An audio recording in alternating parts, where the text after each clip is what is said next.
Tantor Audio, a division of Recorded Books, presents Sohut's Protection by A.G. Wilde. Narrated by Holly Jackson.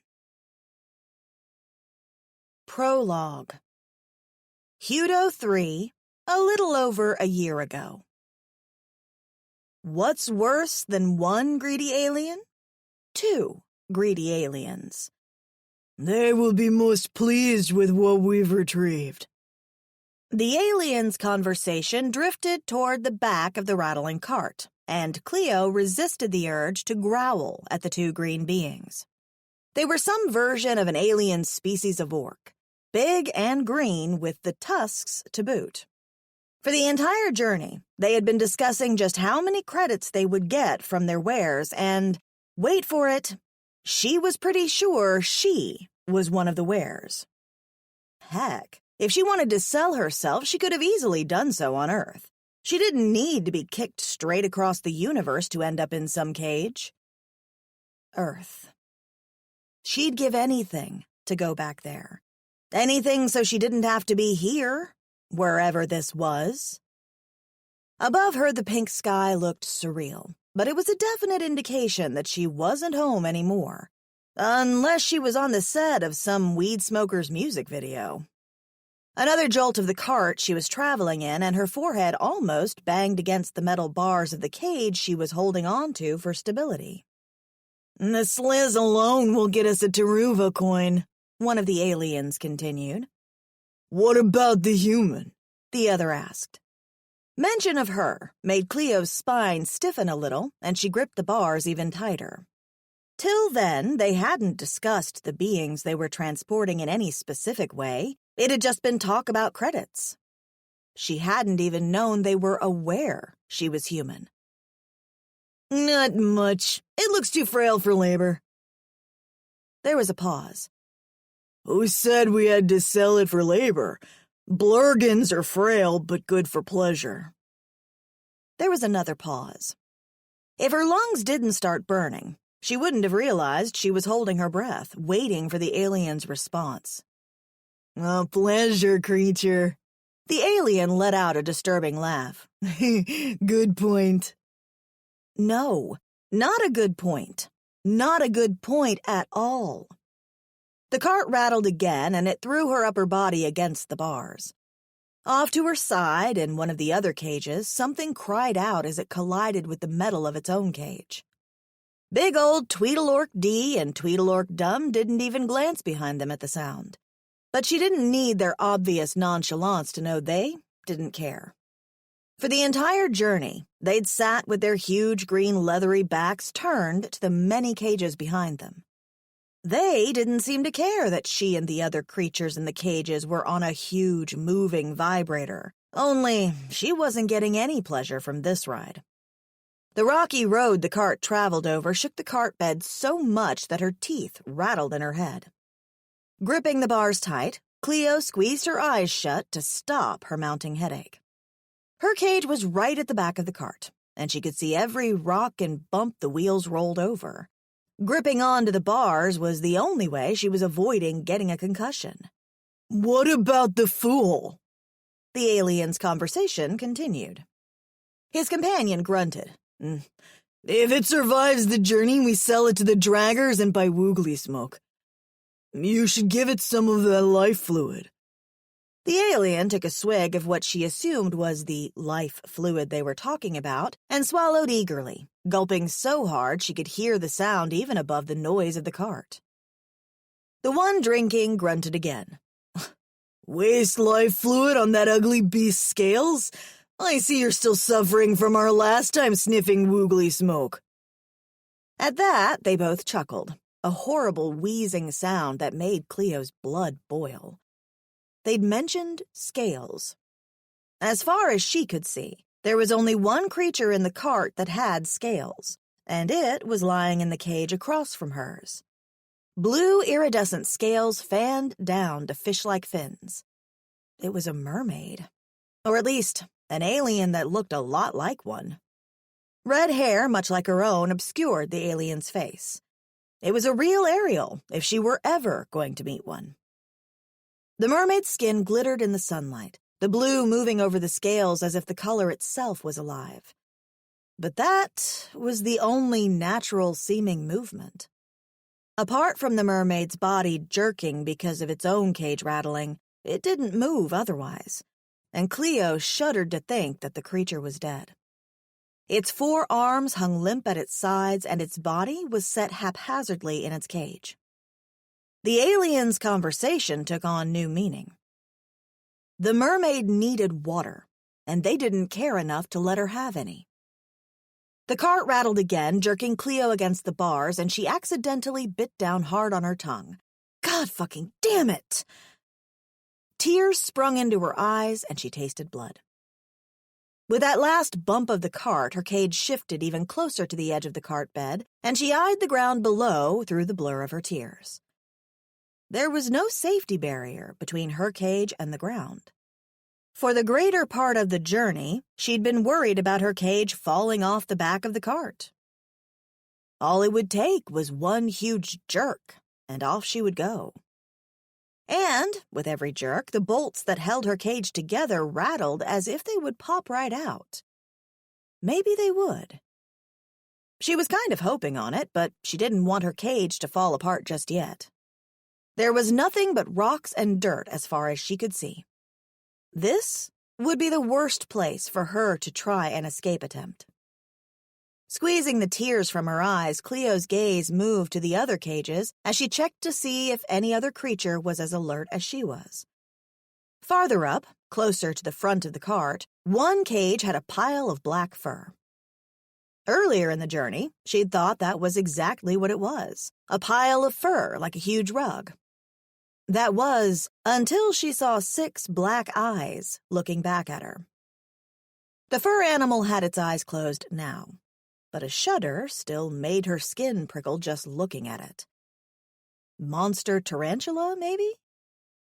She didn't see any legs, but she didn't want to find out. Directly to her right, another cage had a little gray animal that looked like a chihuahua with tarsier-like eyes and a tail like a howler monkey. Its big brown eyes blinked at her as it, too, gripped the bars of its cage for dear life.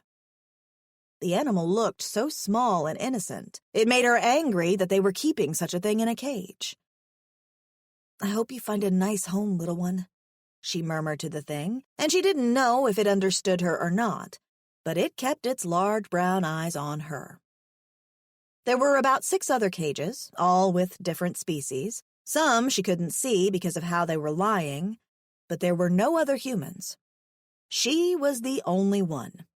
The sole lucky human. Now, if only someone could tell her which raffle she'd accidentally won for this once-in-a-lifetime trip. She'd like to return the ticket.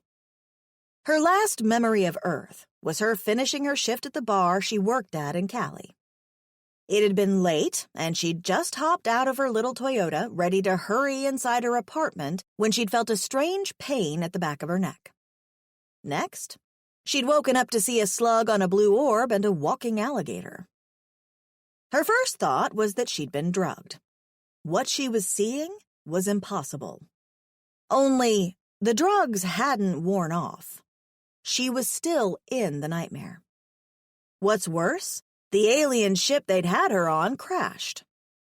What happened next was a blur. She remembered the pain and the confusion.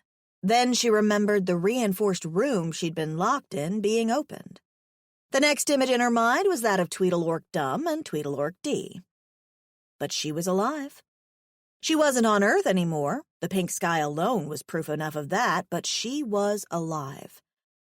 Her father's voice rang in her head. "Cleo, you have to learn. You have to adapt. Then you will survive." Cleo cast her eyes in the direction of the orcs driving the cart. They were still nattering about something, but their voices were so low she couldn't hear what they were saying. The fact they weren't concerned about the cargo they were transporting was probably a good thing. With their lack of care, she could plan an escape. Because she was escaping. There was no way she was going to be sold like a box of stew. Stew? She'd fix her analogies later. Glancing down at the road, Cleo gulped. The plan that was hatching in her mind was going to hurt like a bitch. But if this was how the orcs treated their wares before they got to their destination, she didn't have high hopes about things getting better when they actually arrived. What's worse, she wasn't becoming anyone's pleasure pet. So pain it was. She could deal with pain. She couldn't deal with death. As awkward as it was to move in the cage, she tried to see over the alien's shoulders. She couldn't see very far ahead, but she could tell the air was getting more humid. Possibly, they were approaching a change in the terrain. Somewhere with vegetation, maybe?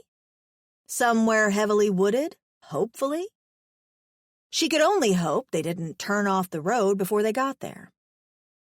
Glancing down to her bare feet, she swallowed hard and moved her toes a little, feeling for the item she'd found and hidden. When her toes moved over the piece of metal, she released a breath of relief she hadn't realized she'd been holding. She'd found the sharp piece of shrapnel behind the cage not long after the orcs had loaded her into the cart.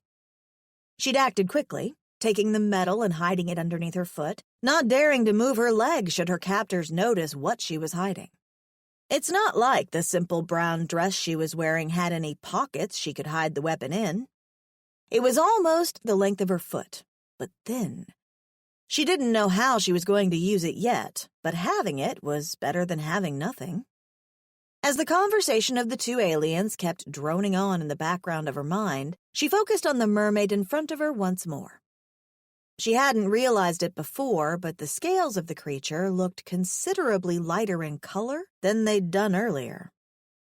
It was almost as if the blue within the scales was fading. What's worse? The thing still hadn't moved. It was dead. She was sure of it. A spike of sadness for the creature turned into iron that strengthened her resolve. Right. She wasn't going to let that happen to her. She was going to get out of this, somehow, one way or the other. A little whimper to her right had her glancing at the Chihuahua monkey, and it blinked at her with sad eyes as if it was having the same thoughts. "I know, little guy," she whispered as the animal's big brown eyes locked on hers. "Be strong." She'd been right about them heading towards lots of vegetation. First, it was just a few small orange shrubs and 1 and 2 trees. But now, on both sides, there was a fully fledged jungle filled with yellow-orange flora. It looked like she'd been dropped into a strange, magical world, and if she wasn't in her current situation, she might have stopped to appreciate the strangeness of the view. Instead, there was only one thing on her mind: getting off the damned cart. The road only seemed to get bumpier the deeper into the jungle they went, and they'd been traveling for so long she could tell the sun was starting to go down. Cleo grabbed the bars of her cage, pressing her lips together as she did. She'd probably have one chance to do this, and only one. From the dusty road to where they were now, her cage had drifted increasingly closer to the edge of the cart. If she put her weight on it with the next big jolt, it would topple, and she'd go tumbling into the jungle beyond. At least, that's what she was hoping would happen. She wasn't exactly Stephen Hawking. Her gaze moved to the dead mermaid before her, and she swallowed hard. The alien's scales were now almost completely white, a sickly white, and the more she looked at it, the more her resolve hardened. She needed to get off the cart. If she did manage to get out, she'd make a run for it and hope no alien jaguars were waiting for her in the bushes beyond. It was her only hope. Her father had been a man of the wild, able to survive anywhere and in the harshest of situations. To her, he'd been like the crocodile hunter, fearless. Everything Thomas Barlow knew, he'd taught her. And now, as she stared into the yellow-orange jungle before her, she knew this might be the time all those skills he'd taught her came into play. As her cage jerked again, tipping dangerously close to the edge, Cleo's heart caught in her throat. It was almost time. Gripping the cage tight, her pulse beat in her throat as things her father taught her replayed in her head.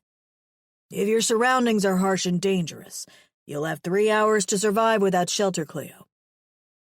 3 hours. Maybe a little more with this metal weapon under her foot. Why? Because she was going to use it to stab anyone or anything that stood in her way. If she managed to survive the fall from the cart and reach the cover of the jungle, she'd have 3 days to live without water. That's 3 days to find water if the aliens didn't come after her. Staring at the orcs' backs now, she worried her bottom lip between her teeth. They were huge and looked unfit. She could outrun them. She was sure of it. Her father's voice came into her head once more, and she swallowed hard. If you find water, Cleo, you'll have 3 weeks to survive without food. Fuck. What she planned to do was hard enough if she'd been lost in the wilderness on Earth. Only an insane person would contemplate executing this stupid plan. The aliens operating the cart obviously didn't think she was insane enough to throw herself off a moving cart. Otherwise, they would have restrained her better. Well, they didn't know Cleo Barlow. Another jolt of the cart pushed her cage a little closer to the edge. It was now or never. Eyes on the green backs of the orcs at the head of the cart, Cleo took the piece of sharp metal from underneath her foot. She'd have to hold it in her hand and hope it didn't cut into her palm during the fall. Bracing all her weight on the side of the cage that faced the road, she waited. With her weight and the help of gravity, the next jolt would no doubt tip her over the edge. Beside her, the little Chihuahua monkey stared at her with interest, as if it knew what she was going to do. She eyed the thing. It looked cute, in a weird way, but she didn't trust it. She didn't trust any of these aliens. She could only hope the little creature didn't raise an alarm and cause the big green aliens to look behind them. Just one more jolt. Just one more jolt. She'd been waiting for it, but it was still unexpected. The sudden feeling of being off kilter. The cage tilting past its center of gravity. A yelp lodged in her throat as the cage tumbled from the cart and crashed into the ground below. The pain was immediate as she landed on her shoulder, and she grit her teeth to stop from screaming. Luck must have been on her side because the cage was rolling. Where she'd fallen off the cart was sloped ground, and the metal contraption tumbled into the bushes. She was vaguely aware of being thrown all around and not knowing which side was up or down. Her head banged against the bars, and the sharp piece of metal she was holding dug into her palm. Dizziness overtook her before the cage crashed into the side of a tree. There was a searing pain in her head and her knee, and Cleo groaned as she tried to get her bearings. The world felt upside down, as if gravity was not the right way around, and she soon realized why when the smell of soil drifted into her nose. Her head was against the bars now pressing into the soil, and her hair was over her face, obstructing her view. The soil had a strange metallic smell, not like the dirt on Earth, and it helped make her focus. Still, it took her a few moments to realize her plan had worked. Fuck! It had worked! A shout, somewhere in the distance, no doubt from one of the green aliens, had her jerking into action. The bars. She had to force the bars free. With the piece of metal in her hand, Cleo spun onto her back, her gaze moving over the bars at the top to spot one of the slackened bolts she'd seen earlier. All she had to do was lodge the sharp metal she'd found between the bolt and the metal bar and hope to God Phase 2 of her plan worked. She could hear the aliens somewhere in the jungle arguing stupidly with each other in no haste to chase after her. Their mistake. She'd be gone before they found her. She only had to break free now. As soon as she managed to lodge the metal between the bolt, she braced her legs against the bars at the top of the cage. Straining, she pushed as hard as she could, willing the cage to budge even a little. Her leg muscles protested with the effort, but the bars didn't even shift. God damn it! She couldn't fail now, not this close to freedom. Pushing harder, she willed all her strength into her legs as she applied more force to the bars. Her back was pressing into the bars below her, her spine against one of the bars themselves, and it felt as if she was going to cripple herself. But she couldn't give up. She couldn't. She could do this. She heard the aliens' voices again, and this time they seemed closer. It must have rolled this way. You find it. I'll dump the dead fool. Looks like the sliz is dead too. Fecking Drax. That's a Taruva coin lost. I'll have to dump it as well. Why do I have to go for the human check-in? It sounded like he was whining. You want to dump the dead ones then? The other answered. There was a disgruntled sound, and she assumed the alien was dragging his feet as he headed her way. She had no idea how far she had tumbled, but she was sure they'd find her shortly if she didn't get her ass out of the frickin' cage. But no matter how hard she pushed, the bolt wouldn't disengage. In pure frustration, Cleo kicked the bars and the cells rattled. They rattled so hard the sound echoed into the quiet jungle, but they budged a little. She could hear the rustle of leaves as the green alien approached, and she began kicking, not caring that she was making noise now. She needed to get out. She almost lost her balance as a part of the bar bent outward, the bolt flying off. The sharp piece of metal she'd lodged in the spot fell back on her chest, and she stared at the open space in shock. It was open. Open enough for her to squeeze through. She didn't hesitate. Righting herself as best as she could, she grabbed the sharp piece of metal and hoisted herself up. Her head and shoulders fit through the space as she pulled herself through. Bracing her arms on the outside of the cage, she pulled her legs through next. The sound of the bushes rustling was really close now. He was coming. She just about jumped from the top of the cage when she saw one of the burly green aliens appear through the undergrowth. His eyes met hers, and his giant maw opened in surprise. Incompetent fool. She couldn't help the glimmer of mischief and triumph that she knew appeared in her eyes. They'd underestimated her. Costly mistake. Without so much as a backward glance, Cleo began running. Running for life. Running for freedom. And hopefully not running toward a sooner death than the one she'd been fated for before. Behind her, she heard a loud cry that sounded suspiciously like one of the aliens being attacked by something fierce. There was a rustle of bushes, but she wasn't looking back, and she was stopping for nothing. And so she ran. She ran as fast as her weak legs could take her. She didn't stop when branches ripped into her dress or when she stumbled over roots and fell. She kept going. Deeper into the jungle she went, as far away from the alien captors as she could reach. And when her lungs and her legs couldn't take it anymore, she stumbled, falling against the thick trunk of a tree. Sliding down against the tree, Cleo leaned her back against it and sat on the ground. It didn't sound like he was pursuing her. She must have lost him. That thought brought a feeling of relief, and hanging right onto the tail end of it was a surge of fear. Now what? What's the next stage of the plan, Cleo? Problem was, there was no plan. She'd half expected her effort to free herself from the cage to fail. Chest heaving as she took deep breaths, she tried breathing through her nose slowly and evenly so she could focus on listening. At the back of her mind, there was the pressing thought that night was approaching.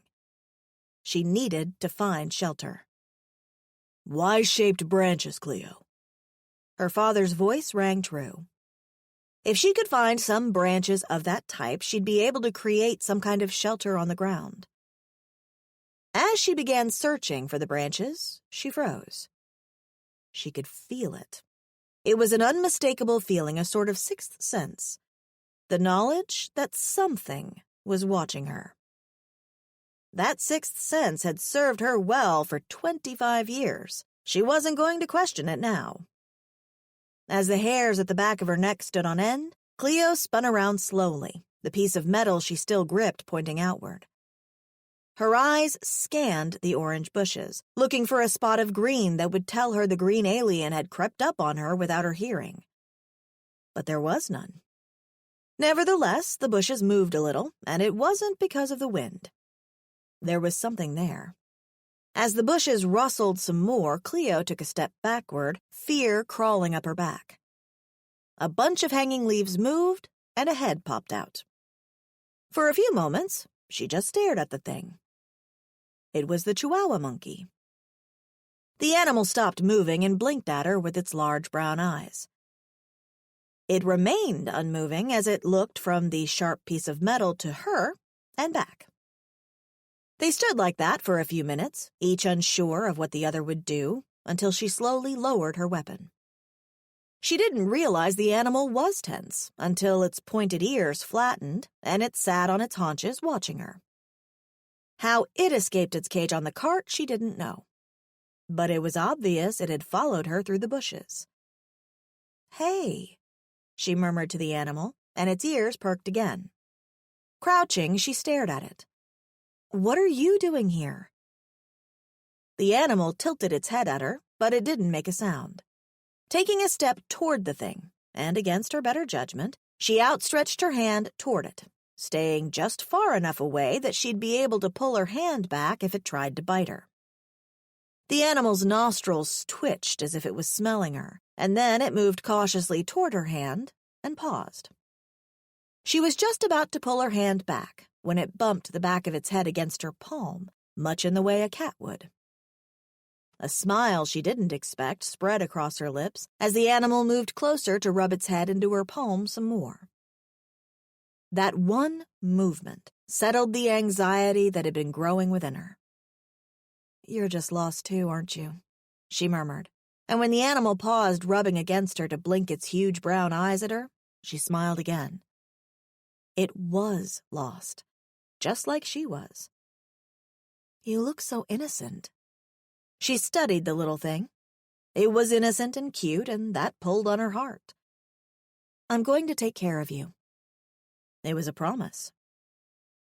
"I'm going to take care of you and me, little Chihuahua monkey." When the animal simply bumped her palm with its head once more, Cleo smiled again. 3 hours without shelter, Cleo. 3 days without water. 3 weeks without food. She could do this. She was Cleo Barlow, Thomas Barlow's spawn. She'd been trained to face the odds and survive. 1. Present day, over a year later. Walking through the undergrowth, following a path she'd now memorized, Cleo made her way to her lookout spot high up on the side of the mountain. From there, she could see the road that cut through the jungle. It was the same bumpy road the orcs had been transporting her on so long ago.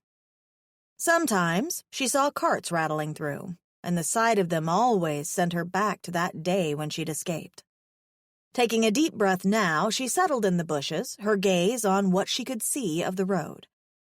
There were no travelers now, not that she could see, but she still remained hidden. Such was her routine. She'd made it a point to surveil the area at least 3 times a day without fail. It was the only way she could keep tabs on her surroundings while remaining relatively safe. Crouching low, she scanned the area far below. Many times she'd seen vehicles passing through, but never had the occupants ever spotted her. She'd taken precautions for that.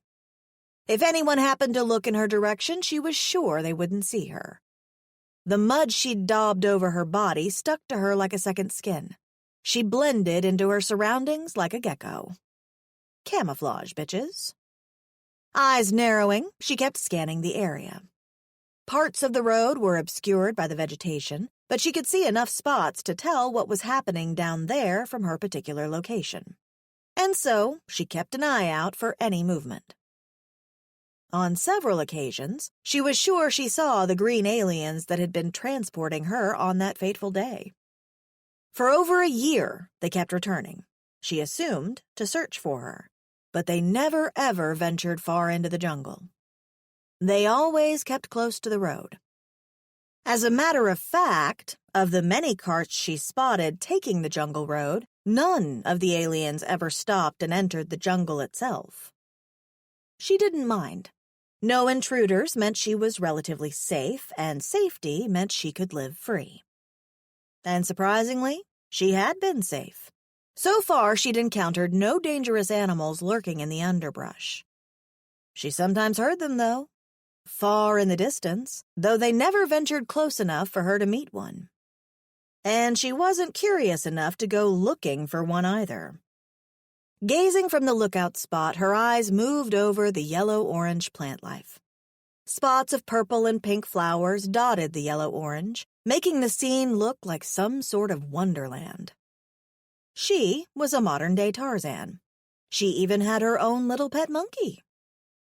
As if he knew she was thinking of him, the little Chihuahua monkey stood upright on her shoulder and rubbed his head against her neck. "Hey, Wawa," she breathed, and he bumped his head against her gently. He was her constant companion, the little soft thing, keeping her company when she'd otherwise have gone mad. Balancing on his 4 legs, Wawa stretched his neck as his ears perked. "What do you see, boy?" Cleo whispered, her gaze moving back to the road.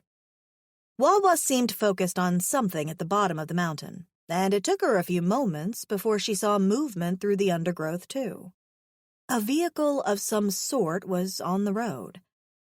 Now and then it would go out of view, hidden behind the foliage, and then it would pop back into the open. Her heart stilled a little, and she didn't know why. This vehicle was different from the others she was used to seeing. It looked like a stocky milk carton on wheels, not like the usual carts that drivers traveled these parts in. As the vehicle came to a stop, she eased forward a little, her eyes widening even as her brows dived toward her nose. Vehicles didn't usually stop. They were too afraid of those sounds she'd heard deeper in the jungle. For a few seconds, she waited for the vehicle to continue on, but nothing happened. That made her stiffen. From the distance, visibility wasn't at its peak, but she could see enough to tell it was her original captors, either them or more of their kind. Their green bodies were clearly identifiable in the transparent front windows of the vehicle. But something wasn't right. They weren't exiting the vehicle, but neither were they moving on. Regardless that they'd failed at finding her for so long, it still made her anxiety rise whenever they came looking for her. At first, she'd considered moving farther into the jungle, but 2 things hindered that. 1, dangerous things lived in the jungle's depths.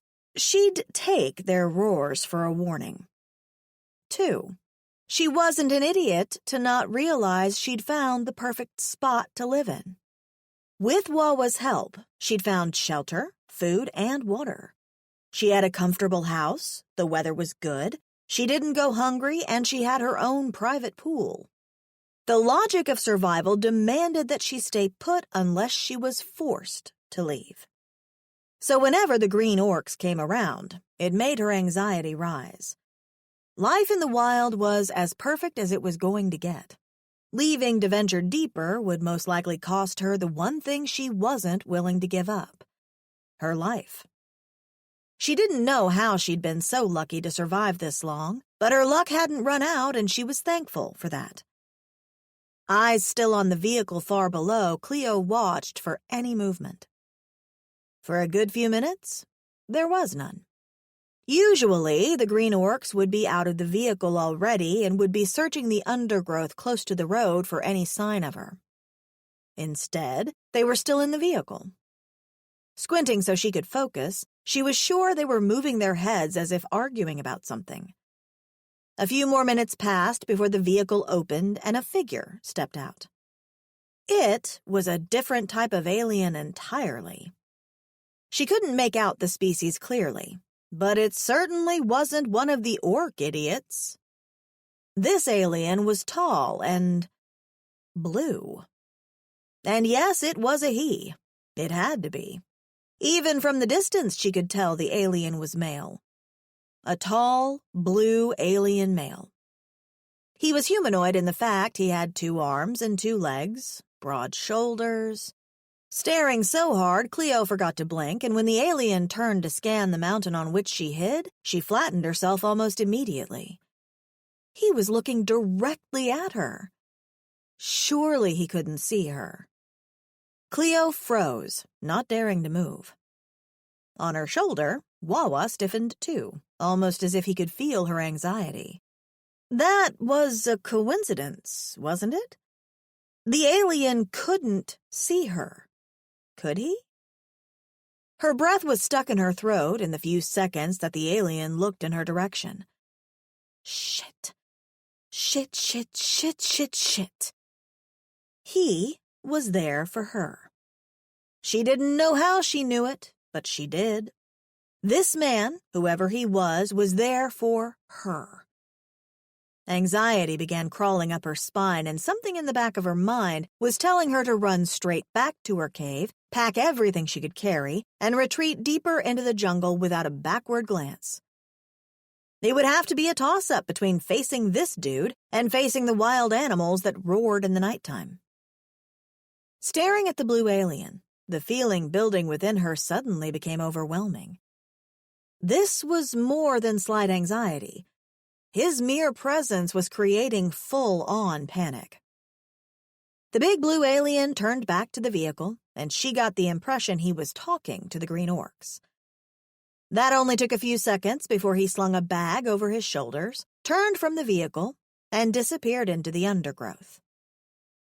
Eyes wide, Cleo watched as the vehicle pulled away. They were leaving him? Fuck! She couldn't breathe.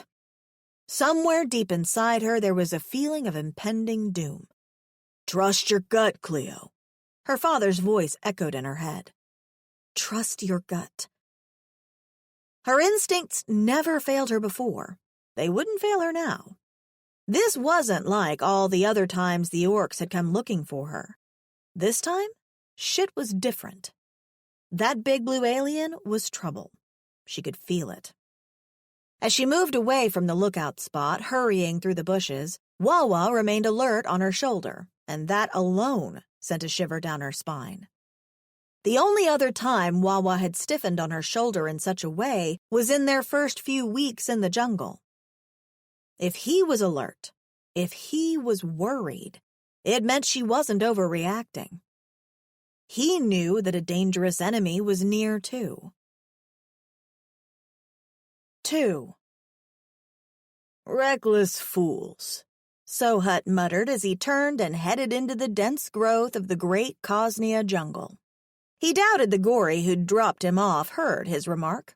They were too busy driving away, rushing as far as they could from the trouble they'd gotten themselves into. Not that what he'd said wasn't the truth.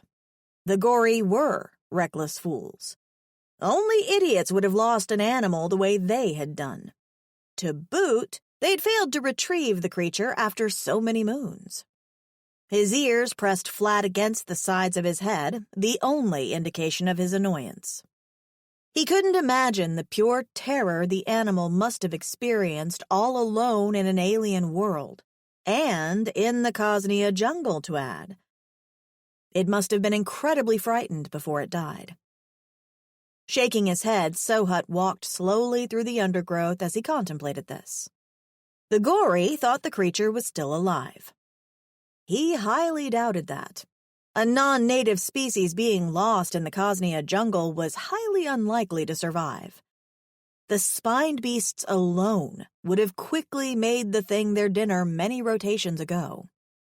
But no matter. If he didn't find the animal alive, he was sure there'd be something he could use to prove to the gory the creature was indeed dead. His bones, maybe. Senses primed as he made his way through the undergrowth, he scanned and noted everything even as he stepped over the twisting vines, shrubs, and small fallen trees in his path. To any animals peering at him from their nests, he looked like a harmless visitor strolling through their domain. To anyone who knew him well, they'd know that he was on the prowl. Nothing escaped him. Every slight movement of the leaves he saw. Every slight sound he heard. He was very aware of the tule birds in their nests above him, silently watching, and the little zydex blending in with the bushes as he walked by. But he made no indication he knew they were there. They were safe from him.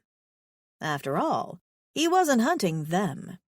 He was hunting something different entirely. Something that was probably already dead, but... Sohut perked his ears, ducking under some hanging branches as he did. So close to the road, he was probably safe, but the deeper he ventured into the jungle, the more dangerous it would become. The beasts of Cosnia didn't like intruders. Because of this, the jungle was untouched, except for the reckless Taurians that lived in its center. Out here was freedom. It was so different from the sanctuary he called home with his brother Riv, different from the mines they'd grown up in too. The sanctuary was free, but out here was a sense of natural freedom you could only get if you went out into the wild. It was unpredictable. There was no routine to things, no restrictions. Out here, he could forget for a few moments. He could be of use. Out here, he wasn't a mistake. He could pretend he wasn't the reason his brother had endured so much. Pretend his very birth hadn't been a curse upon his family. He could forget he was the reason all things had gone to hell. It was probably the reason he liked taking these jobs.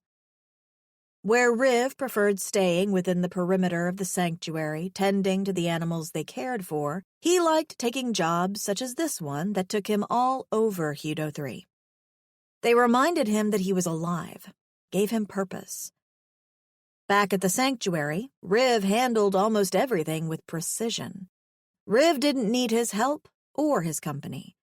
His brother only tolerated him because they were blood. And so, he spent most of his time away, taking odd jobs all across the planet. This was just one of them, and he'd do what he was hired to do. He'd hunt the thing, find his evidence, collect his payment, and head back to the sanctuary he called home.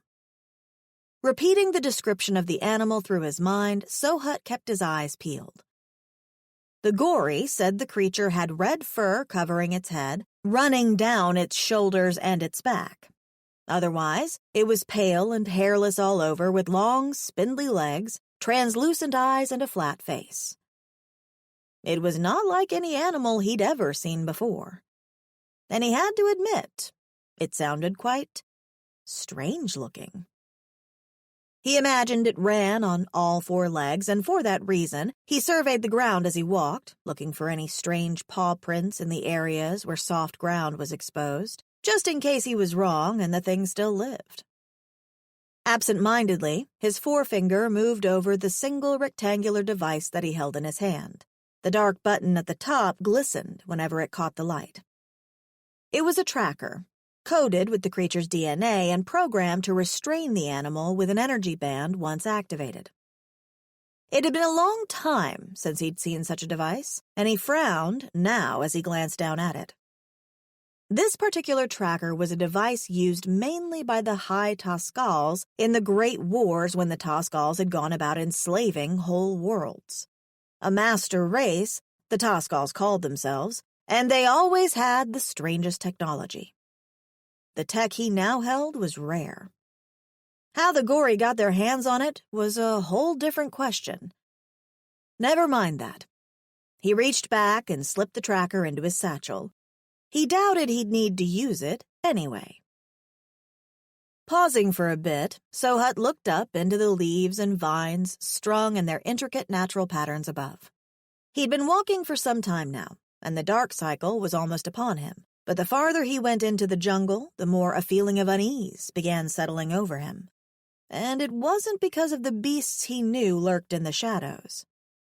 Long, long ago, when he'd realized his love for tracking things, he'd gotten his nostril sensors enhanced, and now, the entire time he'd been walking, he'd been picking up a scent. The scent was in such a pattern he was sure it was some kind of animal marking its territory. The problem was, it smelled like sliz. He knew what his nose was telling him, but it was highly unlikely, almost impossible even, that he was right. Sliz were rare. They were like myths.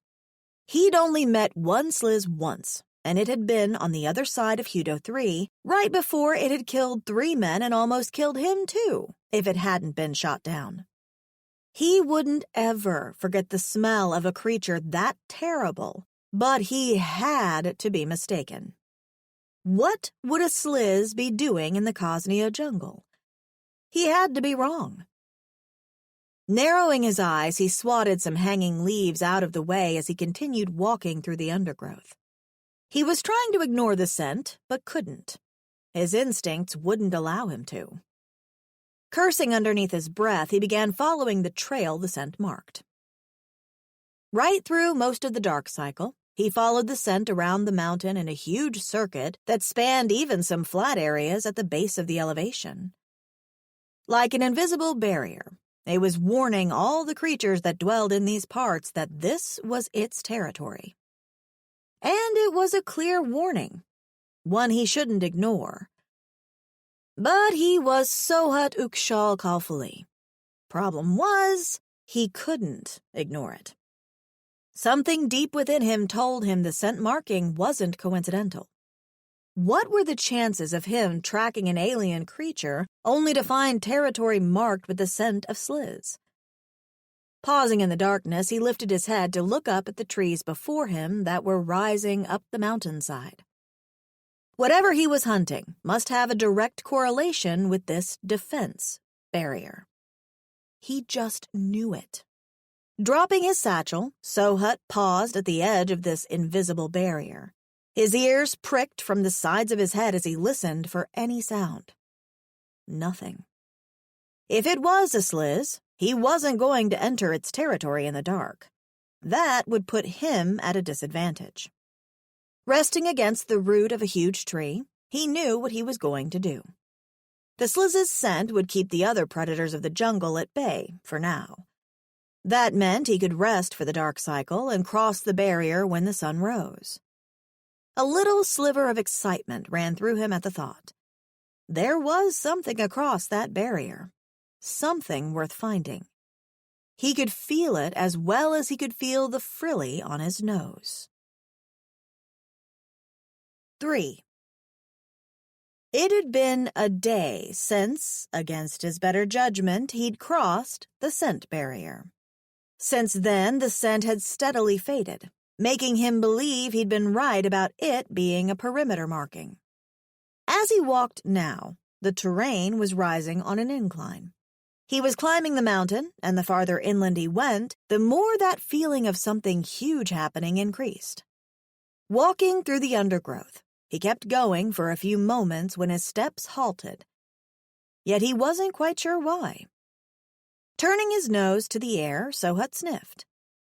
There was a smell in the air, a new scent, different from the territory marking scent, yet still somewhat mingled with it.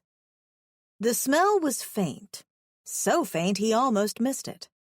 For a few moments he stood unmoving, processing the scent as it flowed into his nostrils. It wasn't a spined creature or a mog. It wasn't a tule or a zydek. It wasn't a fruiting or flowering plant. This was the smell of a creature. A strange creature. Something alien. The scent was a few days old, but there was enough of it for him to know he'd never scented anything like it before. Thank Roxu for the lack of wind under the canopy, or the smell might have been too faint for him to notice. Blinking rapidly, Sohat's brows furrowed and his ears stood up from the sides of his head as he scanned the bushes around him. He knew he was alone, at least as alone as he could be with the animals in the jungle around him. No creature had crept close enough to him without him realizing it. He still scanned the bushes anyway, his frown deepening when he finally lined up with the direction in which the scent was strongest. Inhaling deeply, his ears perked even more as he processed just what he was scenting. Maybe the gory had been right. He couldn't believe it, but maybe the creature they'd sent him to find still lived. As he inhaled deeply once more, he took a step forward, only to pause again, his eyes widening. A curse slipped from his lips. The creature was female. Somehow he knew that fact with clarity. Feck. Undeniably female. Taking another breath, a groan rumbled in his chest that had him stiffening for another reason. Horror couldn't describe what he was suddenly feeling as his gaze slowly fell. The flickin' feck! Pressing against his trousers was his fecking Drax. He was solid and hard. His lips pulled back in a snarl, his fangs baring. He was aroused by the scent of an alien creature? Roxu in the fecking stars. Growling underneath his breath, he stretched the muscles in his back, more than slightly perturbed by this occurrence.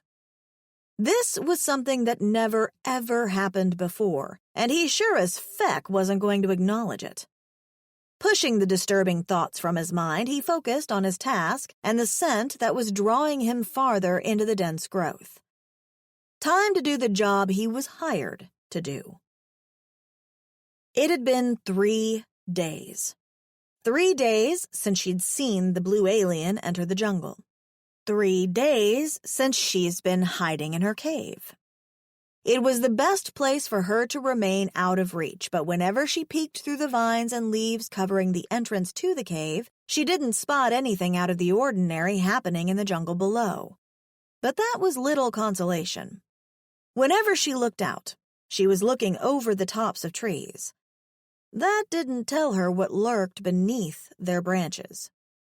Nevertheless, if she hadn't seen the blue alien enter the jungle with her own 2 eyes, she wouldn't have known he was somewhere within the dense growth. Nothing seemed out of place, and the thought made her uneasy. She could have easily gone hunting for food and encountered the stranger.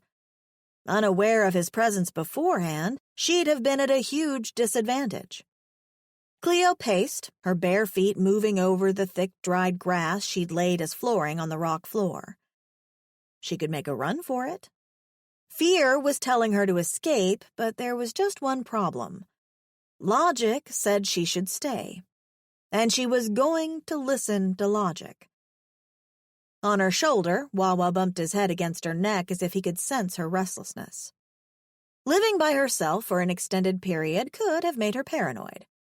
Maybe they hadn't sent the blue alien after her.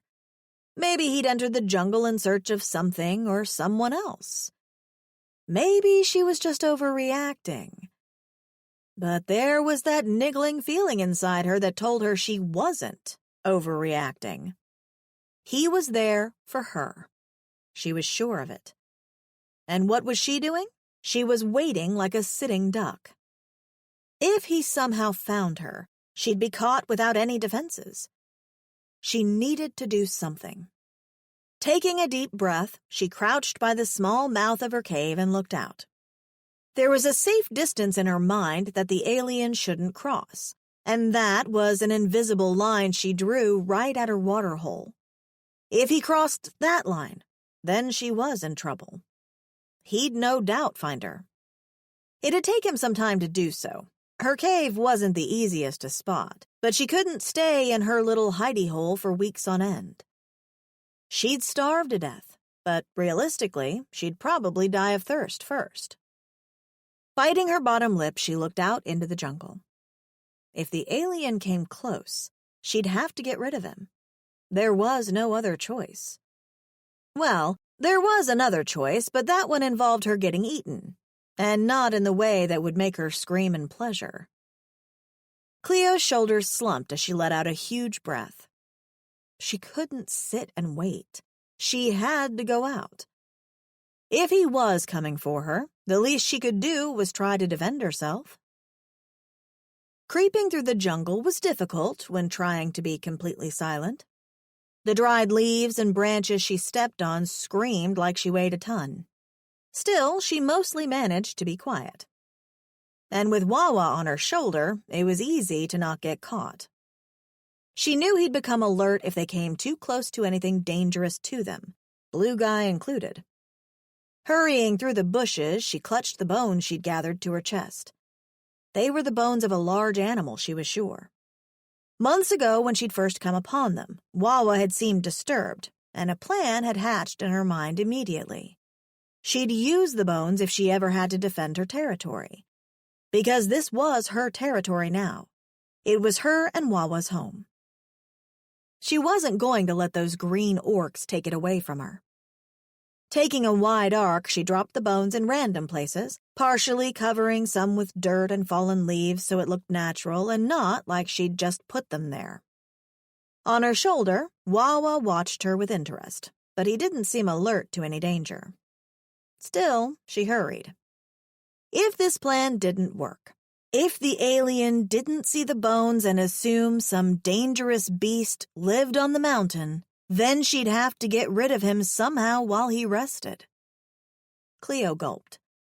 She really hoped it didn't get to that. She wasn't sure she could kill someone and live with her conscience. As she set down the last bone, she didn't dare to even wait to catch a breath. Hurrying back to where she had even more bones stashed, she grabbed what was left and began distributing them. She was almost done when suddenly Wawa had stiffened on her shoulder, his gaze focused on the bushes ahead of them.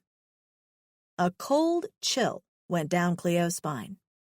She didn't question it.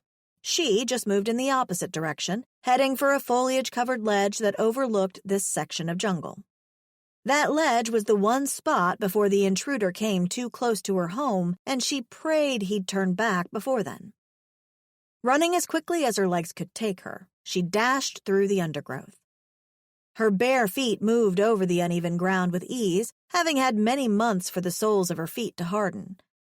She didn't pause to take a breath before she climbed atop the ledge, crawling on her belly as she settled herself.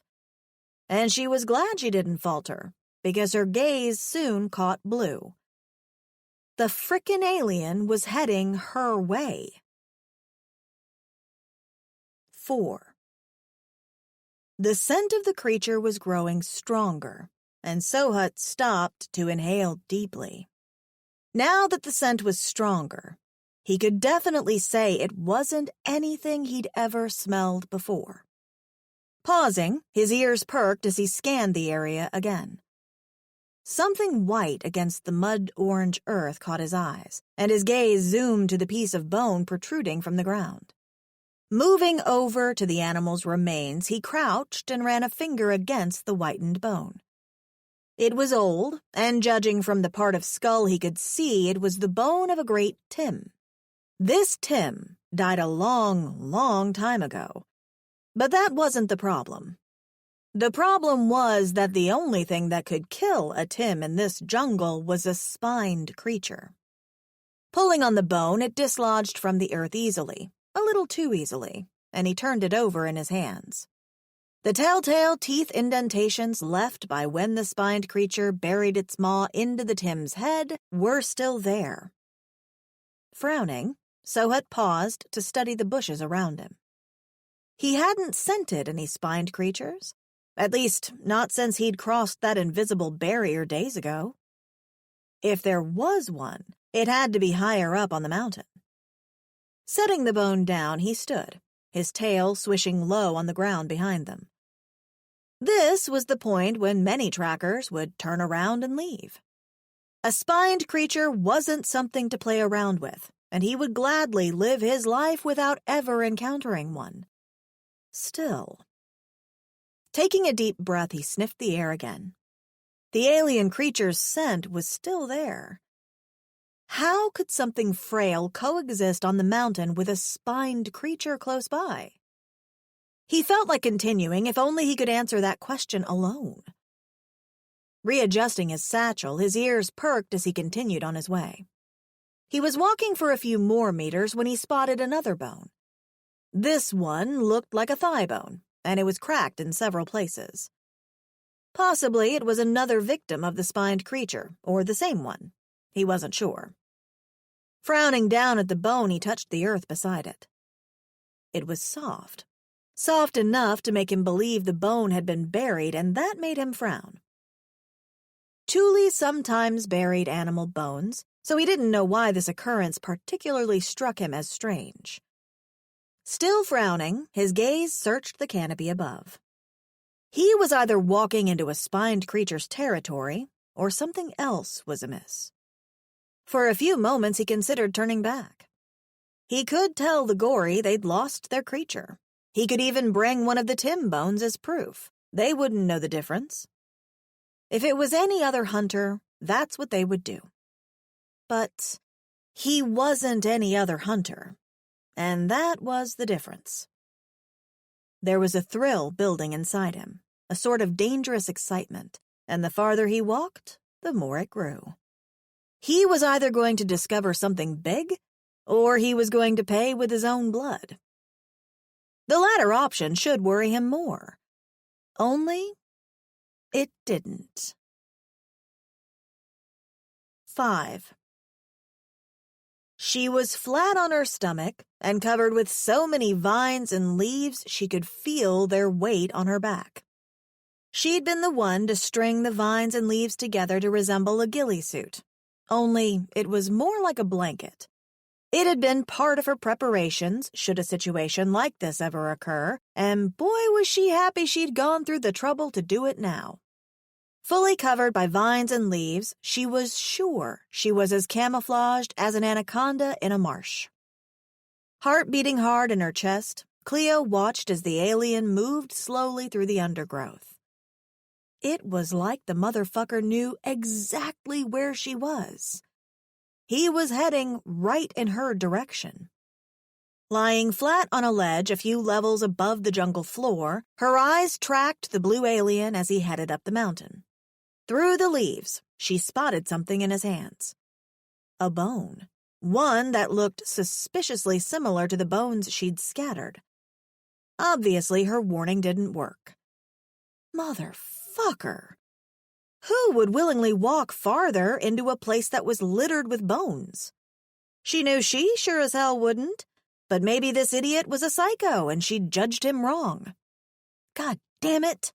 Shit. She was running out of options. On her shoulder, Wawa stiffened, his eyes on the spots of blue peeking out from behind the leaves as the alien moved through the undergrowth. To her horror, Wawa began moving forward. Jerking him back, she stared at Wawa in dismay, shaking her head as viciously as she could manage without rustling the bushes. It was a silent, "What the fuck are you thinking, sit your ass down?" sort of look. Wawa paused and blinked at her before settling against her again. It seemed he understood wide-eye speak, and Cleo released the breath she'd been holding as smoothly as she could. Turning her gaze back to the trees below, she looked for the alien again. For a few seconds, her heart stopped beating when she couldn't see any blue. Fuck, she'd lost him. Biting her lip, she searched the undergrowth below with frantic movements of her eyes, and when she finally spotted the alien male, a lump formed in her throat. He was closer now. She could mostly see the top of his dark head as he moved, and she soon realized he was heading in the direction of a particularly dangerous tree. And she called it dangerous for one reason. There was a feisty bird that lived in that tree, and she only knew because she'd made the mistake of venturing near one too many times. It was a huge yellow thing that reminded her of Big Bird from Sesame Street. Only it wasn't as nice. It was more of a bitch bird than Big Bird.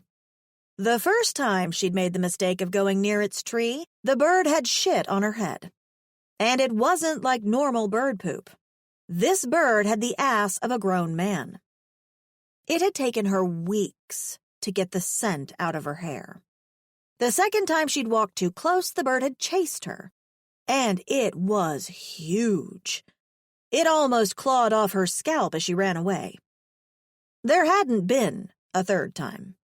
She'd gotten the point and made sure she never walked close to its home ever again. Now the alien neared it, and she lost sight of him again, just when he reached near the tree.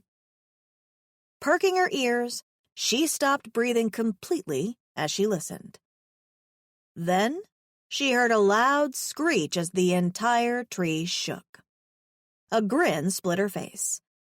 Maybe she didn't have to worry about getting rid of the alien herself. Maybe nature would do it for her. There was another loud screech and the undeniable sound of huge wings flapping. Then, something else happened. Far, far in the distance was one of those terrible roars she often heard. Wawa stiffened. This time he didn't wait. He darted off in the direction of the roar, and she had to bite back a shout. The fuck was happening? There was thrashing and a chorus of birds squawking as they took flight from the nearby trees. She wasn't sure if it was because of the roar she'd just heard in the distance, or because Bitchbird was currently having Blue Alien for dinner. Frozen and unsure what to do, she was sure she heard a shout, then a groan. Both were low, because it was far away, but she was sure that's what she heard. Cleo's eyes widened. She'd have to find Wawa later. Hopefully he hadn't run toward the sound of that creature, and he'd just scented some of the jungle penguins they both ate for food. Now she had bigger things on her plate. Still, she remained frozen, not daring to move. But as the minutes ticked by and there was no sign of the alien, her confidence grew. Had it worked? Had the bird really taken the alien down? Forcing herself to stand, she did what her legs felt suddenly too weak to do. She crept from the ledge and headed toward the scene of what might well be death by bird. She'd just have to risk poop falling on her head again just to find out. Creeping through the bushes as silently as she could, Cleo made her way from the ledge toward Bitchbird's tree. She stopped when she was a few meters away from it. She didn't want to go closer. Everything in her body was rebelling, but she had to know if the alien was dead. Her survival depended on it. As she peeked through the bushes at the tree, she frowned. She couldn't see much, but there was no one there. Shit. She'd have to go closer. Taking a deep breath, she pulled up her invisible big girl pants and crept closer through the bushes. The blue alien was missing, and there was no bird. Panic flooded her immediately, and she wished Wawa was close so she could use his unique senses to tell if anyone was around. That's when she heard another groan. Taking a deep breath, she ventured closer. Peeking through the leaves, she spotted what she was looking for. Blue skin contrasted with orange flora, and on top of the alien was the huge yellow bird. The bird seemed to be struggling and flapping its wings, trying to rise. In the process, it was battering the alien beneath it. For a few moments, she wasn't sure what she was seeing. She wasn't sure if the alien was dead, but then he groaned again. The sound only seemed to incite the bird even more as it flapped its wings harder. She was also pretty sure it had dug a claw into the alien's skull. In the next moment, the bird seemed to shake itself free and took flight, rising into the air and leaving the alien behind. Cleo's eyes widened. The alien lay motionless, his eyes closed, and a bloody wound was on his forehead. Her pulse hammered in her ears. Was he dead? Dying? Her question was soon answered when the alien groaned and sat up, his hand going to the wound on his head. Cleo stiffened, moving behind the leaves even more as she watched him. She was close, probably too close. Close enough for her to notice the alien's broad shoulders and the fact he was obviously lean. The simple white shirt he wore was thin enough for her to see the definition through it, and her eyes widened a little bit more. As her eyes moved up his body, the lump in her throat grew to golf ball size, and she fought to swallow it down. The alien had a strong, defined jaw, and even as she watched him now, she could see the muscles ticking there. He was agitated? Well, welcome to the club. His brows were furrowed and she couldn't see his eyes, but he was scowling at the blood now on his hands. His nose was a little wider than a human's, the bridge appearing flatter than normal, and every now and again it twitched, giving the impression he was sniffing. His head of dark hair, black like oil, was tied on top of his head and out of the way, but that only brought attention to his surprisingly handsome face. Of all the things she'd anticipated, she hadn't expected that the hunter would be attractive. Not that it mattered. She still had to get rid of him or away from him before he got rid of her. With one startling movement, the alien yanked at his shirt, ripping a part of it away. Staring as if mesmerized, she watched as he reached into his bag for a tube and squeezed some of the contents on the wound.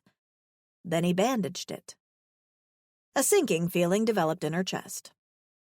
He wasn't leaving. This wasn't enough to make him leave. As anxiety began to build within her once more, the alien stood and turned slightly to retrieve his bag. Behind him, something swished. He had a tail. A furless tail except for a patch of dark hair at the end, much like a lion's tail was. Forcing herself low in the bushes, she held her breath as the alien began moving once more. His steps were light, almost as if he was floating across the ground, and if she wasn't looking directly at him, she wouldn't have known he was there. Not even a twig snapped with each step he took, and the leaves hardly moved as he brushed past them. Even the air seemed undisturbed.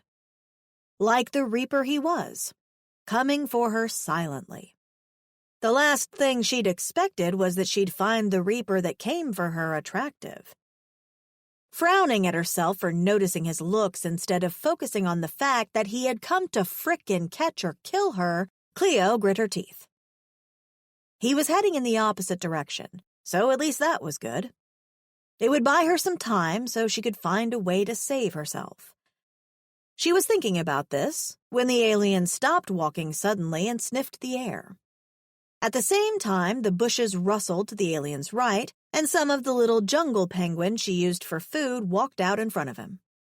They stopped to look up at him in much the same way they'd stopped in front of her the first time she'd met their kind. They were such innocent animals, and for that, she hated having to use them for food. Only she didn't have a choice. She couldn't exactly live on the flora of the jungle. She wasn't stupid enough to try.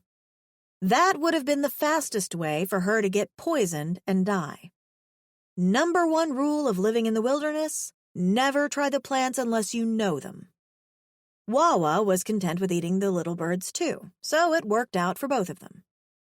Now the family of jungle penguins stood in front of the alien, and Cleo found she was holding her breath as her eyes moved back to him, wondering what he was going to do.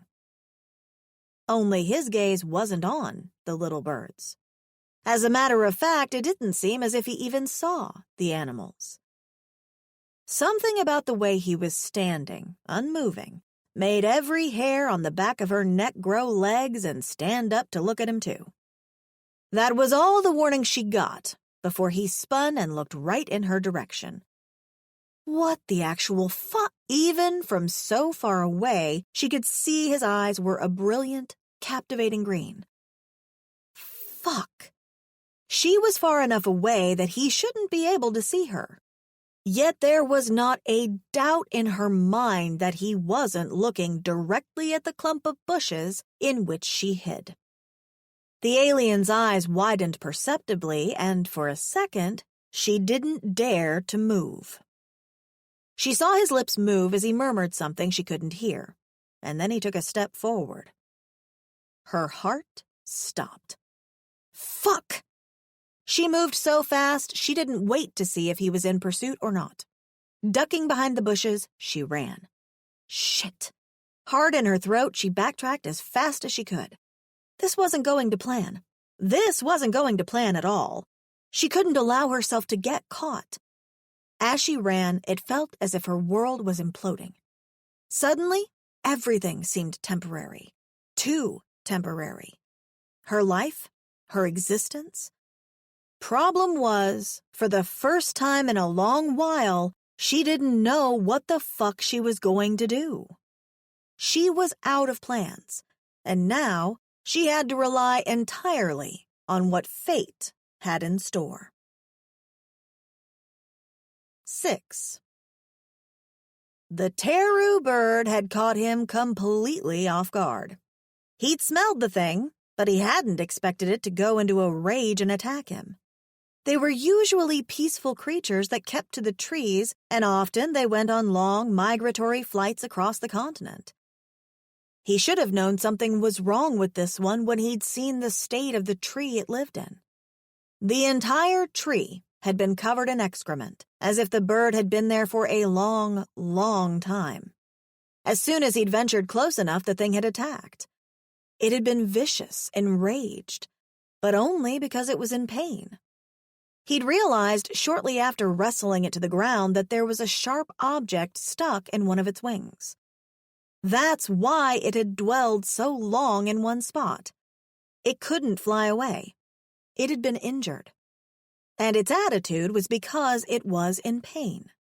He'd had to wrestle the object out even as the stupid animal clawed at him, almost pulling his face off, and it had been enough to distract him.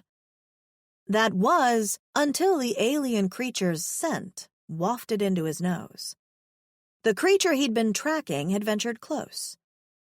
Close enough that when he'd turned, he was sure he'd looked straight at the spot in which it hid. And something had struck him immobile. Something that caused him not to chase after the thing. He heard the bushes rustle in the creature's wake as it ran away. Still, he didn't move. Blinking, he stared at the spot in which he was sure the creature had been. Several unnerving thoughts blossomed in his head. The creature had been watching him, scoping him out. The only reason for an animal to do something like that was if it didn't want to make its presence known. Only something that harbored some intelligence would do such a thing. Feck. This wasn't like the usual hunt. This animal was different, able to override its base instincts to flee, hide, or attack. It could think, and possibly scheme. He'd never hunted a creature that watched him like that before without trying to attack, and for that reason, he was hesitant. His usual hunting instinct was giving way to curiosity. It was a timid creature, he could tell. Otherwise, it would have attacked him already to stake its claim over its territory. An elusive, long-legged, pale, hairy-headed creature with a flat face. It would be a pleasure to finally capture it. Walking slowly through the undergrowth, Sohut stepped over twisting vines, shrubs, and small fallen trees that blocked his path. His movements were automatic. He didn't even see the flora he was traversing over. All he could think about was the creature.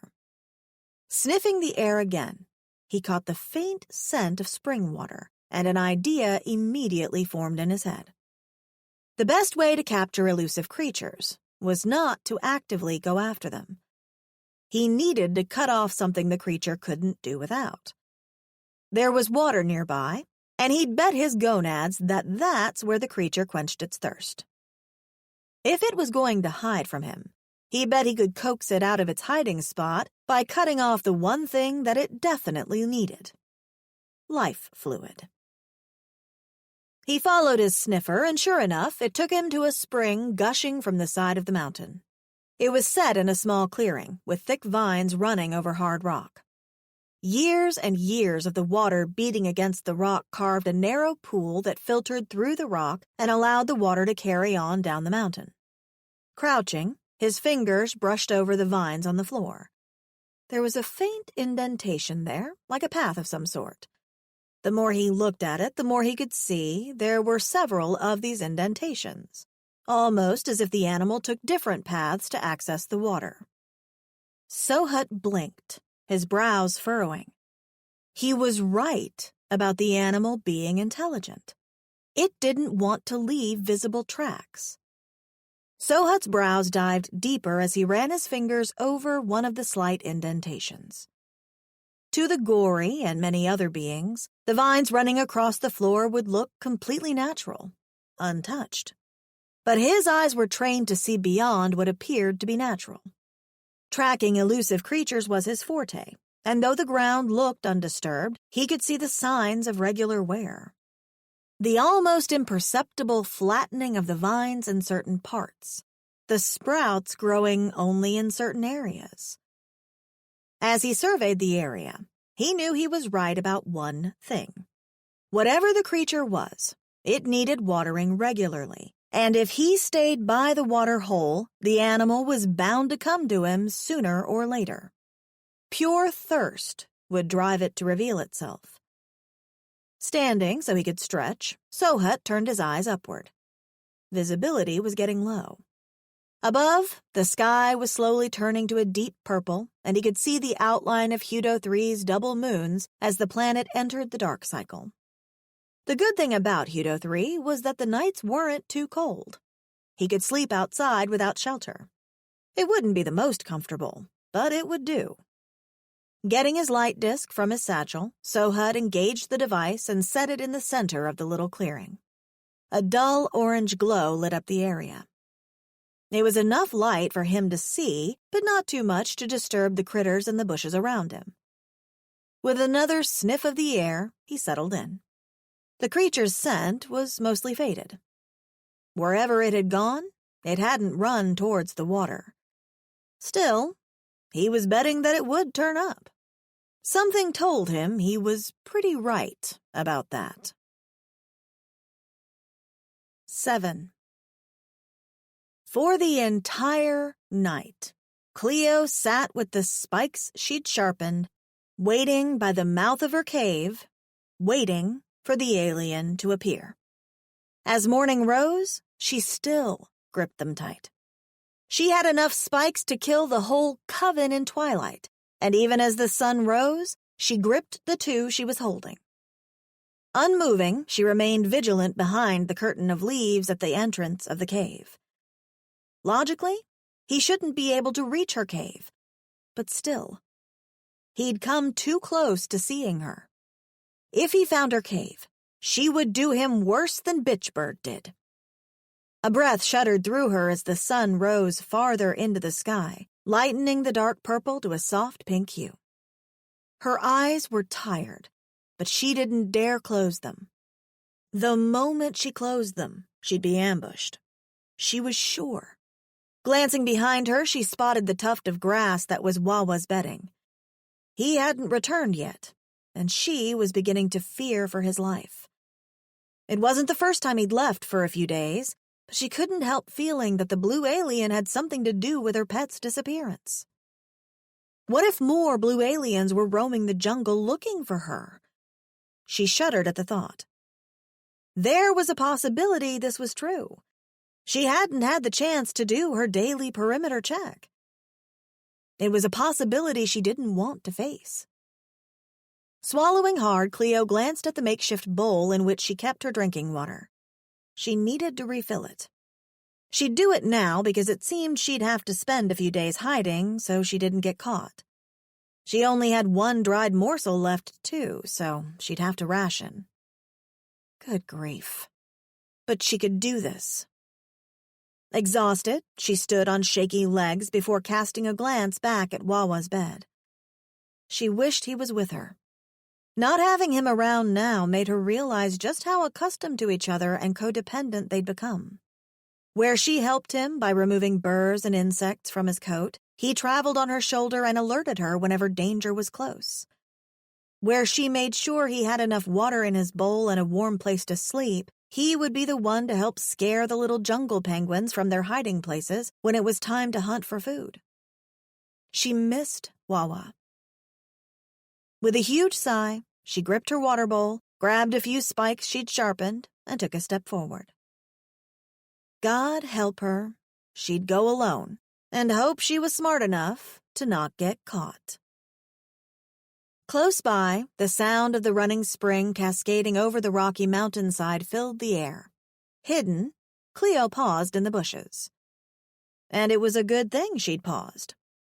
The entire trek to the water, she'd crept through the undergrowth as if she was scared of her own shadow. she didn't want to miss anything or end up walking right into the hunter. Luckily, she'd made it without any incidents, but now she was faced with another dilemma, because not far from the water, there he frickin' was. Of all the places, she hadn't expected him to dwell at the waterhole.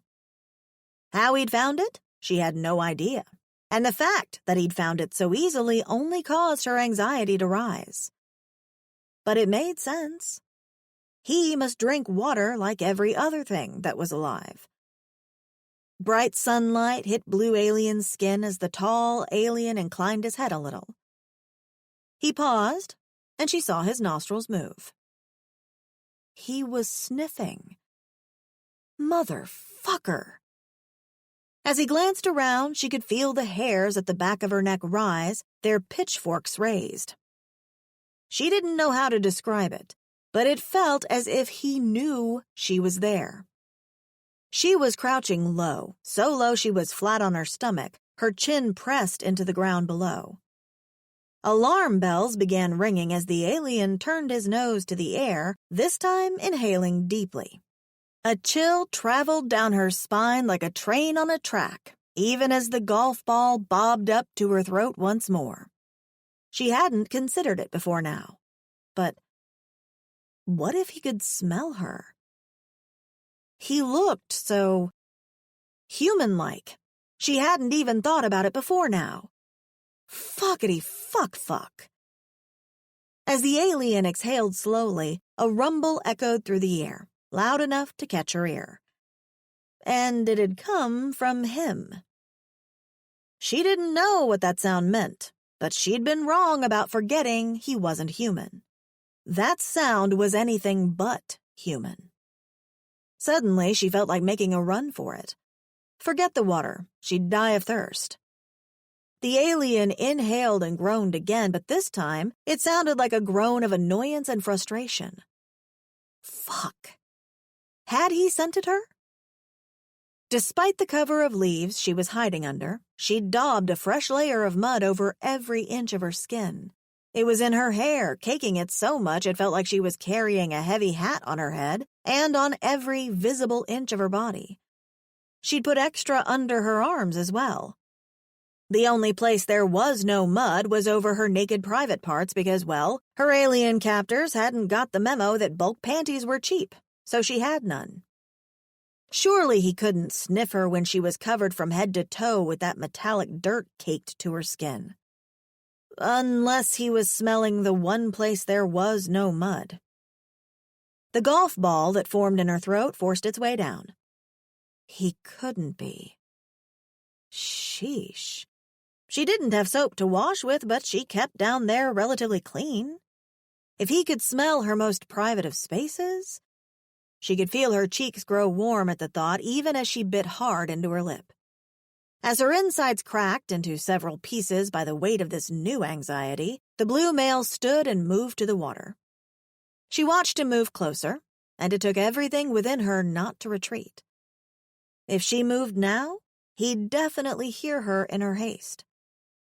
The alien moved close enough to where she was for her to see his face, and Cleo had to blink several times, her mouth falling open as she stared at him. He was even more good-looking than she'd realized. He was definitely not a hunter. Which hunter looked like that? It would also explain why he hadn't chased after her after she'd bolted. She'd run so fast she hadn't even stopped when her lungs had threatened to collapse. But she hadn't been chased. The alien hadn't come after her. Still studying him, she noted the dissimilarities she could see. Down his septum ran a series of raised bumps, the same of which ran from his bottom lip down his chin like a midline down his face. His hands flexed absently at his side, and she counted not 5 but 4 fingers on each hand. Behind him, his tail swished in the air slowly. Frowning in his direction, she watched him look around the clearing, his gaze scanning everything. Maybe the orc aliens had thought sending a model to get into her panties was the best way to recapture her?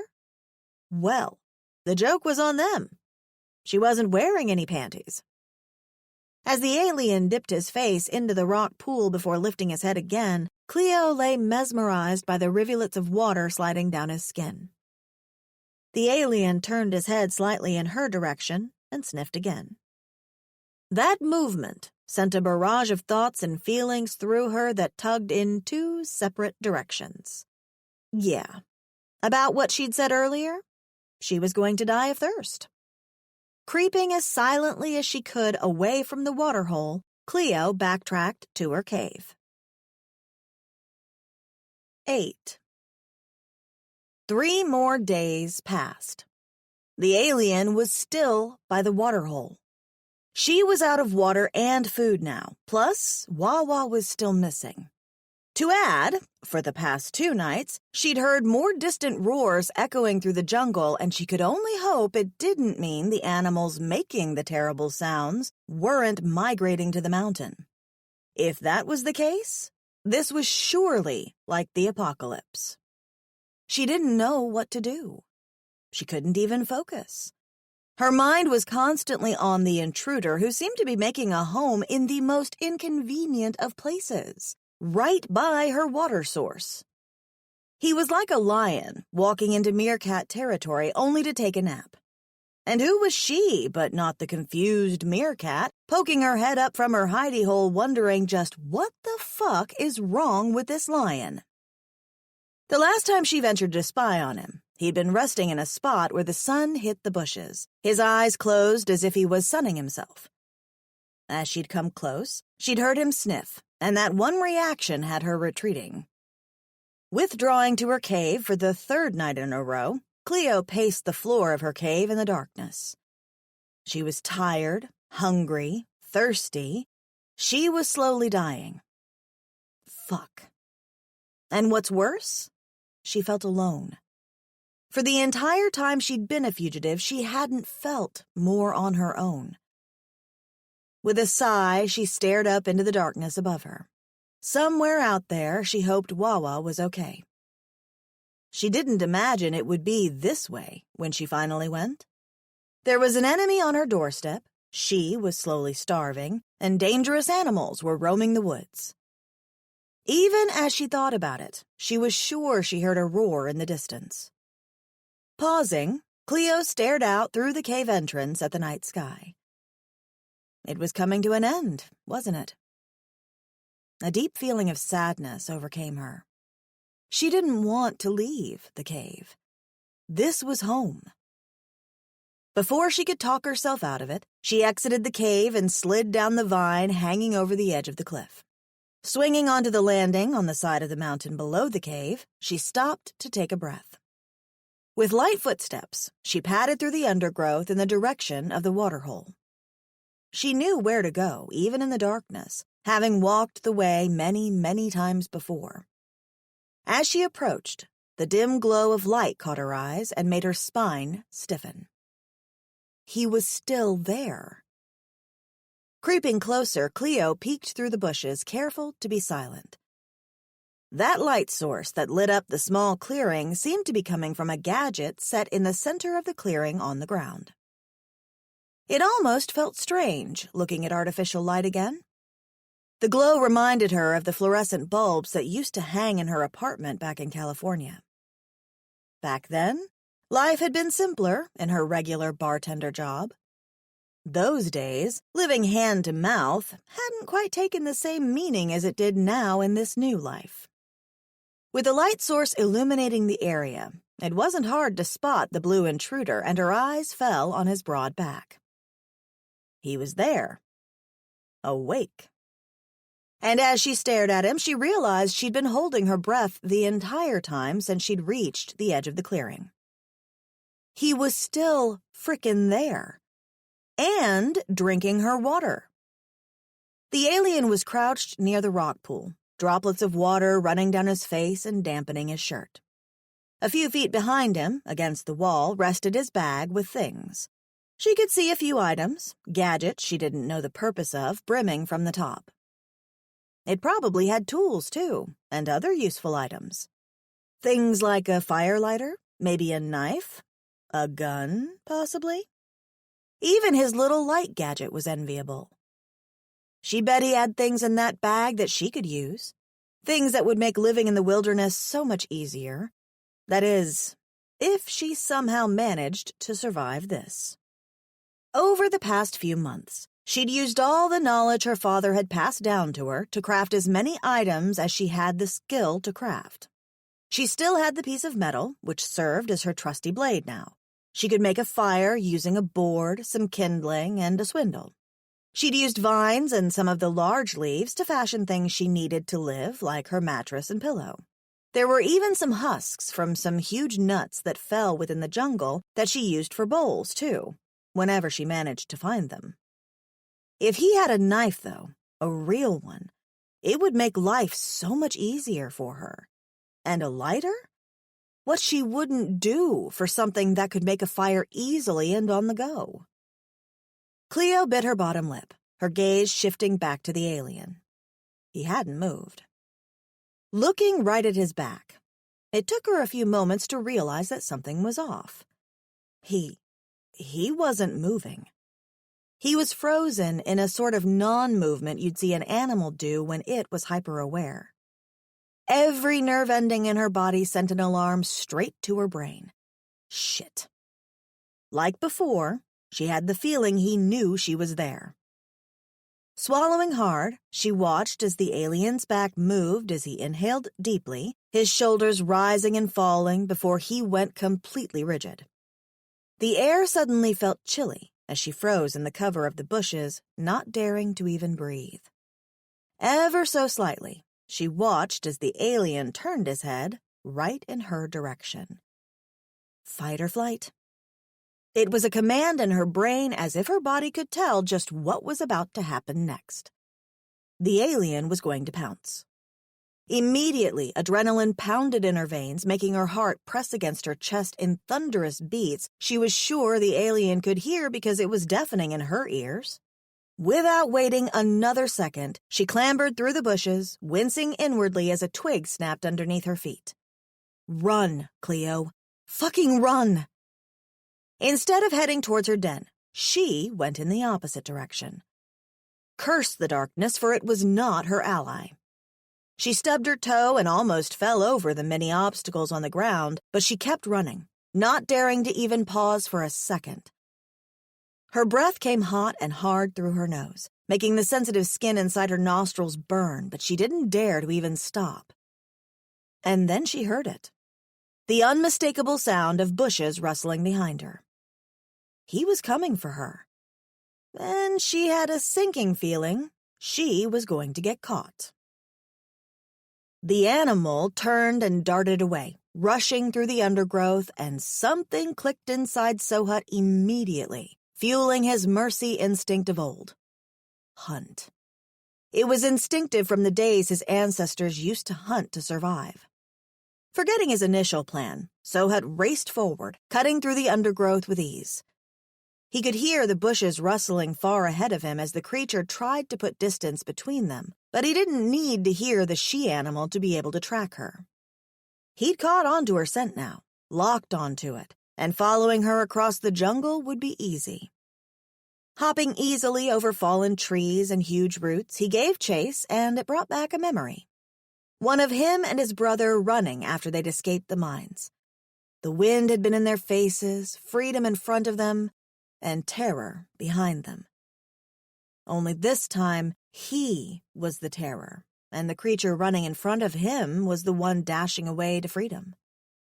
Deep within him, adrenaline pumped in his veins, pushing him forward, and it didn't take him long to notice the animal wasn't running in a straight line.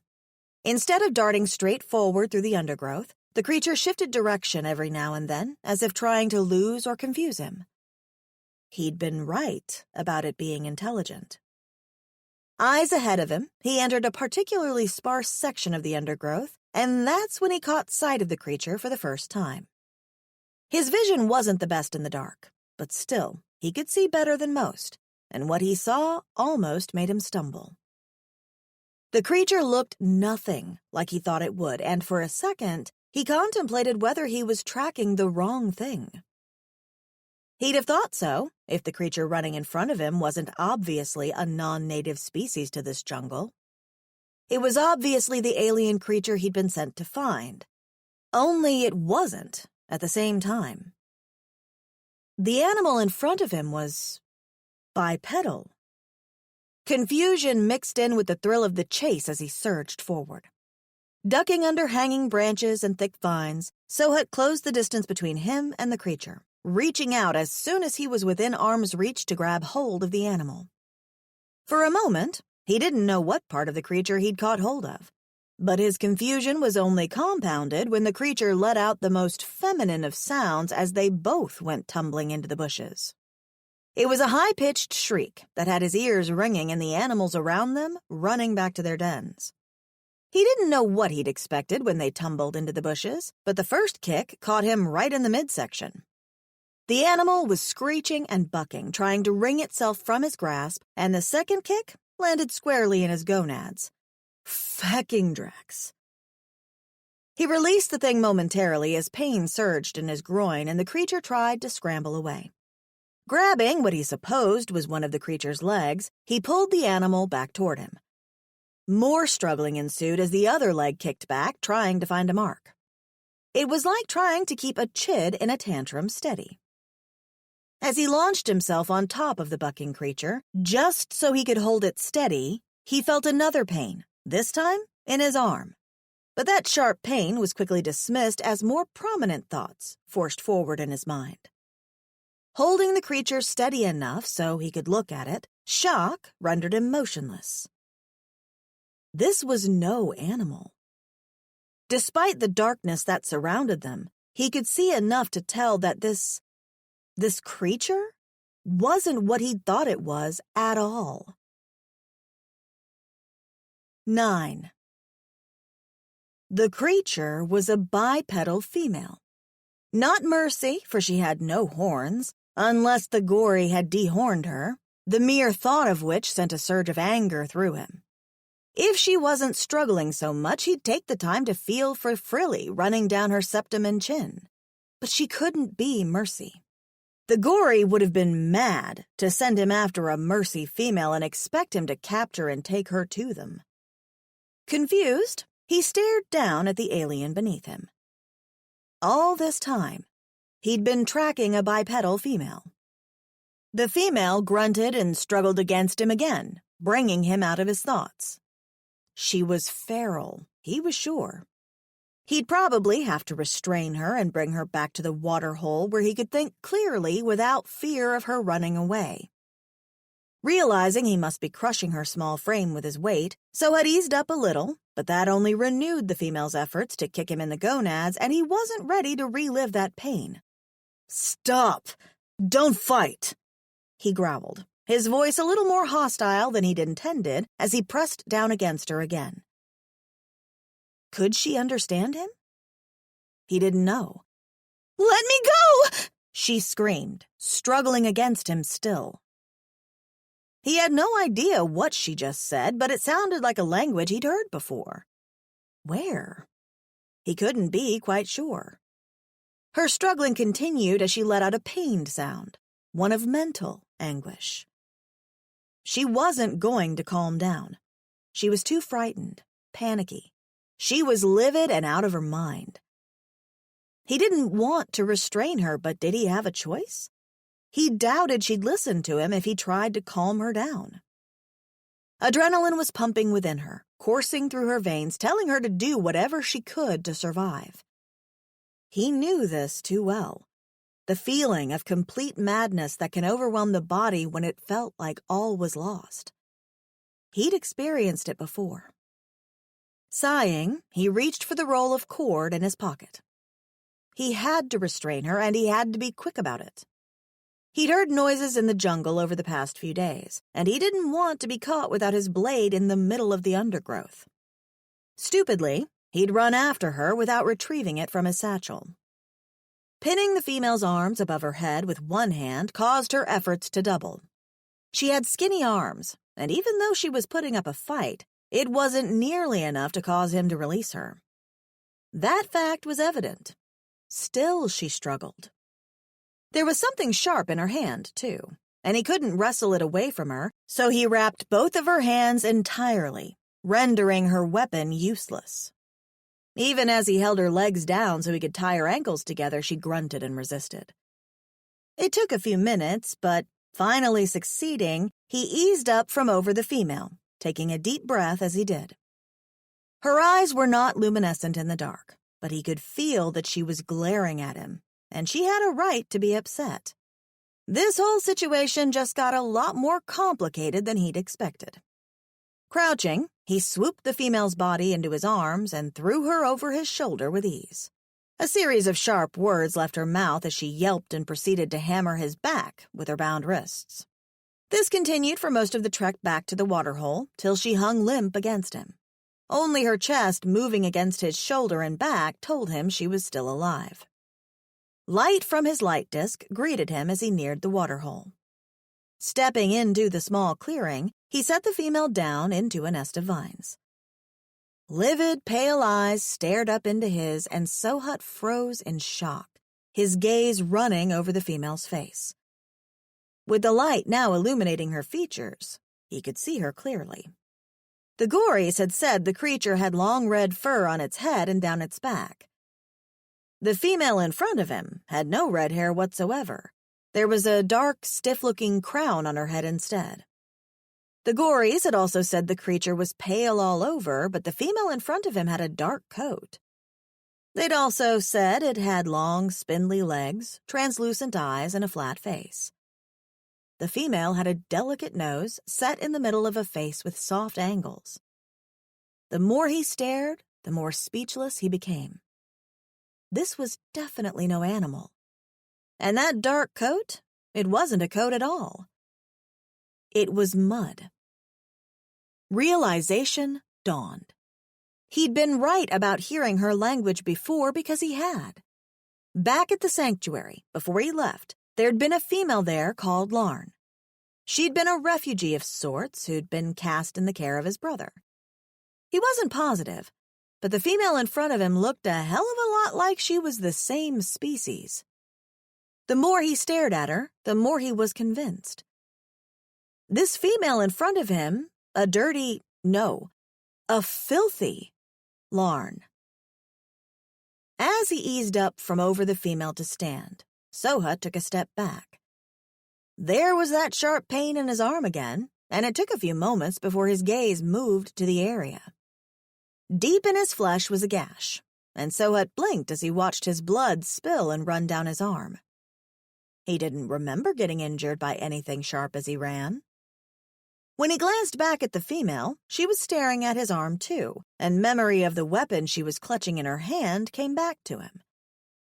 She'd wounded him. "You stabbed me." Even to himself his voice sounded disbelieving. There was a pause, and he was surprised when she answered. "Fuck with me and I will do it again." Her voice was strong, not betraying the fear in her eyes. It sounded like she'd understood what he'd said. Larn, back at the sanctuary, had been able to understand him too, though he hadn't been able to understand her.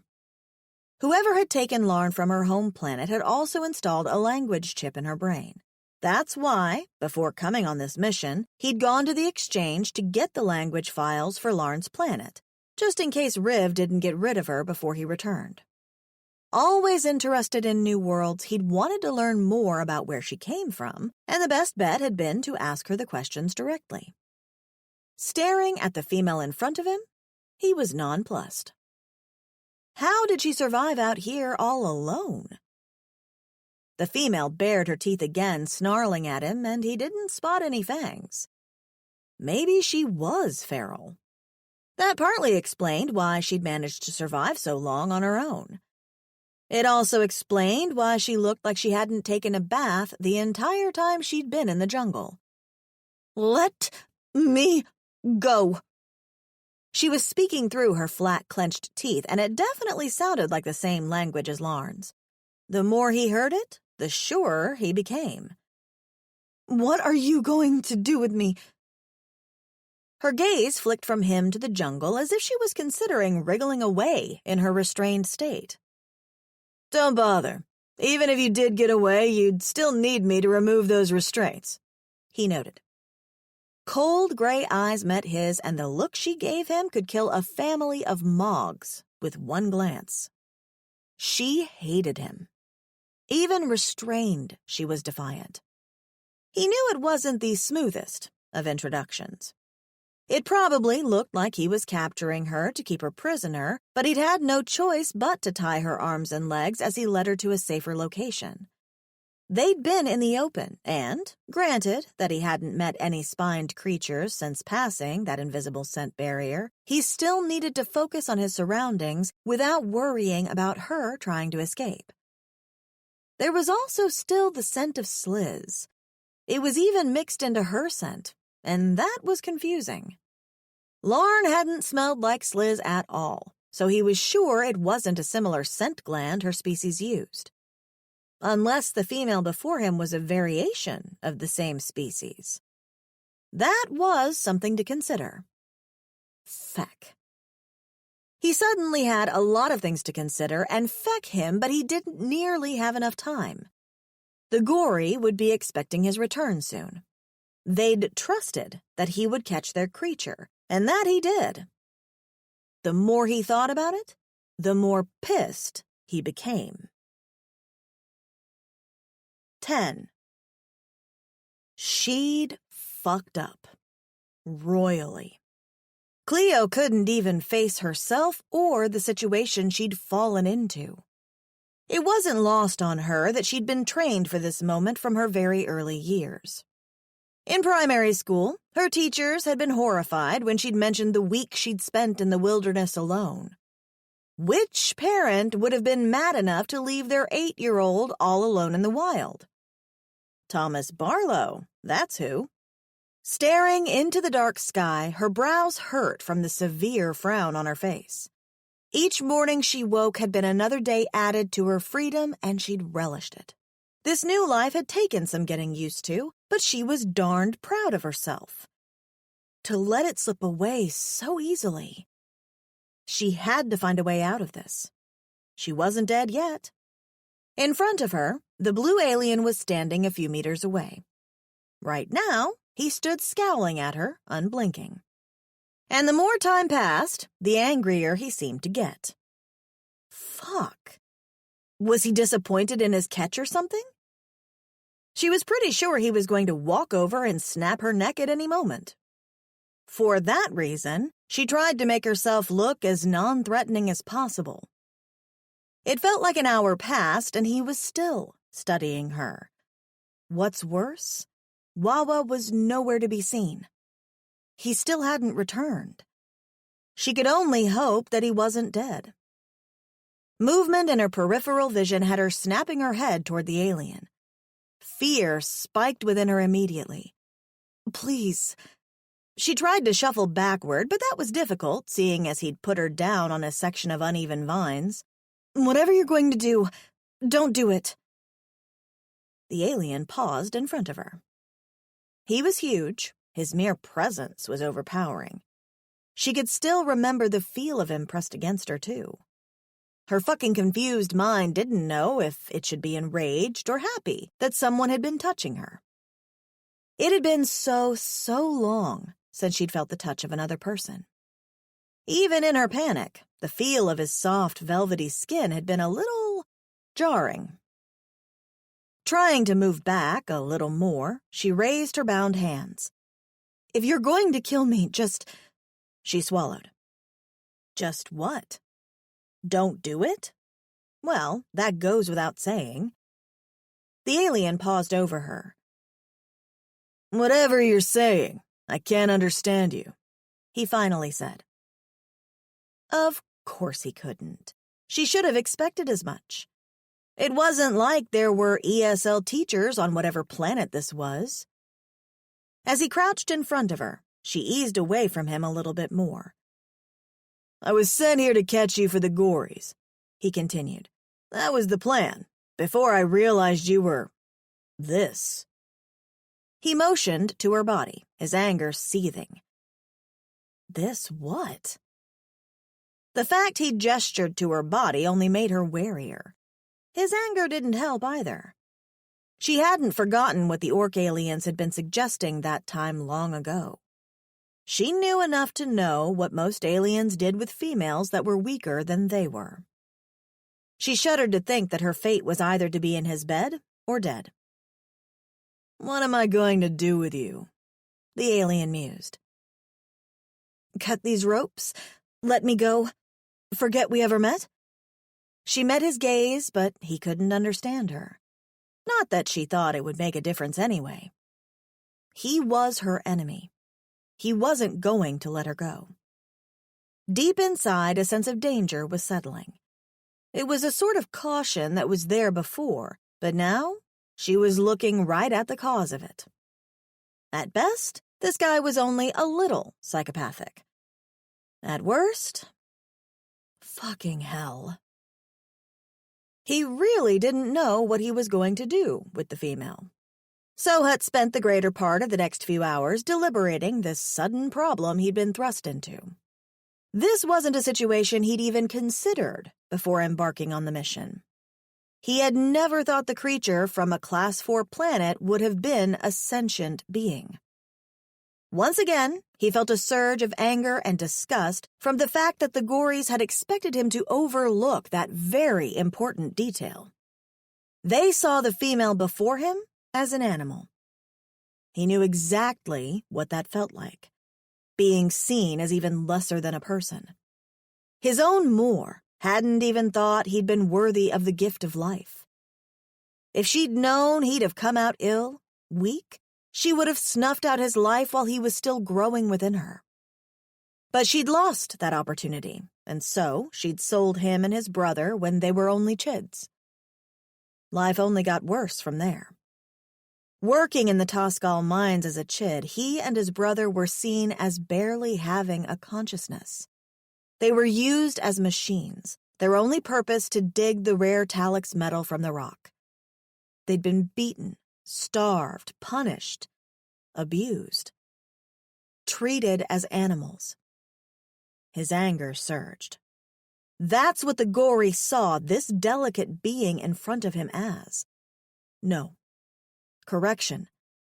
They didn't see her. When they looked at her, they saw nothing, and that was the problem. He didn't need to get to know her to see the flaw in their reasoning. Eyeing her now, the glow of the light disk highlighting her features, Sohat stopped pacing to study her. For the entire time she'd sat still, her body curled into a ball. Now and then, her gaze searched the bushes. In some moments, she'd worry her bottom lip, her face becoming distressed, but whenever she realized he was watching her, she would go emotionless. She was small. Bigger than Larn, but still small compared to him. She didn't have much weight on her either, and he wasn't sure if that was because she'd been living in the wild on her own for over an entire orbit, or if that was just what she'd been like before. An alien creature, lost in the Cosnia jungle. It was amazing she'd survived. "Just how did you survive this long?" There was annoyance in his tone, lingering from his thoughts, and he tried to keep it at bay. "This world is new to you. Dangerous." She didn't respond, but her eyes darted to his. She wasn't smiling, wasn't snarling, nothing. She seemed alert, guarded, as if she was waiting on him to make some mistake so she could escape. "Tell me." He took a step forward and crossed his arms. "How did you survive?" "You can't understand me anyway." She met his gaze. "I don't know what you want." There was strength in her eyes. Despite her circumstances, she was looking at him as if she wasn't ready to give up just yet. He respected that. "It doesn't matter what I tell you." Her language was enticing. So many soft syllables. It made it difficult to determine if she was saying she wanted to cut his gonads off or if she wanted to give him an embrace. Moving to his satchel, he took out the language uploader he'd bought so he could understand Larn. He'd gotten the 3 most popular languages mined from data retrieved from Larn's planet. He'd have to install each separately and hope that the female in his midst spoke at least one of them. Popping out the device, Sohut eyed the female as he selected the first language file. It was the most popular language on her planet, something called Chinese. She was looking at the device as if it was some weapon to use against her. Pointing the device at the back of his ear, he depressed the button, and what felt like an electric shock passed through his brain. He had to squeeze his eyes shut for a few moments. "The hell is he doing?" he heard the female whisper. Nope, not her language. Sighing, he selected the second most popular language, Spanish. The second upload made him feel like he was going to pass out. It wasn't usual to upload so much data in such short intervals. It was like smoking a whole carton of woogly smoke in 1 hour. Completely unhealthy. But he didn't have time to wait the recommended intervals. It took him a little longer to recover from the second upload, and when he opened his eyes to look at the female, her widened gray pools were staring at him with a mixture of confusion and wariness. "You're doing something really freaky, and I don't like freaky right now." Feck. Not her language. He closed his eyes again. Looking at the language uploader, he grit his teeth. This third language better be it. English. As the language uploaded, his consciousness waned in and out, and he was vaguely aware that he'd fallen to his knees as the brain fog overtook him. Fucking hell. Don't tell me you're doing drugs or something. He understood most of that. Triumph made him smile a little. Please don't tell me the alien that captured me is taking drugs. She trailed off and huffed out a breath. I can't believe I let a druggy psychopathic hunter capture me. What? He opened his mouth to answer her and then stopped. She obviously didn't know he could understand her yet. Maybe he'd keep it that way for a bit. Resting into a sitting position, he blinked at her as his vision cleared. Should have stayed hidden in my cave. Might have probably starved to death, but at least I'd have died free, she murmured, her voice so low he was glad he had her language upload so he could understand what she was saying. And being able to understand her brought a whole new level to their current predicament. She was an intelligent being, a being whose language he now understood as well as he understood his own. She wasn't something belonging behind a barrier in a zoo, or, worse yet, as a prisoner in some mine. Surely the Gories knew this. Why had they sent him to capture a being that should have a life of freedom just as he and they deserved? He couldn't take her back to them. That was clear. Not after what he'd had to endure as a chid. Not after the life he'd have to live in captivity. There must be a way to get out of this. He heard her murmur again, and the illumination from the light disk caught a glassy sheen in her pale eyes. He didn't realize he'd been moving closer to her till she winced, her wide eyes turning on him as she tried to shuffle away. Her reaction wounded him a little. He wasn't the monster she obviously thought he was. Outstretching his arms, palms down, he tried to communicate to her that he wasn't going to harm her. I'm not going to hurt you. She was looking at him as if she expected him to continue, as if she was waiting for the word yet, and that alone strengthened his resolve to prove her wrong. He was nothing like the monsters that roamed this galaxy. Nothing like them. We're on the same side. An expression he didn't understand passed over the female's face. Sure looks like we're on the same side. She shook her wrists, which were restrained. I also tie up people I mean no harm. Sohut fought to keep his face straight. Reaching for her legs, he saw her eyes widen as she pulled them back toward herself. I'm not going to hurt you. He tried to keep his voice calm, but deep down, her fear of him was rubbing against him. He hated the way she was looking at him. It reminded him of too much. When he'd been a chid, he'd had that look too many times as he'd gazed on the degenerates in the mines that he'd feared. It was a look that should break the life organ of any sane being. But most beings in the mines had evolved into the mindless animals the Toskals had seen them as. "I'm going to release your legs," he said, and waited. The female's eyes lit up a little as she stared at him, hope flaring inside their pale depths.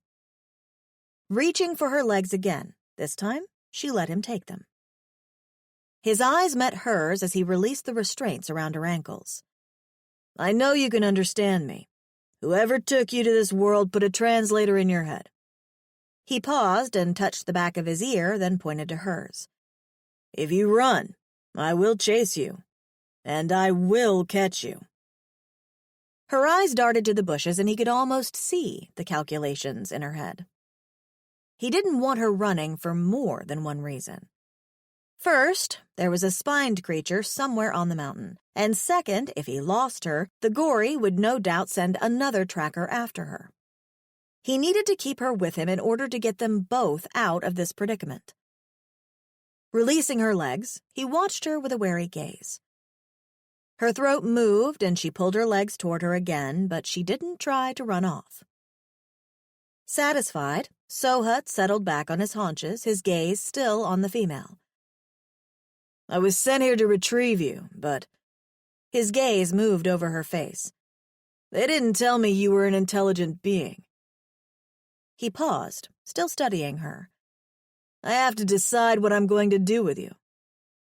Something akin to panic passed over her face so quickly he almost missed it.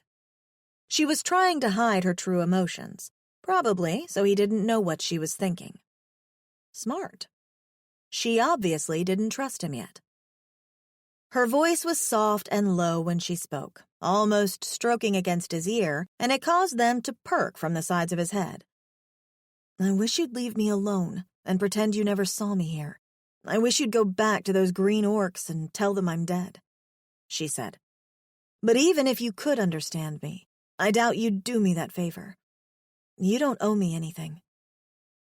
Her words tugged at something inside him, and he fought to seem unaffected. Pretending he didn't comprehend a word she said, he tapped his hand against his chest, catching her attention. "Sohut. My name is Sohut." He stretched one of his hands toward her, and she leaned away. "South?" Humor sprung into her eyes, and that one emotion transformed her face for the few seconds that it was there. "South? Don't tell me. You're a spawn of the Kardashians." "What?" The Kardshin were a species that lived on Mexla 7. He didn't look anything like a Kardshin. How did she even know about them? And she'd butchered his name in the process, too. "Sohut." He stressed his name. "South. Your name is South." Frowning, he hit his chest with his palm. "Sohut." "Sohut? Kinda like shout?" She paused. "Grout?" A slight chuckle left her lips, and despite that it was at his expense, he could feel himself relax a little. When he nodded, she scrunched up her nostrils. "Nice to meet you, Grout." The female had the audacity to snicker at her own silly joke. "Not like it matters anyway. I don't know why you're introducing yourself to me when you're my enemy." He opened his mouth to correct her, but didn't. For a few moments, she refused to meet his gaze. Then she finally looked at him and rolled her eyes. "Fine. My name is Cleo." She paused, then brought her wrists to her chest. "Cleo." Cleo. It was a beautiful name, a sort of sound that made a smile spring behind his eyes when he repeated it in his mind. It sounded like the name of a beautiful blossom. "Clue," he repeated, purposely mispronouncing the syllables. Clue was Old Mercian for wild thing. Funny, it fit the female perfectly. Cleo. It was her turn to frown at him. "Clee?" She paused. "Oh, Cleo." "Clue." He nodded and turned away from her before she saw the smile twisting his lips. As he stood, Her sound of exasperation almost made his shoulders shake in a silent laugh. Regardless that she'd tried to murder him earlier, he might like this Cleo. It was good he'd been the one to take this job. If the Gories had gotten other hunters, there's a chance she'd have been in a cage heading to Kesna Zoo by now. At that, his gaze fell to the signaling device the Gories had given him. The same device that held her DNA, activated with just the press of a button to lock onto her until they removed it. She had no idea it was resting in his satchel. She'd been lucky the Gory hadn't caught her before. He guessed she hadn't approached them as closely as she had approached him. Grabbing his satchel, he settled beside Cleo and pulled out one of his food packets. He could feel her gaze on him as he took a bite and chewed purposely slowly, watching her reaction. Her mouth curled in disgust as she watched him, and he almost choked. "You can have some." He outstretched the packet to her, close enough for her to reach it. All she had to do was lean in and take a bite. He knew she wanted it. There's no way she wasn't hungry. If she'd gone hunting since he'd entered the jungle, he was sure he'd have found out. Her eyes narrowed on him. "I don't want your food." The little wild thing was a liar. Her gaze wandered and fell on the food packet. She wanted it. "Take some." Pale eyes blinked at him, and he shoved the food toward her once more. He could see the mental battle in her eyes. Leaning forward slightly, she took a begrudging bite of the slew dough and chewed. Her lips moved so delicately as she chewed that he sat staring at her for far too long. It wasn't only her scent that was captivating. Regardless of her efforts to make herself invisible, she was catching his attention at every turn. She seemed to notice his gaze, and her frown returned as she jerked away. "I know you can't understand me, but this doesn't make us friends." No, it didn't, but it was a great fecking start. 11. The blue guy was sleeping. Or maybe he was pretending to sleep. Studying him now, his back turned toward her, she glanced at the jungle beyond. She could shuffle away, but glancing at her hands, she gulped. That would be stupid. Plus, he hadn't hurt her yet. He'd been kind so far. If she escaped now, she wouldn't have use of her hands till she managed to get this alien rope off. It wasn't like normal rope at all, and she was sure rubbing the bands against a sharp rock wouldn't break them. Maybe that's why the blue guy Grout had fallen asleep. He was sure she wasn't going to be stupid enough to run off. It wasn't the first time aliens had thought she wasn't stupid enough to do something, only this time, this alien might just be right. Sighing, she settled her back against the vines running upward against the rock. Her belly wasn't empty, thanks to the food he'd shared, but she was thirsty. She'd been hesitant at first, but his food was like cake, only doughier. After a year of eating meat, having a pastry had been like having a piece of heaven. Licking her lips at the thought of the food, she eyed the rock pool in front of them. The reflection of the light on the water reminded her of that time her father had left her in the wilderness alone. She'd found a small stream and had stayed by it on the second night. It had just been her, the silence of the forest, and the reflection of the moonlight against the flowing water. It had been such a serene feeling back then, just her and nature. She didn't feel so serene now. There was discomfort, anxiety, distrust, and a myriad of other feelings circling within her, but no serenity. The alien seemed nice. She wanted to trust him, but dropping her guard so soon could lead to her detriment. Eyeing the water, she tried to stand, but all she could manage was a shuffle. She guessed it would do. She wasn't going far anyway. She could shuffle to the pool edge and dip her head in to get a drink. Luckily, it was moving water, so she didn't have to worry about it being dirty. That meant she could even bathe in the rock pool, and the water would be clean again not long after she stepped out of it. Shuffling forward, Cleo cursed underneath her breath. She was definitely going to rip the few threads still holding her clothing together. She'd tried to fashion clothes from the leaves of the jungle, but she'd yet to find something that didn't itch to high heaven and which lasted more than a week. She'd actually found a plant that molded itself like cotton, and she'd thought she'd found her solution, only to wake the next morning with a rash over her entire body. Even in space, she wasn't safe from allergies. The rash had only lasted a few days, but in that time, she'd almost torn her skin off just to stop the itching and resultant burning. From then, she'd been careful to leave the plants mostly alone. Who knew what else she was allergic to? She didn't need to die of poison, an allergic reaction, or stupidity. Cleo snorted to herself. One could argue she was going to die of the last one anyway, judging from her actions over the last day.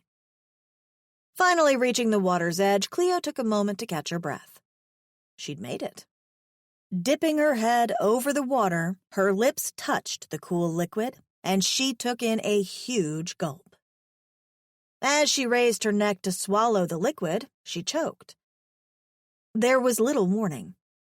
All she felt was a huge thump as her heart flipped in her chest when a shadow blocked the light. It moved so quickly she hardly had time to react. As strong arms grasped her shoulders, Cleo bucked, her fight-or-flight response activating immediately as her heart lodged in her throat. She barely heard a grunt as her feet connected with the attacker, and, in a second, she realized it was the blue alien that had come at her. Grout. But it was too late to stop what was already happening. Frickin' Grout was attacking her. Her body was off balance, his weight on hers pushing her over, and she was falling. Wide eyes met green ones as they both crashed into the rock pool. They went under, sinking quicker than her mind could keep up and understand what was happening. The water she'd been swallowing was stuck in her throat, and she hadn't been able to take a breath before going under. Not to mention that he was still holding on to her. Was he trying to drown her? Thrash as she might, she couldn't release the strong arms around her, and terror filled her as the glow of the alien lamp grew dimmer, its glow fading the deeper they went. The rock pool was deep. She'd only dived in it once, but she knew that there was no way she was reaching the surface if he didn't let her go. Who knew? Maybe he could frickin' breathe underwater and knew she couldn't. Not her enemy, her ass.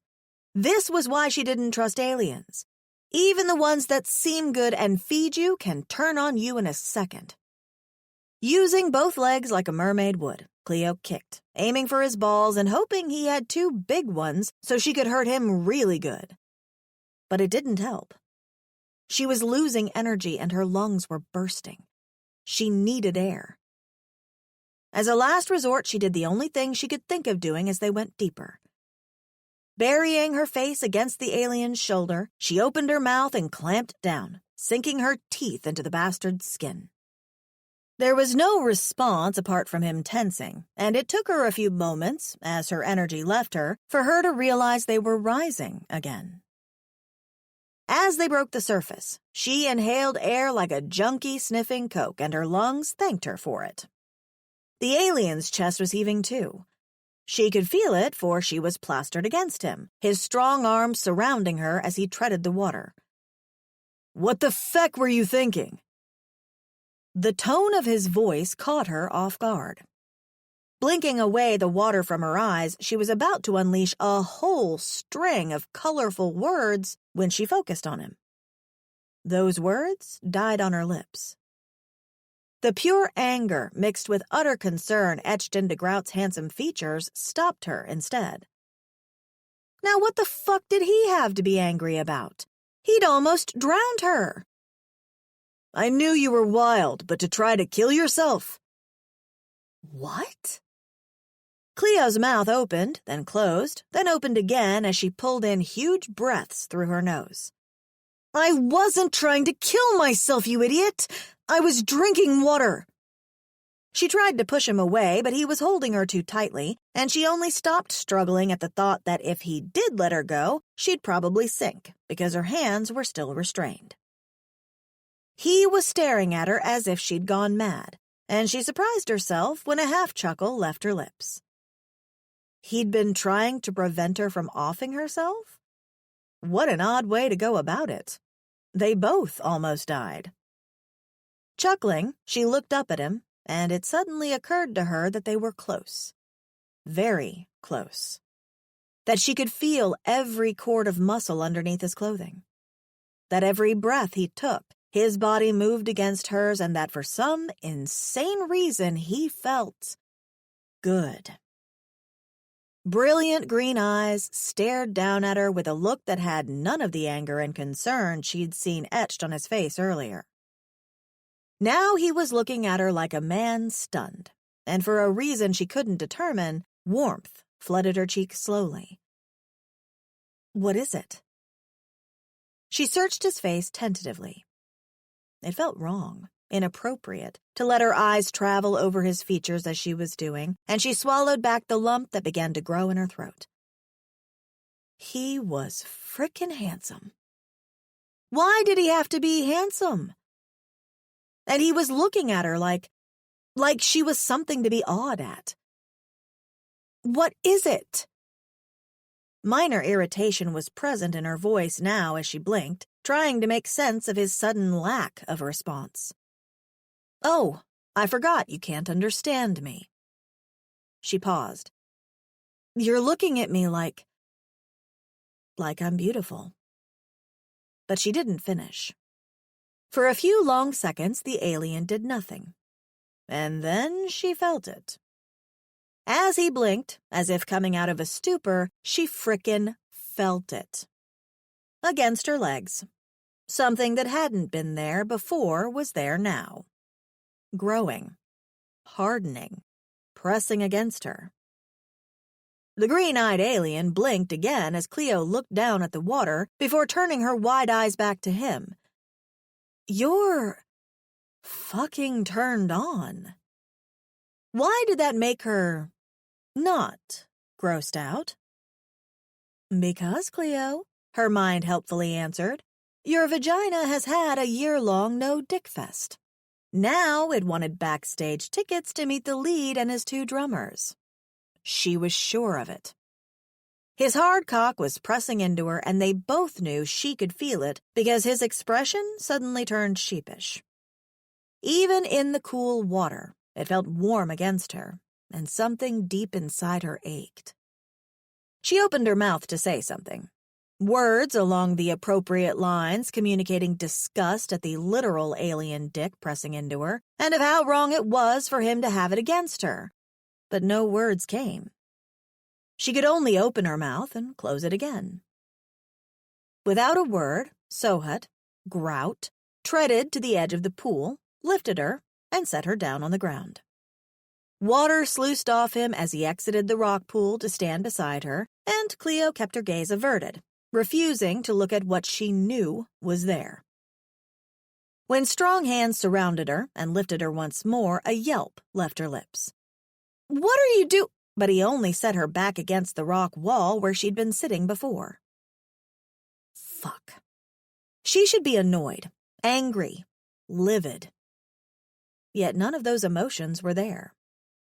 All she could feel was a tingling in her lady parts, and an excitement building in her chest that she hadn't felt in a long, long time. He was male. So male. And now, because of the ache building in her core, she was painfully aware of it.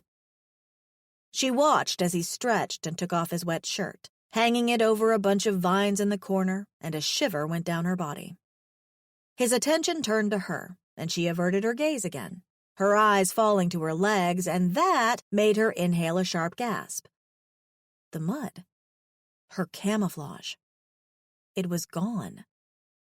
Thin streaks of dirt were now on her skin, which had just been fully hidden by a healthy covering of mud. Raising her arms, her eyes widened. It was all gone. When her wide gaze fell on the alien, she found he was still looking at her in that strange way he had been in the water. Fuck. He could see her. Like, see her. Her camouflage had washed away in the water, and now she felt open. The funny thing was, the only thought in her head at that moment was the fact that she must look hideous. Hiding behind the dirt and mud had been easy, but now he could see exactly what she looked like. And, well, no one had seen her in over a year, especially not a hot male that her lady parts were, admittedly, too excited to see. He was probably thinking she was a strange-looking creature now with all the mud washed off. But when her gaze met his, she didn't see any of that. The look in his eyes was the exact opposite. And it shouldn't, but it made an electric thrill shoot straight into her stomach and erupt like a firework in her belly. 12. She was the most beautiful creature that had ever walked on Hudo 3. Larn, female of her species who had turned up at the sanctuary, had been beautiful too, but Cleo was... Sohat turned from her and stuck his hand in his satchel, focusing on it instead as he searched for nothing in particular. He'd first noticed that the mud she'd plastered over herself had washed away while they were still in the water, and even now he couldn't stop himself from staring. She was pale, as the Gories had described, and that paleness contrasted against her eyes and hair.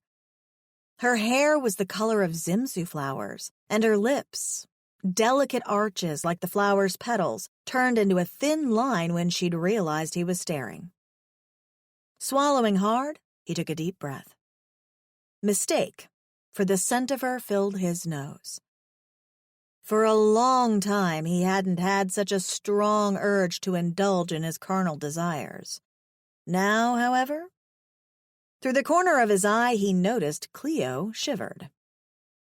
The water had been cool, and with Hudo 3's star on the other side of the horizon, the warmth in the air wasn't as strong as it usually was. And her skin looked thin. Without the mud covering it, he could see her lifeblood in the vessels underneath. A concerning matter, seeing that she'd been in the jungle alone. What is it? Why are you looking at me like that?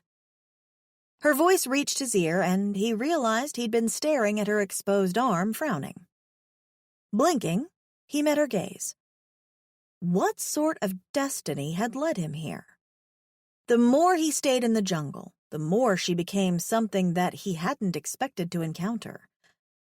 Cleo shivered again, and that knocked him out of his ruminations. You need warmth. She seemed to stiffen, her neck stretching back a little as she eyed him, and she looked so strange doing it that his eyes crinkled at the corners in amusement. We're not sharing body heat. Then her eyes widened. Is that why you took your shirt off? Shit. I forgot you can't understand me. Her eyes widened some more. Which girl that's been alone for a whole year wouldn't want a hot hunk plastered against them? I mean, thanks for the sentiment and all, but I don't know you. Sohat had to look away so she couldn't see the humor in his eyes. He hadn't been suggesting they share body heat. He had no idea what she meant by that anyway. There was no way to transfer heat of one's body to another, at least not in his species.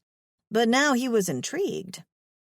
And she thought he was attractive. He'd return the compliment, but that would give away the fact that he could understand her. Fetching one of the sludos from the satchel, he moved over to her, noticing her eyes were plastered on his chest before her cheeks took on a strange hue and she looked away, instead choosing to focus on the food in his hand. Do you want this? He shook the sludo in his hand. Her eyes narrowed immediately as if she was contemplating saying no. Yes, she nodded. Unpacking the food slowly, she watched every move of his fingers. You only have 4 fingers, she murmured as if awed. 4 long, thick fingers. Her cheeks took on that funny hue again, and she closed her eyes for a second, murmuring something about having no tact.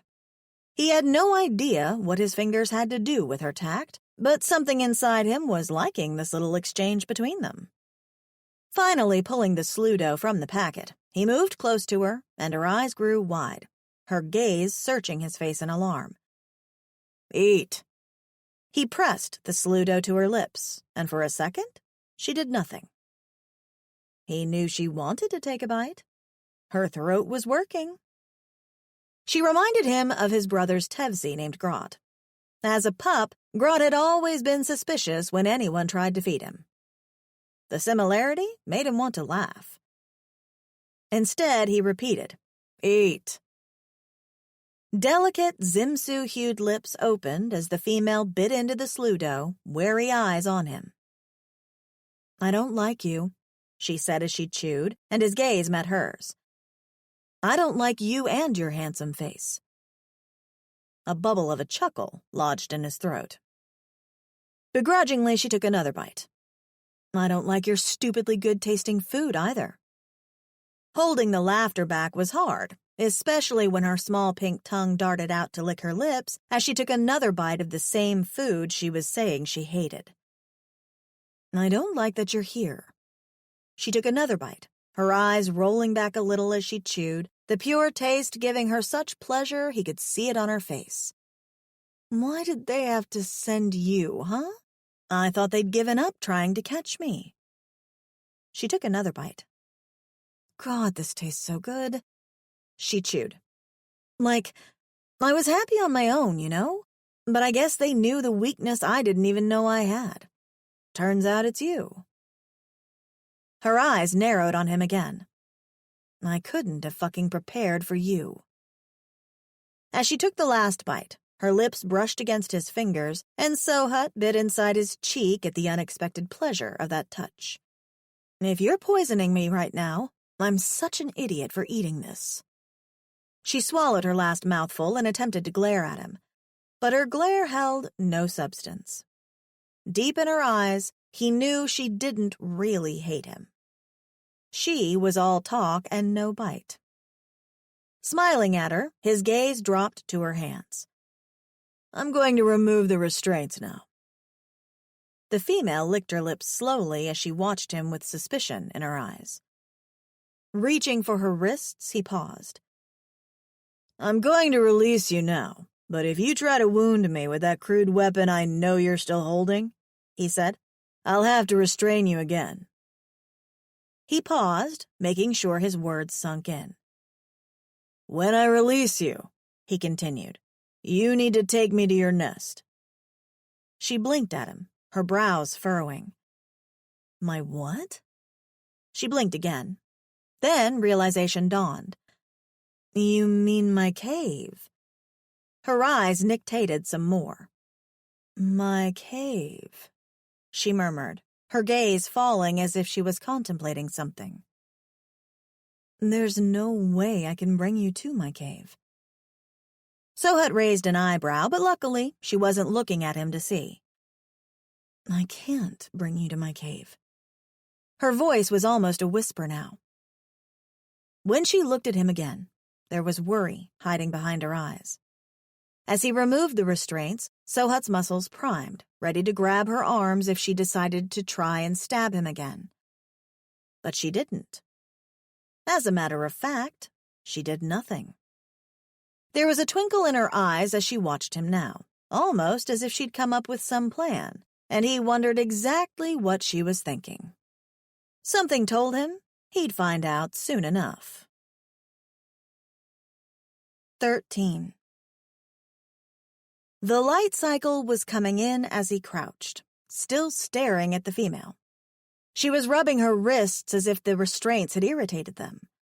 He'd taken care not to place them tightly, but her skin looked so delicate. There was still a good chance the restraints had irritated her. Grabbing his satchel, he stood and put it over his back. "Let's go." Pale eyes looked up at him. "Okay." She smiled and beckoned to him. "Follow me." As Cleo stood and began walking to the undergrowth, he was sure she would suddenly make a mad dash for cover to get rid of him. But she didn't. With him walking behind her, her steps were hesitant, but she didn't run. Instead, she walked as if she wasn't quite sure where she was going, and his previous thought that she was hatching some sort of plan returned. As they got into the cover of the bushes, the warmth of the undergrowth was welcoming. In front of him, the female bat away stray vines that hung in their path, and now and again she'd glance behind her as if she was checking whether he was still there.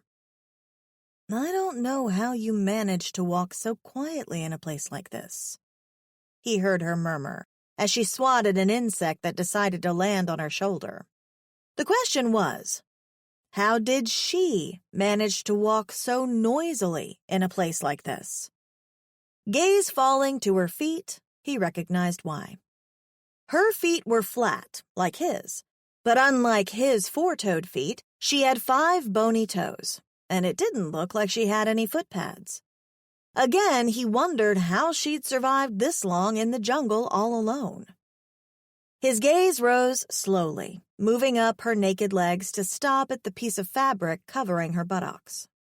It was ripped and torn in many places, but it still covered enough that she was modest. He couldn't see anything, and he realized belatedly that he was staring as if mesmerized at the sway of her hips as she walked. As if she could read his thoughts, she turned and looked back at him, her gaze lingering on his chest a little too long before she suddenly stopped walking. Where she'd stopped was at the edge of a cliff. Frowning, Sohut walked close to the edge and looked over. It was a sharp drop. All he could see were the tops of trees below. When he turned his confused stare to the female, the mischief in her eyes was unsettling. Hatching a plan, she was. He'd told her to bring him to her hideout. This definitely was not it. "Your camp, where is it?" he asked, his eyes narrowing as a smirk appeared on her face. Beautiful little trickster. In the light of Hudo 3's star as it rose, she was even more striking than he'd thought before. The female was standing before him, her palms clenching and unclenching, and her shoulders were set in the way he'd seen the long-legged grazing animals of the north stand before they would spring into action and dart off into the high fields. Everything about her stance, from the way she was standing to the look in her eyes, spelled that she was about to do something. Something to him. Yet for the life of him, he couldn't find the propensity to care. All he could feel was intrigue. Instead of trying to stop her scheme, he was curious to find out what she was planning. He must have inhaled an otri insect that had made him go stupid. Glancing over the edge of the cliff once more, Sohut narrowed his eyes. Was she planning on trying to push him off? He doubted she could, but just in case, he planted his feet firmly on the ground. If that was her plan, he'd like to see her try. "This isn't your camp." He cast his gaze to hers, still reading the deception simmering underneath her skin. Her eyes twinkled as she raised an eyebrow and pointed upward. Sohut's frown deepened. Up? Stepping dangerously close to the edge of the cliff, he leaned out just enough to see above. Sure enough, there was a small hole in the rock wall there.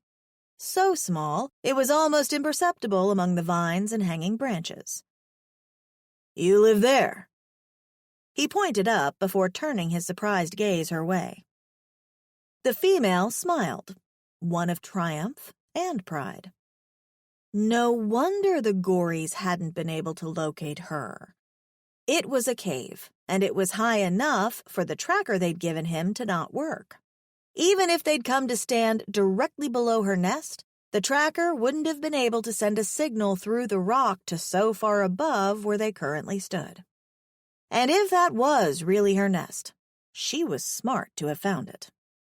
It was the perfect hideout.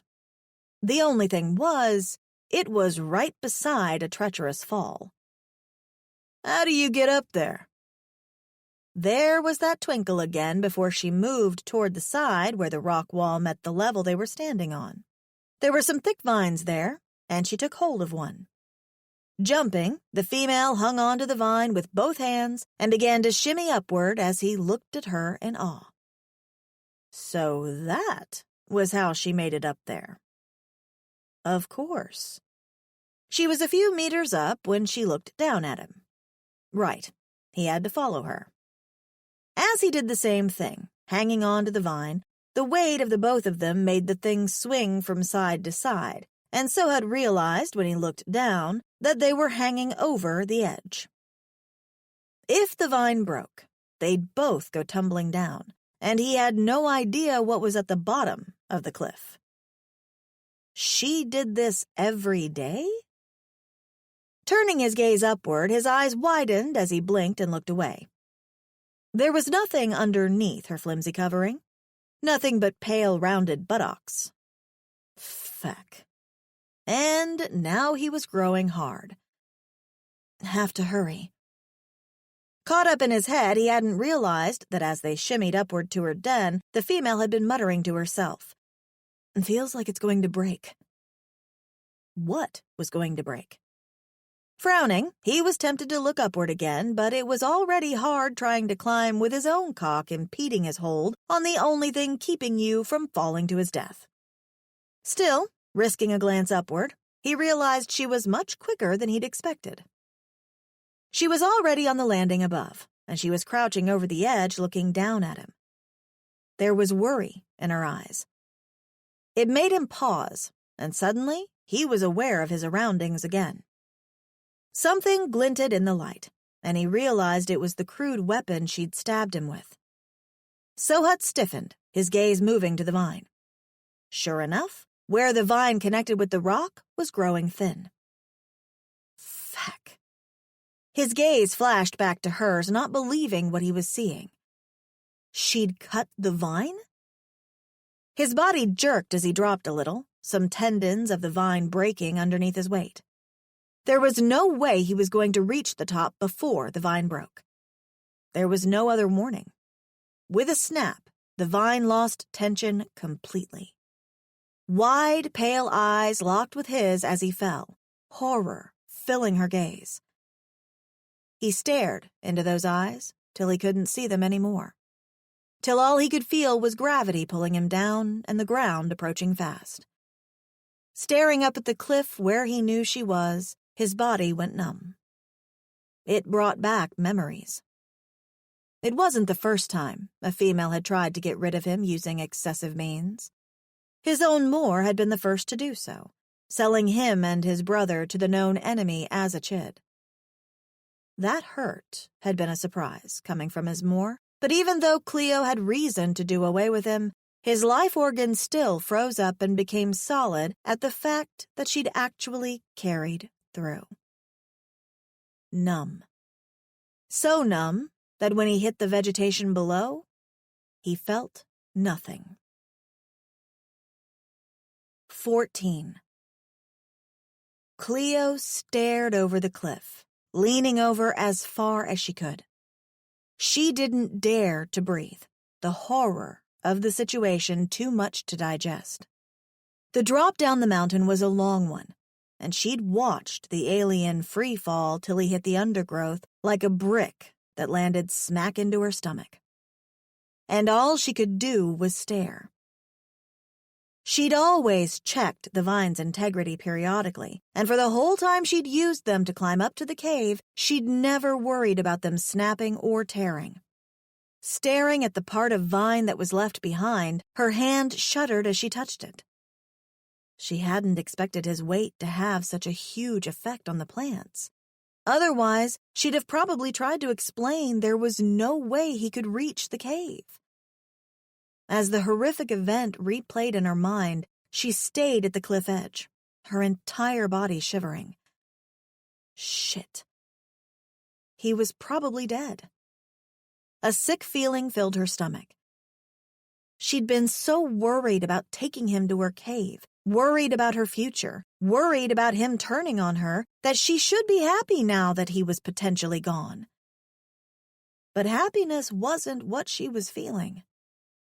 He was probably okay, right?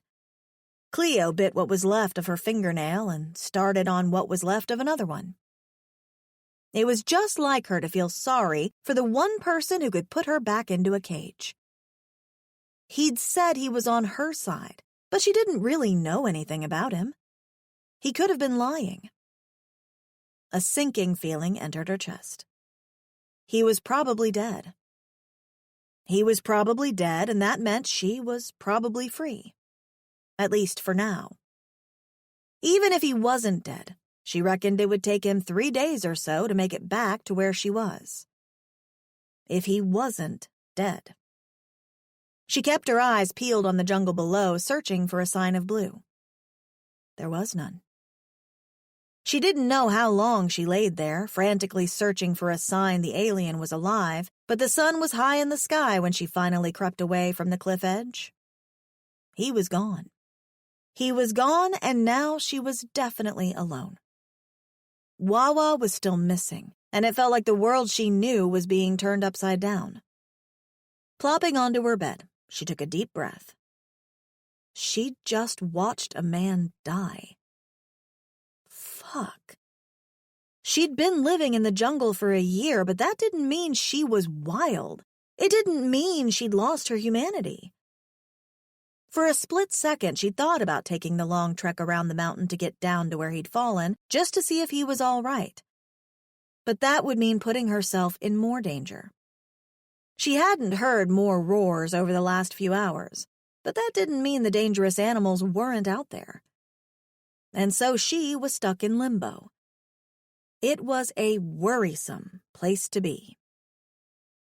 Cleo's eyes fluttered open. Anxiety and panic from the last few hours came rushing back to her, and she took a few moments to breathe. Shit. This had to be one of the toughest of situations she'd ever faced in her life. Blinking up into the darkness, she had the distinct feeling she'd been asleep for quite a few hours. The stress of the last few days seemed to have caught up with her. Groaning, she glanced over to where Wawa usually slept. Even in the dark, she knew he wasn't there. That brought back the fact that all was not right in the world.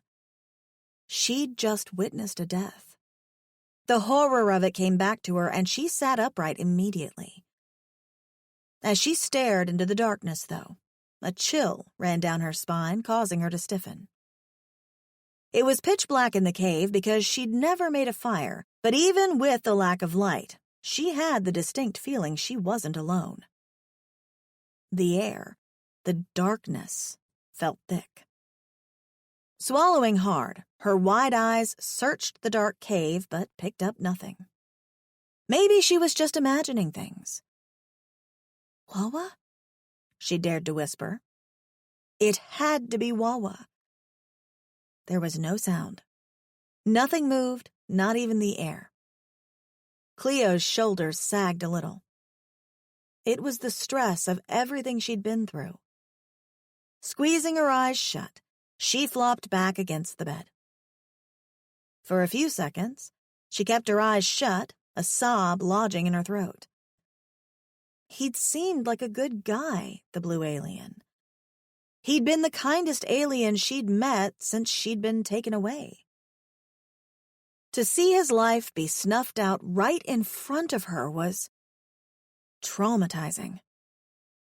Sniffing, she swallowed hard, and that's when she felt it.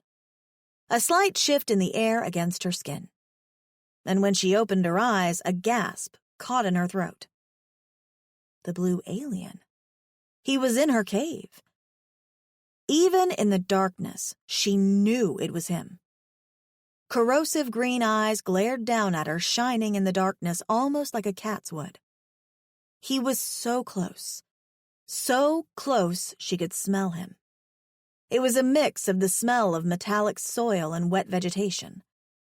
Her eyes widened in their sockets as she froze. It was like seeing a ghost.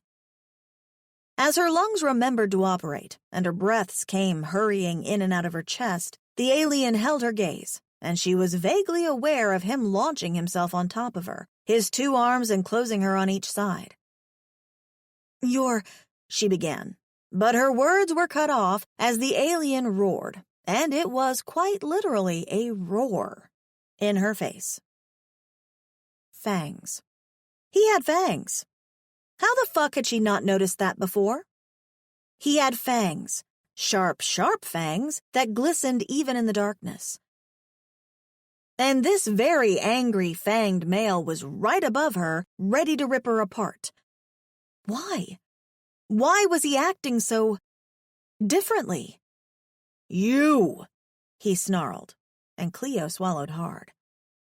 Something had definitely changed inside him. Maybe she was seeing a ghost.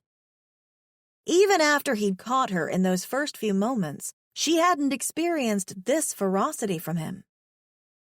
Frantic, she tried getting from within the cage he'd made with his body, but she couldn't even move from underneath him. There was nowhere to run. How did you survive? Something sharp ran against her cheek, and her eyes widened even more when she realized it wasn't a knife, but one of his fingers. He had claws. Sharp claws. It felt as if, should he put any pressure on his finger, her skin would break, and she would bleed. "You," he repeated, his voice so deep and threatening she could feel the fear settle deep into her bones. "You cut the vine." Cleo swallowed hard, fear vibrating within her before his words connected in her mind. "What? No, I didn't cut the vine." "You did." He said it so calmly, the fact his fangs were still right above her almost seemed out of place. Wait. Cleo blinked. He could understand her? He could understand her. "I saw you there with your blade." He came closer, moving his head to the side so he was speaking directly into her ear, his voice lowering to a whisper. "You cut it." His warm breath brushed over her skin as he continued. "And now I'm very, very angry." He leaned in then, and Cleo stiffened, her hands flattening against his chest as she tried to push him away. "I didn't cut the vine. It snapped. I might have to punish you." Cleo gulped. She couldn't imagine what he had in mind. All she knew was that he wasn't in his right mind because he didn't seem to be listening to her. He was running his nose against her neck and she didn't dare to move, lest he bury his fangs into her skin. But he didn't bite her. Instead, he buried his nose even deeper into her neck and did the strangest thing. He inhaled so deeply, it was like he was trying to pull her skin up through his nose. "Feck," she heard him mutter. His hands moved down to grip her by the hips as he inhaled again, this time his mouth opening to the point she felt his fangs as he pulled them across the delicate flesh on her neck. Something deep in her caused her core to throb. Something deep, meaning that whore called libido who didn't realize this was the worst moment to be turned on. The alien nibbled her neck. Nibbled it. And a deep groan rumbled through his chest. If this was his idea of punishment, despite that she did nothing wrong, she may like it? As the alien held her waist tighter, he nibbled her neck again before running his fangs to the center of her throat, and instead of filling her with terror, her non-existent panties were getting wet. She felt it then, the first throb of his response, and Cleo blinked. That hard thing nestled against her wasn't his frickin' leg. She began, and the alien froze. He lifted his head and looked down at her, his green eyes shining in the darkness. As if realizing what he was doing, or what he'd almost done, he rolled off her suddenly, and Cleo was left staring at what she assumed was his back.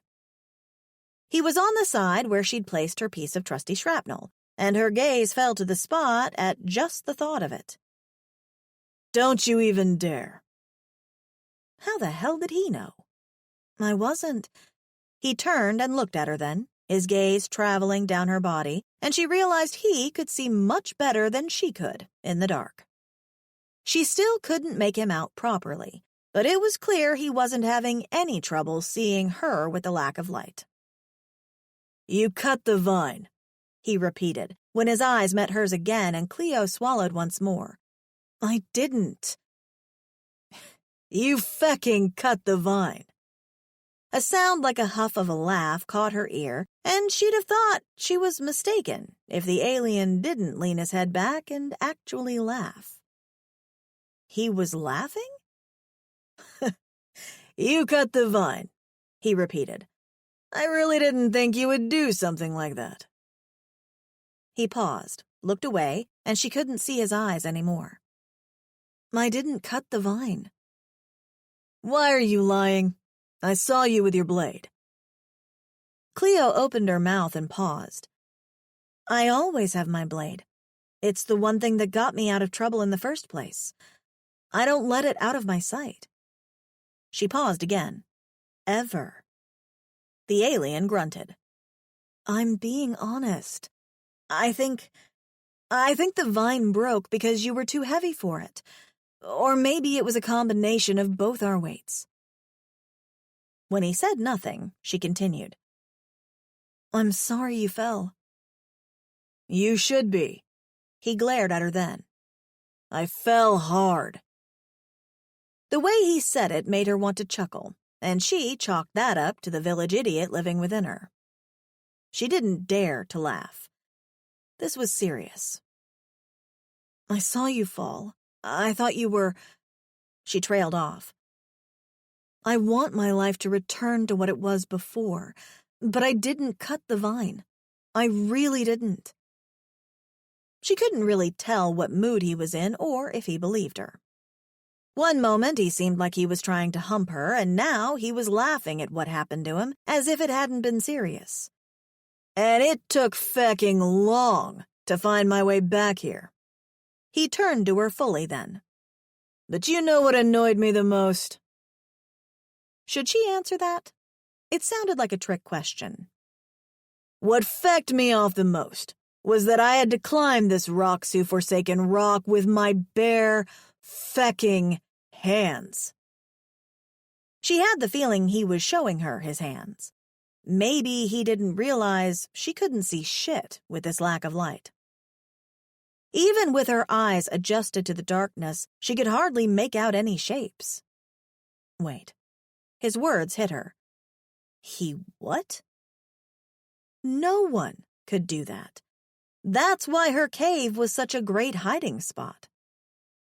Muttering something she didn't catch, she felt him move off the bed, and then she heard the tinkle of metal.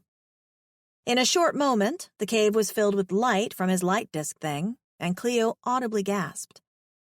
He looked terrible. There were bits of twigs and leaves stuck in his hair. His hard, previously unmarred chest had all sorts of scrapes and cuts, and when he turned to rummage in his satchel, a whole host of what looked like brown sea urchins were stuck in his flesh. Ouch. Her face must have been scrunched up at the sight, because when he turned and looked at her, his green eyes bore into hers like, yes, this is your fault. Obviously, he still believed she'd cut the vine on him. Ignoring her, he continued searching in his satchel. "Only a few things didn't fall out," he muttered. "The fecking tracker is still here, but all my Sludo is gone." He turned his accusatory eyes on her. "I shouldn't have fed you any." Cleo flattened her lips and averted her gaze from his. The food he'd fed her had been delicious. She, too, felt loss at the thought of them being lost. As the blue alien moved, his tail swung lazily behind him, and it, too, was filled with the urchin-like burrs. They looked like they hurt, but he didn't seem nearly as angry at her as he should be. Well, he had been angry at first, but not nearly enough, and she didn't know how to process that. As he moved over and grabbed his blade from his satchel, he made it a point to look at her sharply as he took up the weapon. "Like the handiwork of your evil scheme?" he asked, before moving to a space near the entrance of the cave. Cleo huffed out a breath. For the last time, I didn't cut the vine, and you can understand me. How? I installed your language while you were restrained. Cleo let that information sink in. He could understand her all that time? Frowning, she tried to remember if she'd said anything that she didn't want him to know. It was only then that she noticed he was crouching slightly. He was too big for her small living space, and that made her realize that he seemed to fill the entire small cavity. Why did you come back? She spoke to his back. He'd been far away, and he was injured. Instead of finding help for himself, he'd returned. And leave you here, so the Gory can send some other idiot to find you. They'd torture you. He must have seen the blood drain from her face, because his gaze softened a little. So, you came back so they wouldn't torture me? Yes, he said. I came back so they wouldn't torture you. I'm much too kind to allow that to happen. She should feel relief at those words. Instead, there was a sort of dread as if there was something she was missing. So you came back because you want to save me? The alien's eyes met hers again, and something passed behind them. Something that reminded her of the few moments before when he was pressing against her with his body. Oh, Clue. He used the name he'd given her, and she was surprised he'd remembered it. Do I have to spell it out for you? His face became serious. I came back because I have plans for you myself. 15. Fucking grout. After dropping that line that she was currently tiptoeing around, trying not to detonate, the grout in the cave began to stoically ignore her. It was as if she wasn't even there. Instead, he stared out the small hole that formed the cave entrance and was doing something with his hands. Now and then he'd grunt, and she couldn't help but draw closer to see what he was doing. Standing as far as she could manage while still being able to look over his shoulder, Cleo's eyes widened. He was using his blade to pry the jungle urchins from his skin, and it looked painful. Blood oozed from every spot where he managed to remove one of the things. Guilt flooded through her as she watched him work. When he finished prying the ones he could see from his arms, shoulders, and tail, he began reaching behind him to try to get to the ones at his back. Cleo squeezed her eyes shut for a second before her mouth moved. "Let me help you." She stepped forward before he could reply and closed her hand around the blade. Rather, she closed her hand around his, for he was holding the blade. It was the first time she'd willfully touched him, and her heart sped up a bit. Grout studied her face. Help me. I'd be a mad jerkle to let you get your hand on my blade. You like to cut things. Cleo clenched her teeth to stop herself from retorting. I only want to help you. I'm being honest when I say I didn't cut the vine. Now shut up and give me the knife. He studied her some more. I sense no deception. That's because I'm telling the truth. For a few seconds, he just stared at her before his gaze moved to her hand still placed over his. Slowly, beneath her fingers, she felt his hand loosen, and soon the blade was in her hands. Wordlessly, Cleo pressed her lips into a thin line as she took a deep breath. Placing the edge of the blade under one of the urchins, she tried to pry the thing out of his skin, but it was in deeper than she'd realized. She'd have to touch him again to get some leverage to remove the darn thing. Biting her lip, she rested her free hand on his shoulder, and she was sure she felt the muscle underneath her hand go taut, as if he was as painfully aware of her touch as she was aware of placing her hand there. His skin felt warm, smooth, and not at all like human skin. It was firmer, yet didn't feel hard, and she found she wanted to run her fingers along his shoulder just out of pure curiosity. touching him felt nice. She hadn't had the pleasure of touching anyone else in so long. Even back on Earth, she'd been single for a long time. Intimate touches that had been desired had been scarce. Uninvited intimate touches had been abundant. Being a bartender had come with its downfalls. Not that she was being intimate at the moment.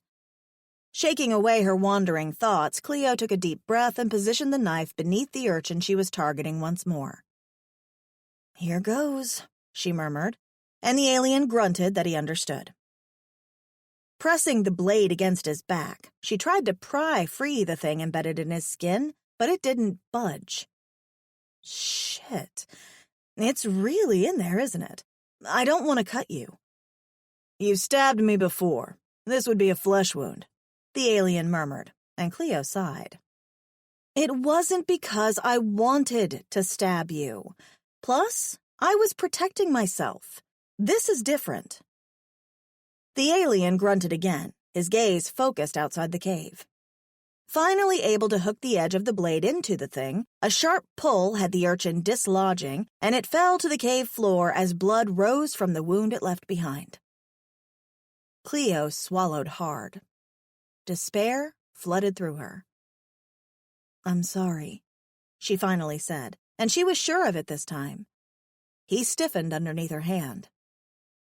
"Sorry for what?" "I'm sorry you're hurt like this. I thought worse had happened, but this is still very terrible." She pried out another one of the things, and blood rushed to the surface of his skin. "It must hurt so bad." "I'm really sorry," she whispered as she got to work on another one. At her words, the alien turned to regard her, his green eyes narrowing.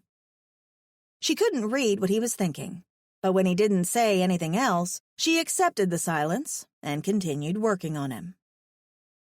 The sea urchins took a long time to dislodge, and by the time she was finished, her own arms and shoulders were aching.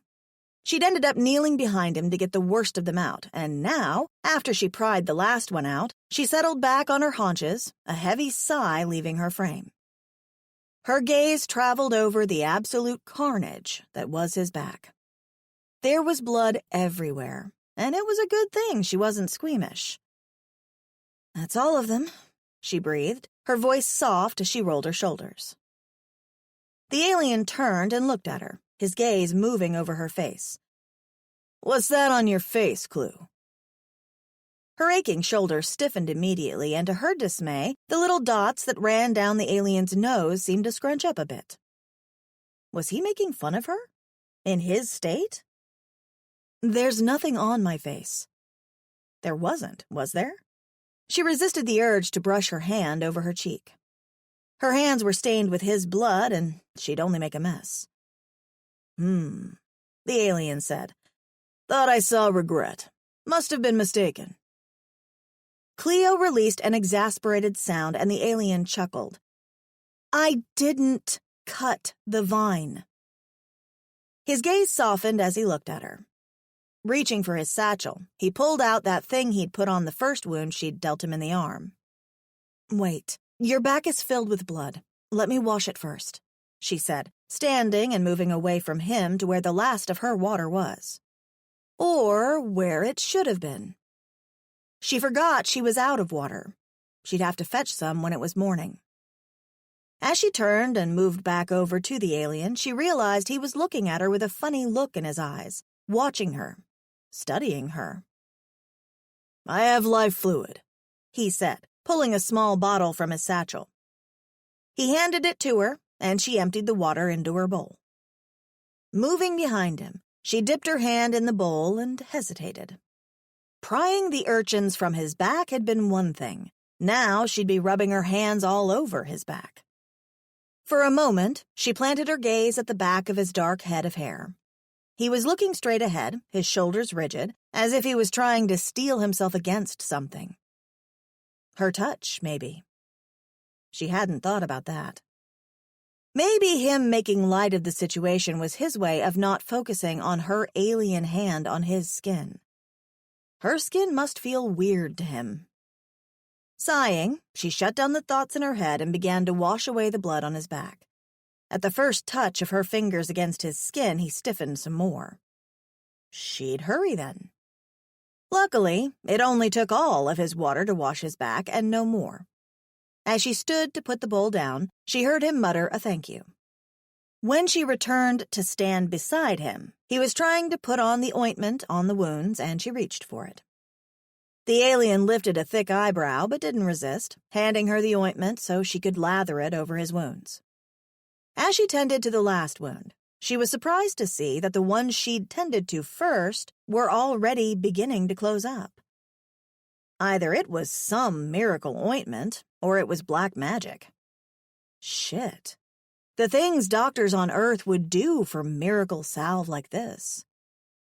She was caught up in her thoughts, staring at the wounds healing in front of her eyes, when the alien turned suddenly, his hand closing around her raised wrist.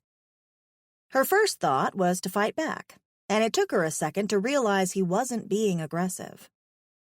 As he turned fully, she had no option but to lean back as he suddenly invaded her space. He leaned over her, his gaze traveling over her face before it landed on her neck, and the memory of his fangs running across her skin came back immediately. Cleo gulped, and his eyes fastened on the movement of her throat. "What are you doing?" Why did she whisper it? His gaze moved to her lips, and he took a few moments to reply. "I don't know." He paused. "I was supposed to capture you, take you to the Gories." Cleo swallowed hard again. "I know. I mean, what are you doing right now?" His gaze snapped to hers then, and something inside her jumped and exploded into a million butterflies in her chest. This wasn't logical, was it? She didn't like him, did she? The alien licked his lips, his tongue moving slowly, and as the air thickened between them, that bitch libido woke up like a demon summoned. It was when she looked at him in the eyes that she realized he'd been staring at her, watching her as her gaze followed the movement of his tongue. She was going to do it, wasn't she? Moving toward him slowly, she paused just as their noses touched. His eyes were still locked with hers, and his breathing was coming a little bit faster, matching hers. As she touched her lips lightly against his green gaze widened on hers and she almost pulled away, only she found she couldn't. His arms encircled her, pulling her against him so hard her mouth crashed against his. They stayed like that for a little, lips unmoving. He wasn't kissing her. Cleo blinked as the alien just stared back at her, and it dawned on her that, possibly, he didn't know how to kiss. Fuck her. What the fuck was she doing? But the need growing between her thighs demanded that she continue. Opening her mouth slightly, she touched her tongue against his lips, and he stiffened against her, inhaling deeply. His lips felt divine against hers, and the kiss deepened on its own accord.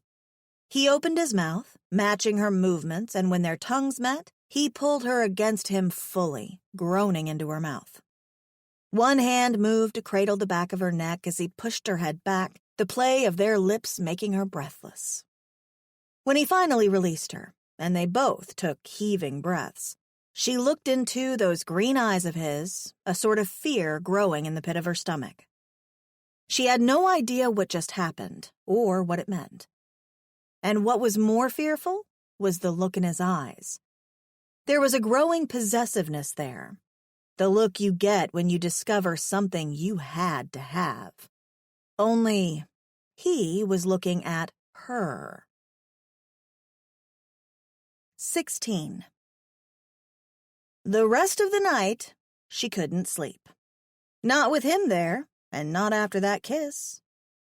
And despite that he should be completely exhausted from all that happened, he was wide awake. As a matter of fact, he seemed to be completely revived and full of energy since their kiss.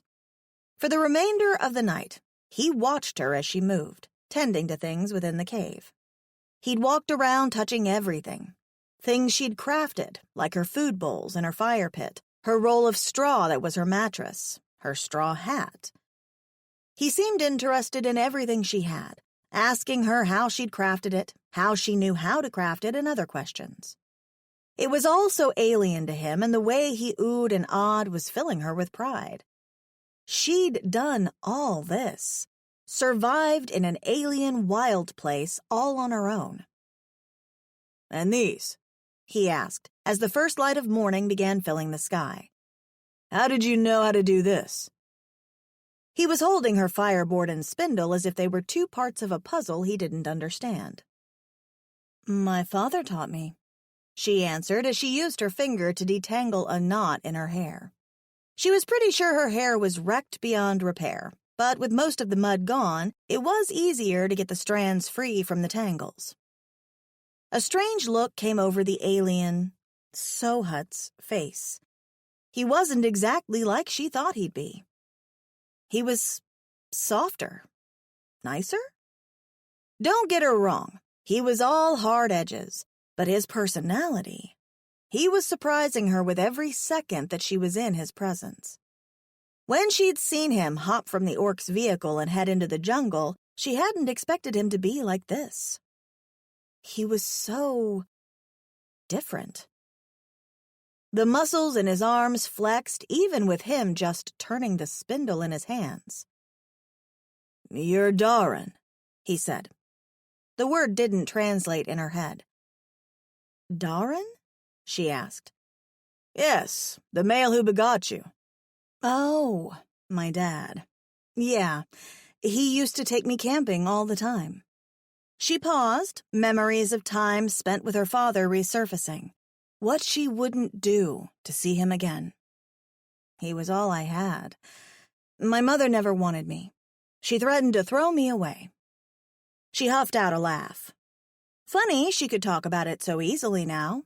As a child, she'd felt like a reject because of that one fact.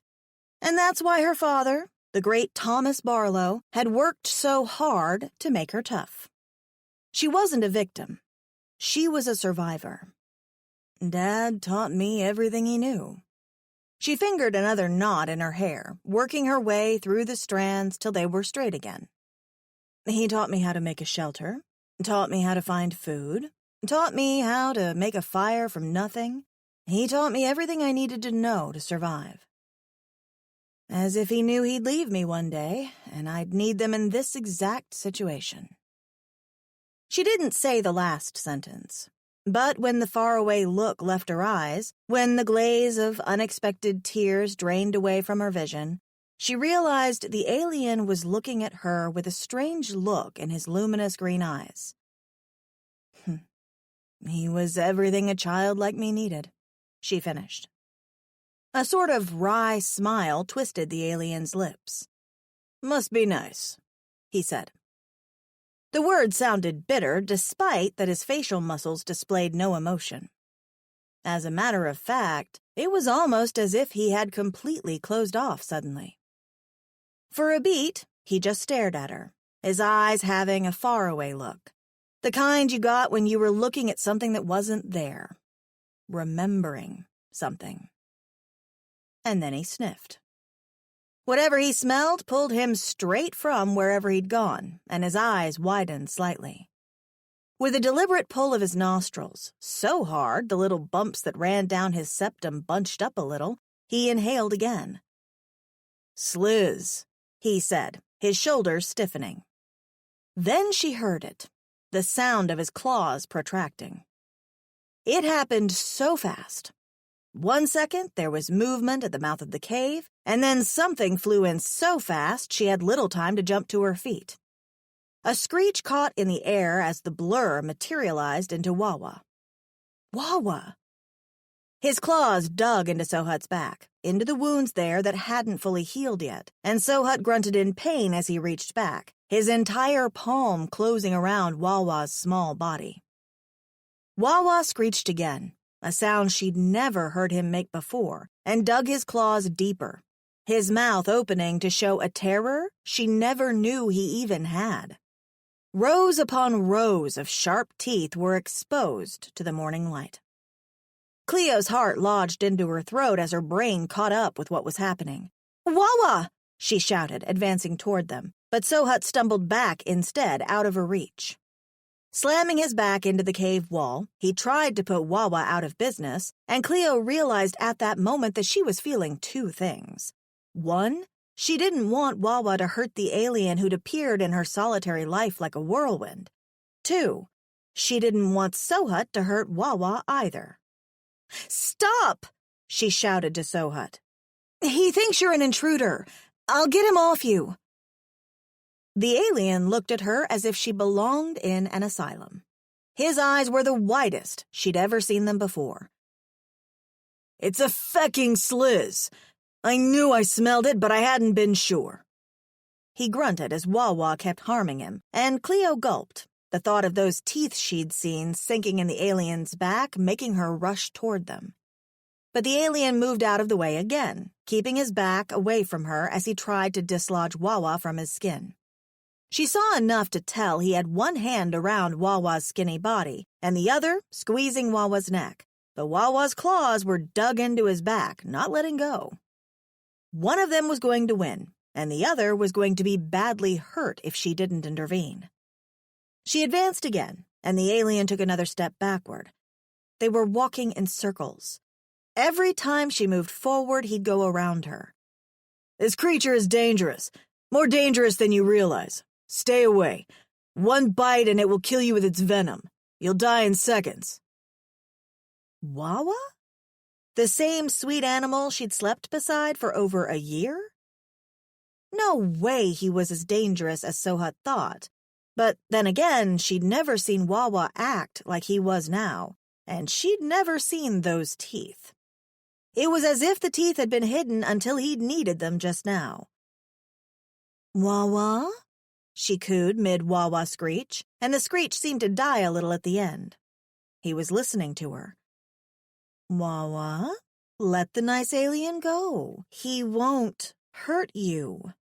She said the last 4 words while looking at Sohut, but he was still looking at her as if she was insane. "You named it!" He almost spat the words. "You named this little murderer? You think it's your friend?" He is my friend.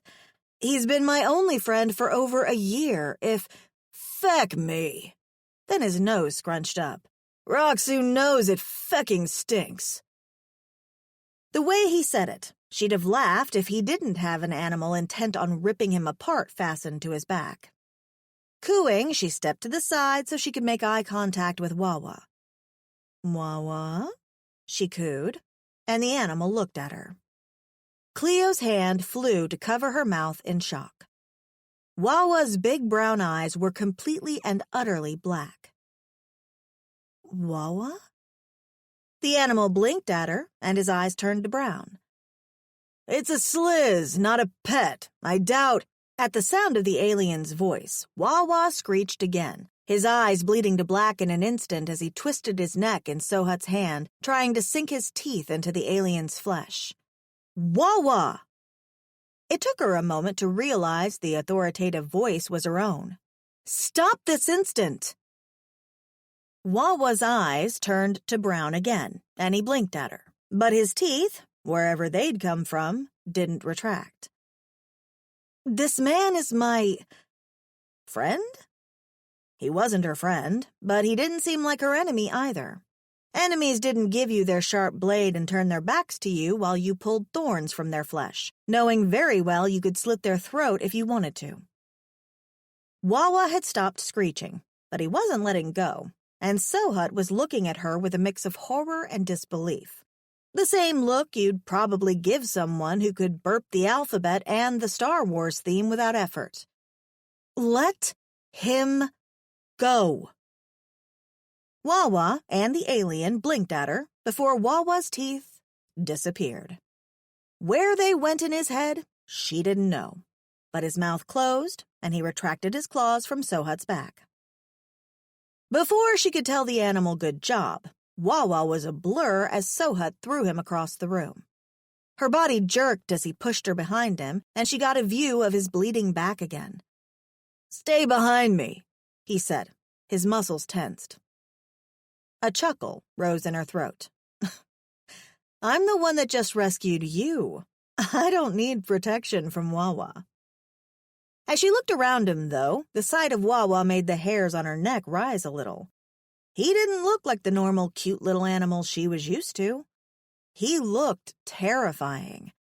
He was kind of like an otter, cute but deadly. Just like the alien guarding her, Wawa was tense. His teeth were out again, and he was ready to pounce should Sohut make a wrong move.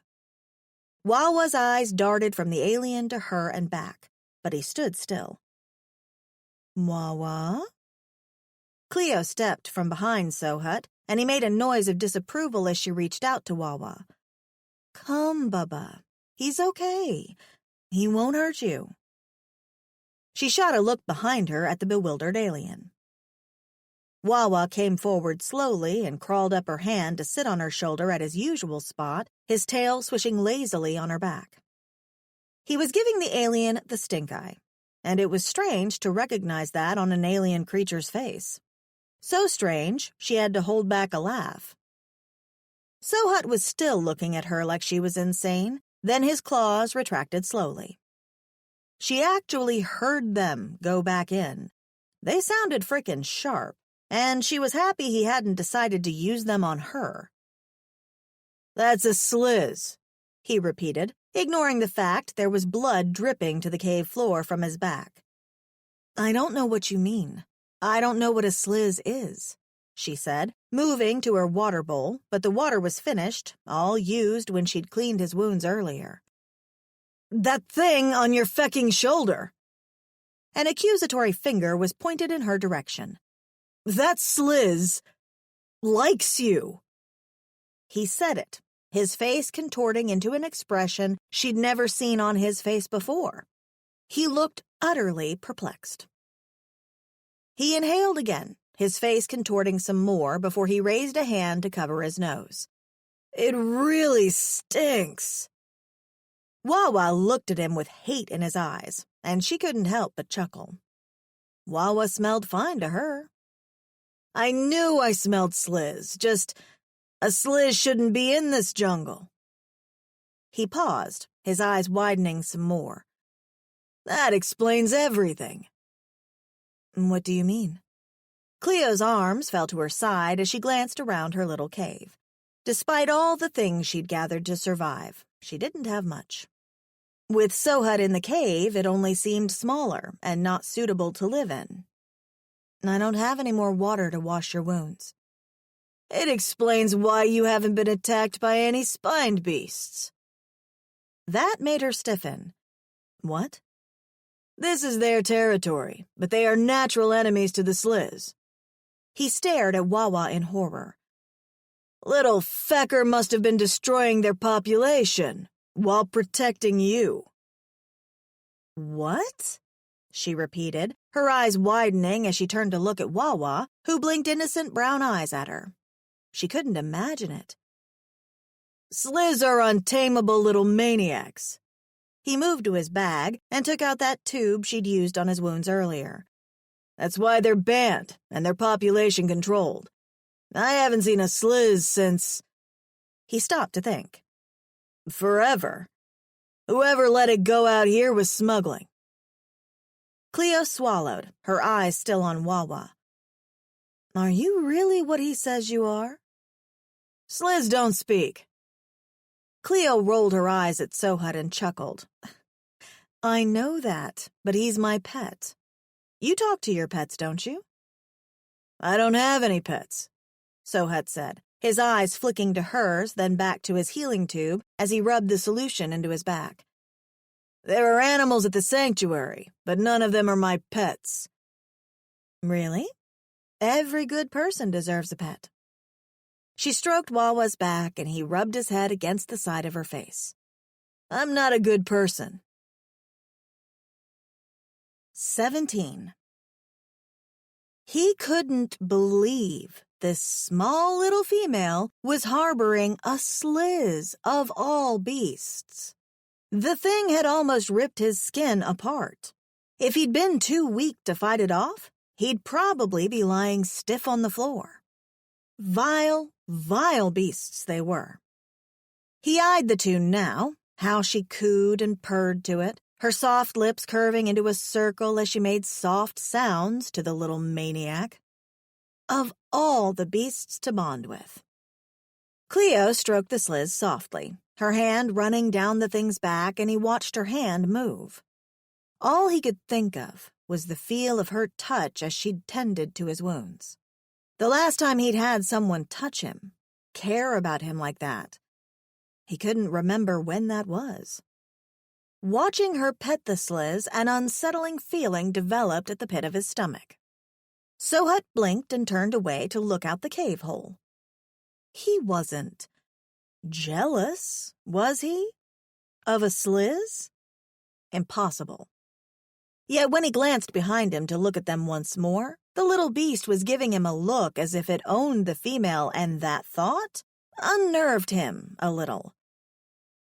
"I smelled his scent marking before I came up the mountain," he said, still looking out the cave entrance. His what? He could hear her bare feet pad against the grass on the floor as she approached him. "Your sliz created a warning around this mountain to warn the spined creatures off." There was silence, and when he turned to look at her, Cleo was looking at the sliz, confused. He what? "He's been protecting you." He eyed the creature. "It likes you." He still couldn't believe it. To his knowledge, sliz only had the propensity to hate and kill. Cleo hugged the animal to her chest, and he tried to keep his alarm at bay. "You did that?" she cooed at it. "You've been protecting me?" The sliz shot him a hateful glance before snuggling against her. Fine. He didn't want to be friends with it, either. "We have to go," he said, and that caught her attention. Go? There was panic in her eyes. "We can't stay here. We have to go farther into the jungle, head to the Taurian camp there, and then from there to the sanctuary. The Gori will be wondering why I haven't contacted them to pick you up yet. They will send someone to check." He could almost see the alarm travel through Cleo's frame. "Sanctuary?" she asked. He nodded. "My home." That made her eyes widen. "You're taking me to your home? Why?" He found himself smiling. "Where else would I take you?" Cleo's mouth opened and closed. "Get ready. Let's go." They had to be quick. With most of his slough dough lost when he fell, he'd have to hunt on the way to the Taurian camp. If not, they would starve if they didn't find anything to eat. Sohut watched as Cleo put a few things into a large slemma leaf and strapped it to herself, ready to go. He had everything he needed in his satchel. What was left of his gadgets, that is. "Ready?" he asked. Pale eyes met his, and Cleo smiled a little. "Ready." With that, he slipped through the opening and launched himself off the edge, his claws protracting as he grabbed onto the rock at the last moment to swing himself onto the landing under the cave. He just about heard her gasp of surprise. "What the fuck?" There was a pause. Shit. Did he fall off again? There was worry in her voice, and that made him feel a little bit good. She cared enough about him to worry. Grout?" she called. "Sohut?" She used his name. He knew she had it in her. "I'm fine. Jump," he called. "I will catch you." "You must be fucking out of your mind." Her response made him chuckle. She cursed underneath her breath, and he heard something along the lines of him almost giving her a heart attack. "Get out of the way. I'm coming down."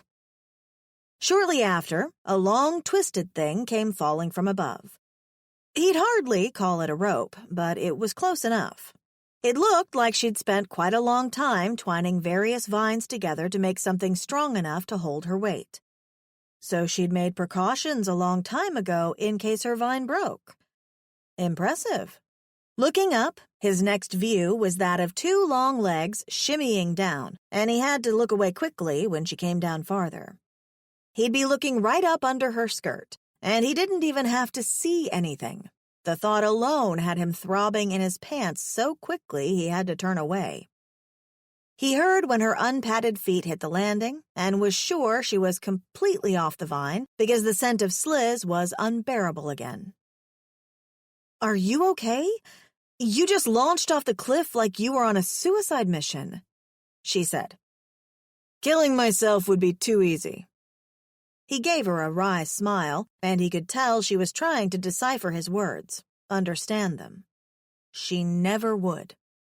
"Let's go," he said, turning from her and adjusting his satchel where it wouldn't rub the new wounds her pet had inflicted on him. "This way," she said, stepping off into the brush in a direction he hadn't thought she'd take. "I need water first." Walking behind her was a nice view, except for the ugly sliz glaring at him from her shoulder. Even in the brambles and vines, she moved with grace and caution. Her ears were flat against her head, and unlike his, it didn't seem she could perk them, yet he had the distinct impression that she was doing just that. She was listening for any unnatural sounds. She had the strange piece of warped metal clutched in her hand as she made her way through. He wasn't even looking where she was headed. Watching her was far more interesting. There was a soft wind blowing through the trees, and if he could delete the smell of the sliz, he would be able to fully enjoy her scent and her scent alone. The fecking sliz really needed a bath. As if it could read his thoughts, the sliz protracted its teeth a little and bared them at him. His fangs responded instinctively.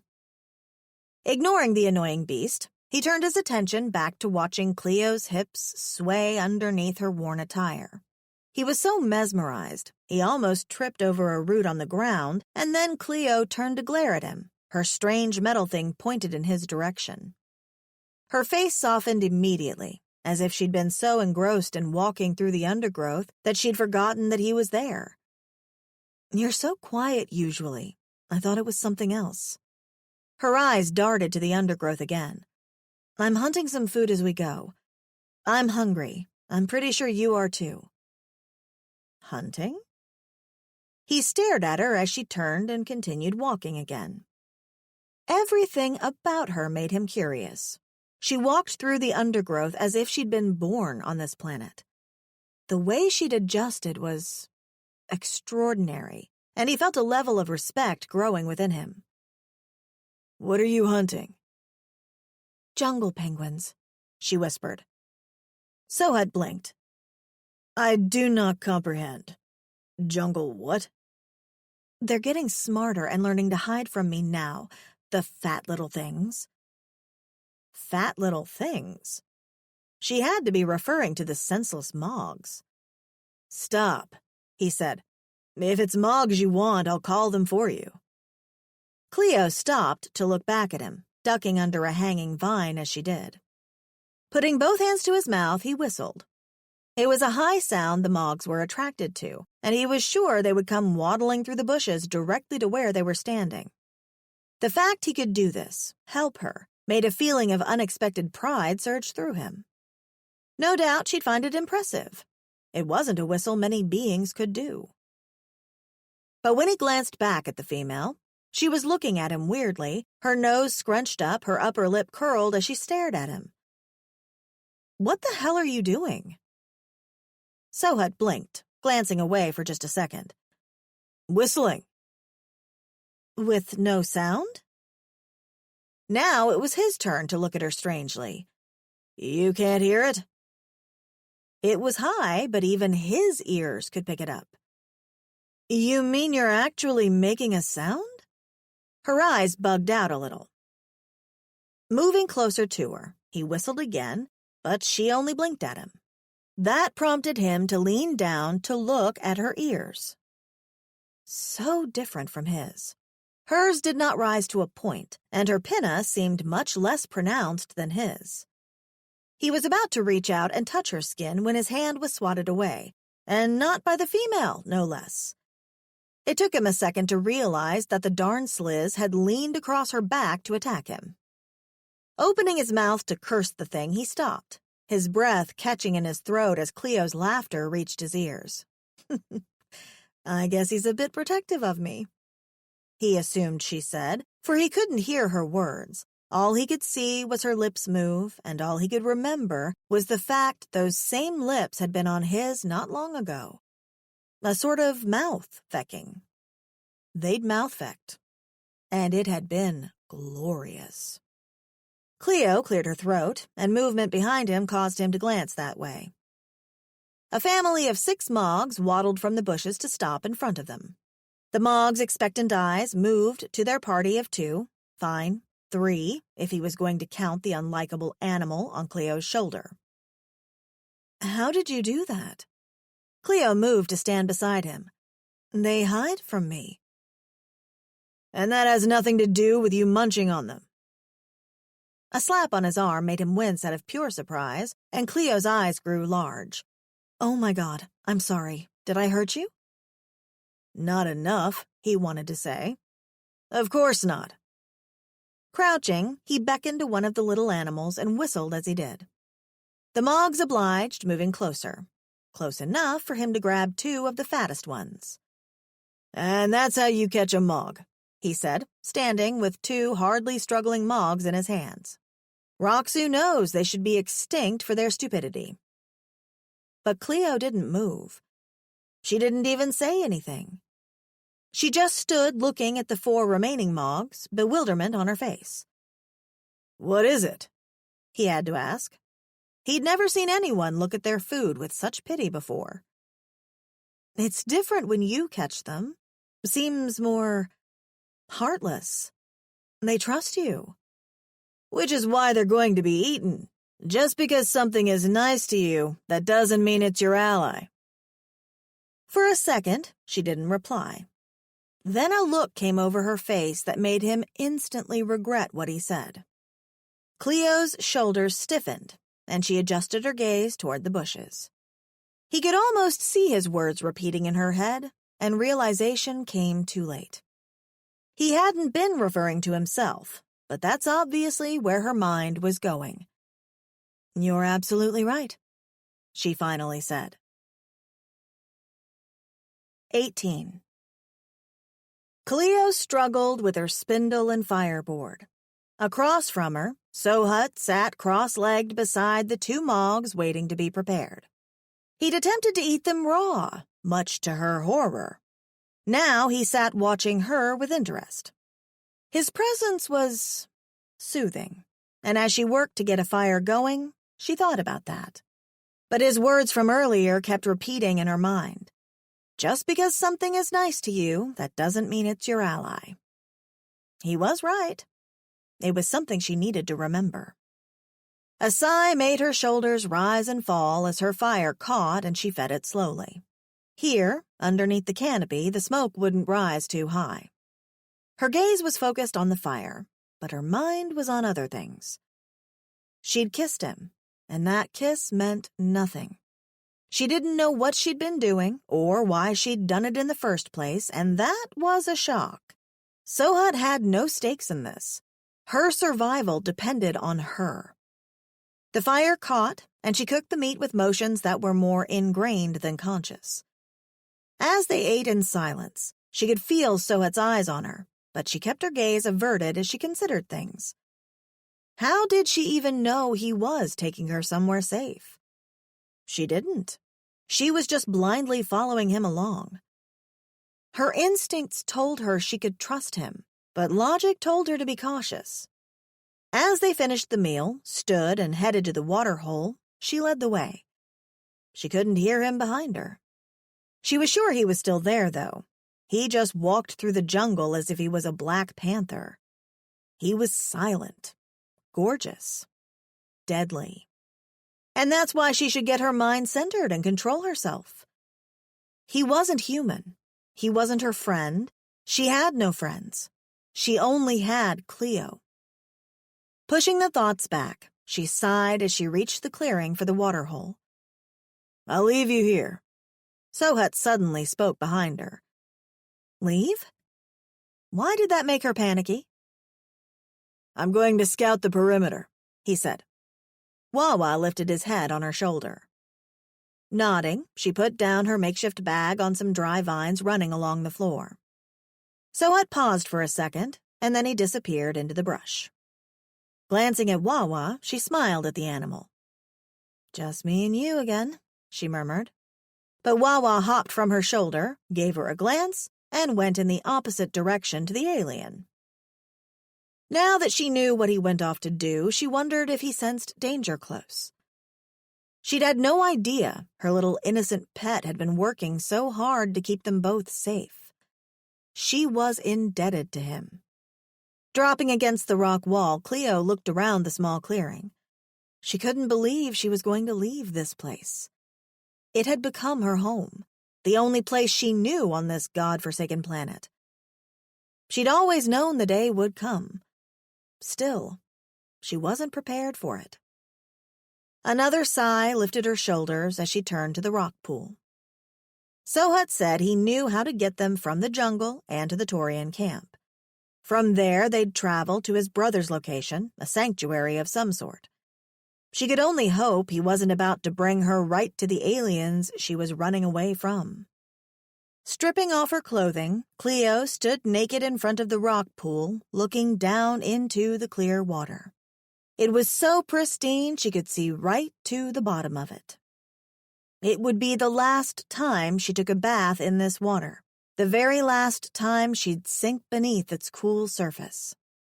For that reason, she moved slower, intent on soaking up every bit of the experience. The sun's rays hit the yellow-orange leaves around her in such a way that the entire little clearing looked like a scene she'd expect to see on a map of a fairy kingdom. Not only that, but the air was so fresh, so clear, so unpolluted that each deep breath she took felt like she was purifying herself from within. It really was the perfect spot she'd found, and as she stepped into the pool, her body going below the surface, she allowed her shoulders to sag with relief. It was perfect for the time she'd spent in the area, but her leaving was inevitable. She had to go. There was no way, realistically, for her to live out in the jungle indefinitely. The change was one she was going to take in stride and try as much as she could to embrace. And Sohat. Something inside her fluttered at the thought of him. As her head broke the surface and she gasped for breath, Cleo blinked, treading the water as she wiped it from her eyes.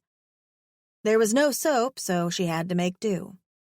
She'd found some berries in the jungle that made her smell good, and she'd always left a few close to the water's edge so she could retrieve them while washing herself. The animals didn't seem to trouble them, so that was good. Reaching for a few now, she crushed them between her fingers and began lathering her hair and sensitive areas. As soon as she dipped beneath the water again to wash the residue of the berries out, she already felt clean. She didn't know where it came from, but a smile graced her lips then. She was about to leave, and it wasn't going to be so bad. She could feel it in her heart that everything was going to be okay. Zimsu berries. The smell was faint, but he caught it in the air anyway. Sohat paused at the edge of the clearing, and his life organ in his chest ceased beating. Cleo was like a piece of life he didn't know he'd been missing till now. Her head broke the water's surface, and the stars' rays played on her tresses, making their hue seem even richer. Small rivulets of water were running down her pale skin, and for the first time, he was jealous of something so simple. The urge to follow the path of the water droplets down her skin was so strong, it's almost as if it pulled him from the cover of the bushes into the clearing. She looked up then, alarm making her features a little larger. And then, as if she realized the water was no cover at all, she moved toward the edge, pressing the front of her body against the rock and essentially blocking his view as a curious hue colored her cheeks. "You're back," she breathed. Her cheeks were still that warm color, and he realized she was looking everywhere except for at him. "Did you find anything?" He didn't trust himself to answer. He didn't know if he was capable of speech. It felt as if he would groan if he opened his mouth. Cleo looked like a Trimslar gem on display, and all he wanted to do was to touch her. "Nothing," he managed to croak. The urge to touch her was one problem. The other was already stretching the crotch of his trousers. Turning from her, he dropped his satchel beside her pack that she'd set to the side and began sliding out of his trousers. He was sure he heard a sharp exhale behind him. "What are you doing?" Sohut turned, his cock bobbing slightly as he did. "I will wash with you." For a second she said nothing. Her mouth was the shape of a circle as she stared at him, or rather his cock, and that hue in her cheeks took on such ferocious intensity he worried slightly that she was becoming ill. "Cleo?" Cleo's mouth opened and closed like a caruga's, and she blinked a few times before she sputtered, "You can't bring that in here." The color of her cheeks deepened further, if that was even possible. I mean, you can't come in here. It's hardly enough space for the two of us." She swallowed hard and tore her gaze away, choosing to focus somewhere on his chest instead. Sohut looked down at himself. Was his member not impressive? He blinked at it, a new feeling he'd never experienced before reaching him. What if she didn't like what she saw? "Is there something wrong with my cock?" "Oh, God," she groaned in a low voice, sinking a little in the water. What's not right with it? His cock throbbed, jerking a little. "What's that?"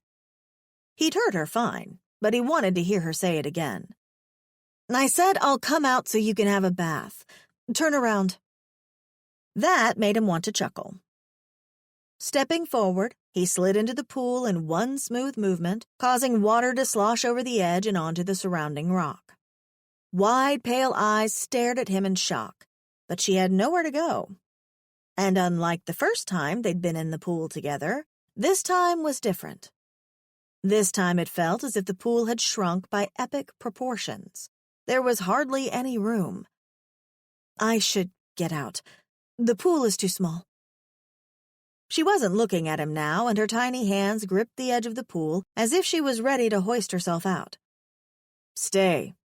There's not another one of these pools until we get to the Taurian camp. Enjoy it."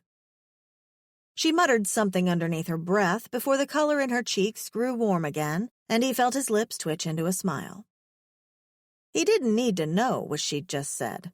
Whatever it was, it must have been delicious. Dipping his head underneath the water, he let the fluid flow through his hair and gave it a wash. The knot he'd put the tendrils in on top of his head came loose as he did, and when he resurfaced, his hair hung over his shoulders and down his back. Pale eyes were staring at him again, and she muttered something else underneath her breath, squeezing her eyes and shaking her head. "What is it, Cleo?" She glanced at him. "When did I stop being Clue to you?" To be honest, she'd never been Clue. He'd just been saying it to spite her. "I don't know," he said instead, his eyes taking her in. Such a pale, beautiful creature. How could he have even thought she was a feral thing the first time he'd seen her? "Sohut?" She gulped, and he realized he'd treaded the water in the little space between them. He was now so close, she was face to face with him. His gaze fell to her lips, and he watched them quiver a little. When their eyes met again, there was only one thing to do. The touch of her lips against his sent a jolt of pleasure through him. How? How had he lived all his life without experiencing something like this? Whoever invented mouth-fecking in her culture was an icon that should be celebrated. Cleo groaned into him, her arms moving to circle his neck as their bodies pressed together, and he suddenly knew for a fact there was no way he was in the position to let her out of his presence. Not now, or ever again. Cleo. He moaned her name as they broke for air. Hands circling her hips, he lifted her in the water so she was straddling him. The mounds on her chest popped free of the water to press against him, and a groan rumbled in his chest. She was so soft all over. Feeling her like this against him, he couldn't let her go. And maybe she was feeling the same? As his chest heaved, he searched her eyes. It was suddenly important to him, that one question. And though he didn't ask it, he knew he needed her to feel the same. Sohat. His name was almost a whimper on her lips, and he realized her chest was heaving just as much as his was. For a few moments, she said nothing. She just looked at him, and if time stood still, he'd be lost in those pale eyes of hers. He could hardly breathe, but he could feel. He could feel every bit of her body against him, and he didn't want this moment to end. "I need you to do something for me," she said. Anything. Fuck me. 19. He took them from the water, and she didn't even know how he managed to do it with one hand, for his other hand held her firmly in place against him. Cleo, he breathed, his green eyes holding hers with such intensity that every nerve ending within her felt charged with electricity. Every movement, every touch of his body against hers as he walked across the clearing sent tingles straight down to her toes. He came to a stop and set her down gently against some vines on the ground. There was a set of thick-hanging vines that cascaded down the edge of the clearing, and he moved to those. With strong hands, his muscles bunched as he pulled them upward and set them horizontally, and she realized he was making a place for them to rest. A place for them to rest. For she'd just asked him to fuck her. Out loud. She'd said it out loud. Her gray eyes nictated as she took a deep breath, her gaze moving down his midsection straight to his crotch as he worked. He was still hard. So damn hard, and just the sight of him had her clenching her thighs. When he turned around and caught her staring, she couldn't look away, her cheeks burning red. Fuck. This wasn't a big deal. It was just sex. But when Sohat moved over to her, crouched over her, and caught her mouth in a kiss once more, she found herself moaning and melting against him. This wasn't just sex. This was going to be so much more. She felt gravity shift as she was lifted, and she didn't care to look where he was taking her. All she could feel were his deeply sensual lips as his tongue pushed into her mouth to rub against hers. As he set her down on the bedding of soft leaves and vines he'd prepared, Sohat crouched over her, his mouth still joined with hers. One hand was on the smooth curve of her hips, the other pressed down in the leaves by her head. "Sohat," she breathed, her hand moving up to rake through his hair, cradling his head as their kiss deepened. He groaned as he left her lips to run his tongue down her neck, sucking on her skin in a path that ran down her collarbone and stopped right above her nipple. There he paused, and she opened her eyes, never realizing she'd shut them in the first place. When she focused on him, he was staring down at her nipples, and she wasn't sure what was crossing through his mind because she couldn't see his eyes. Glancing down at herself, it suddenly occurred to her that the women of his kind must have different bodies from hers. "It's not what you're used to, I guess." Sohat raised his gaze to hers, and the look of absolute awe in his eyes was remarkable. "I have the urge," he said, "to run my tongue all over these." As he spoke, he used his hand to knead her other breast, and Cleo gasped, her back arching into him once more. As his tongue stroked her nipple, Cleo resisted the urge to cry out. His tongue was wider, flatter, a little rougher than a human's, and it felt absolutely divine against her nipple. It made her wonder what it would feel like to have his tongue there, between her legs, where the ache for him was slowly growing stronger. As Sohut pulled his tongue from her nipple, he buried his face into her skin, inhaling deeply as he ran his nose down her midline and straight to her pelvis. A groan rumbled through him when he stopped right above the V between her legs. Cleo, he groaned, and when his eyes met hers, the look he gave her made her clench. Yes? The word hardly made a sound as it came from her lips. I want you in my mouth. His words made her eyelids flutter. Please. It was a plea that drifted away with the wind as her eyes rolled back into her head with that first touch of warmth and wetness. Sohut flattened his tongue over her center, the tip landing right at her entrance, and the feel of it made Cleo moan. That one move alone almost brought her to climax, and she had to squeeze her eyes shut tight to ride through the surge of emotion that ran through her. With a deft upward movement, his tongue flicked over her, driving between her lips and over her clit in a wet slurp as he tasted her. This time a moan rumbled through him as he buried his tongue between her lips again, swirling it as he sought her entrance. Sohut. She called his name, but she doubted he heard her over his own moans of pleasure. And when she felt the thick, slick tongue enter her, her cunt pulsed, an orgasm rocking through her that had her gripping the vines beneath her, even as he circled her waist with his arms, holding her steady. Her legs felt like jelly, and her pussy felt like it was leaking honey. Shudders made her body shake in the quake of the orgasm as she bit down hard on her lip. Dots were before her eyes as she came to, and when she cast her gaze to him, there was a devilish smile on his face. His lips were wet with her juices, and his eyes twinkled with pleasure. He whispered against her clit, before he buried his face into her mat of hair, nuzzling her pussy before he darted his tongue inside her once more. With a scream that surely sent the animals around them scampering away, Cleo arched her hips toward his mouth, grinding shamelessly against his tongue.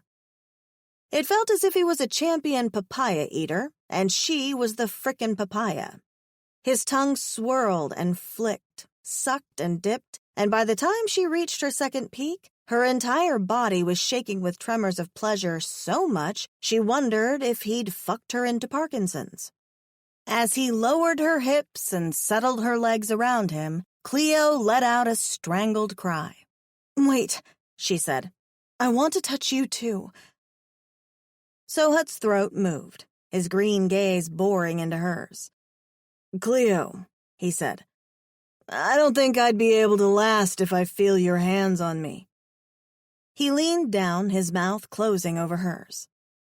She could taste herself on his lips, and fuck her if that didn't make a new wave of honey drip between her legs. I want to be inside you when I reach my peak. Sohut growled low, his lips moving to her ear. I want to feck you. Cleo gasped as she felt his tip line up with her entrance. She knew he was big. She couldn't stop staring at it when he'd stripped before jumping into the water with her earlier. Now, anticipation gripped her as she gripped him, her fingers pressing into his back as she steeled herself for his entry. Sohut pressed his nose against hers, and his green gaze found hers as his tip pressed against her slick entrance. She could feel the muscles in his shoulders bunching underneath her hands, as if he was restraining himself. He pressed into her gently, watching her reaction, and the feel of him sent notes of pleasure through her. More, she whispered, and Sohut groaned against her lips. You're so small. He hesitated. I'll tell you if it hurts. Her eyes rolled back as he pressed against her some more. I need to feel you inside me. That did it. With a grunt, Sohut surged inside her, capturing her lips as Cleo felt her body rise against the vines. There was a moment of pain, quickly followed by sweet, sweet pleasure. He dug deeper inside her, and it felt as if cords ringed his cock at the base. Those cords were massaging her entrance the deeper he went. As he found his rhythm, his tongue found one too, matching his thrusts as it delved into her mouth. The combined sensation soon had her shuddering as she pulled him tighter against her. She couldn't see. She didn't know if her eyes were rolled back or whether something had obstructed her view. All she could do was feel, and nothing had ever felt as good as this before. As Sohut pistoned within her, Cleo brought her legs up around his waist, pulling him deeper inside her wetness. She was vaguely aware that his tail had moved to wrap around her leg, and the feel of it, the fact he was so unlike anything she'd ever experienced before, made something ignite within her. She would scream in delight, but she wasn't sure she had the energy to. There was something building inside her, something big, and it was pulling all her energy to her core. Sohut's lips left hers, and he let out an animalistic growl that made her feel wild. And there was nothing wilder than this. Eyes so low she could hardly see through her lashes, Cleo let her head fall back, baring her neck to him. Sohut growled again before pushing so deep within her that she felt his balls against the curve of her ass. Without warning, his head descended, his fangs baring as he buried them into her neck. There was no pain, just sweet, sweet, unexpected pleasure, and Cleo called out his name as another orgasm rocked through her. As her channel convulsed with the pressure of her orgasm, she felt him stiffen and his cock jerk within her, releasing streams of his spend deep inside her. It took more than a few moments for her vision to clear and for the trembling to slow down enough for her to look at him. There was a red streak running down his lips, and she realized it had to be one thing: her blood. She watched, mesmerized, as his tongue darted out to lick the blood away slowly. Another shiver ran through her. Sohut was watching her, his green gaze taking on a guarded, pained look. "I'm sorry," he said, when their breaths calmed enough for them to speak. "I'm so sorry, Cleo." The pained look increased. I lost control." It took her a few moments to realize his gaze was locked on the spot on her neck where he'd bit her. Releasing his shoulders, she touched the spot and looked at her fingers. There was no blood, but there was a slight ache. "I hurt you." He began to pull away, and she tightened her legs around him. Green, confused eyes met hers as she pulled his head towards hers, taking his lips with her own. As their kiss deepened, she let out a groan, and Sohut stiffened against her. He broke their kiss, searching her gaze. "I hurt you." She couldn't help the smile that spread her lips. "Not nearly enough," she whispered. Confusion still flooded his gaze. "Cleo, what do you mean?" "I mean," Cleo swallowed, "I want you to hurt me some more." Later, of course, after they got going, she thought, rocking her hips against him in a playful gesture. Sohut's pupils dilated so quickly, his eyes almost looked completely black. At the same time, she felt him growing hard within her once more. Her mouth fell open as the sensation overtook her. "You're ready already?" Sohut smiled and pressed her back into the vines below them. "I think I'll always be ready, as long as you will have me." With that, he captured her lips once more as he pulled out till his tip had almost exited her slick channel, only to drive home again. 20. After another 2 love sessions, Sohut had finally looked up at the sky, lamenting that the day was moving too quickly. In other words, he wanted to make love some more. His eagerness surprised her and planted a stupid smile on her face the entire time they waited for their clothes to dry and made plans to leave. They would trek through the jungle, keeping to the parts with the thickest vegetation so they remained hidden.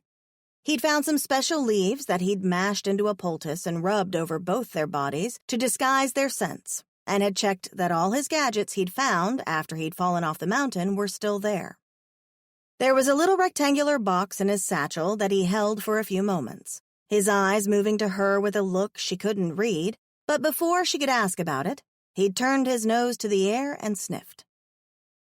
The little bumps along his nose scrunched up as a look of disgust passed over his face.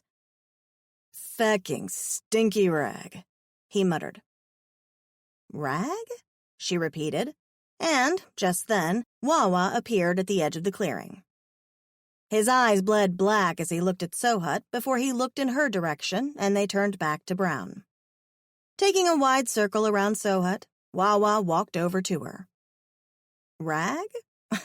I thought you said he was a sliz." Cleo chuckled as Wawa hopped up on her shoulder and gave Sohut a stink eye. "A rag is a—" Sohut cast his eyes to the canopy as if he was thinking. "A coddled chid." "Chid?" "Offspring." Cleo chuckled. "A spoilt child? Wawa?" Sohut turned his eyes on her and nodded in earnest. "A stinky rag." A brat. He was calling Wawa a stinky brat. She would argue with him if Wawa wasn't still giving him a stink eye at the moment while rubbing his head against her neck.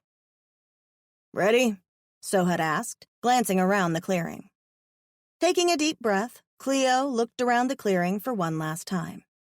There was still some anxiety there about the fact she was leaving. "Ready," she said.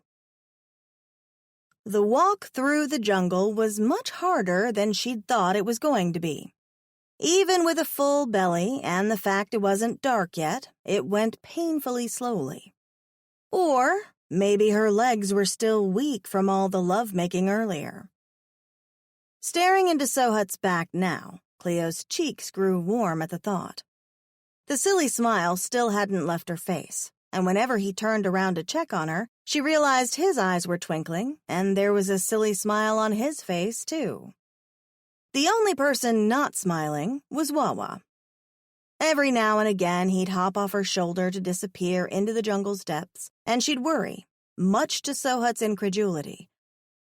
"That thing could kill me, you, and every other beast in this jungle," he muttered for probably the 5th time as he hopped over a fallen tree and stretched out his hand to help her over. "For some reason it likes you." He paused, "though I can see why." Cleo's eyes met his green ones, and she felt the warmth there. It only made her cheeks grow warmer. The deeper into the jungle they went, the denser it seemed to get, and she soon realized that where she'd been staying was nowhere like the rest of this Cosnea jungle, as Sohut called it. Every now and again, she'd see bits of animals she had never seen before peeking through the undergrowth at them. The first time she'd seen 2 yellow eyes staring back at them, she'd moved so close to Sohut she'd bumped into him. He'd assured her that he wouldn't let anything dangerous get close, and that Wawa was also doing the same with his high alarming body odor.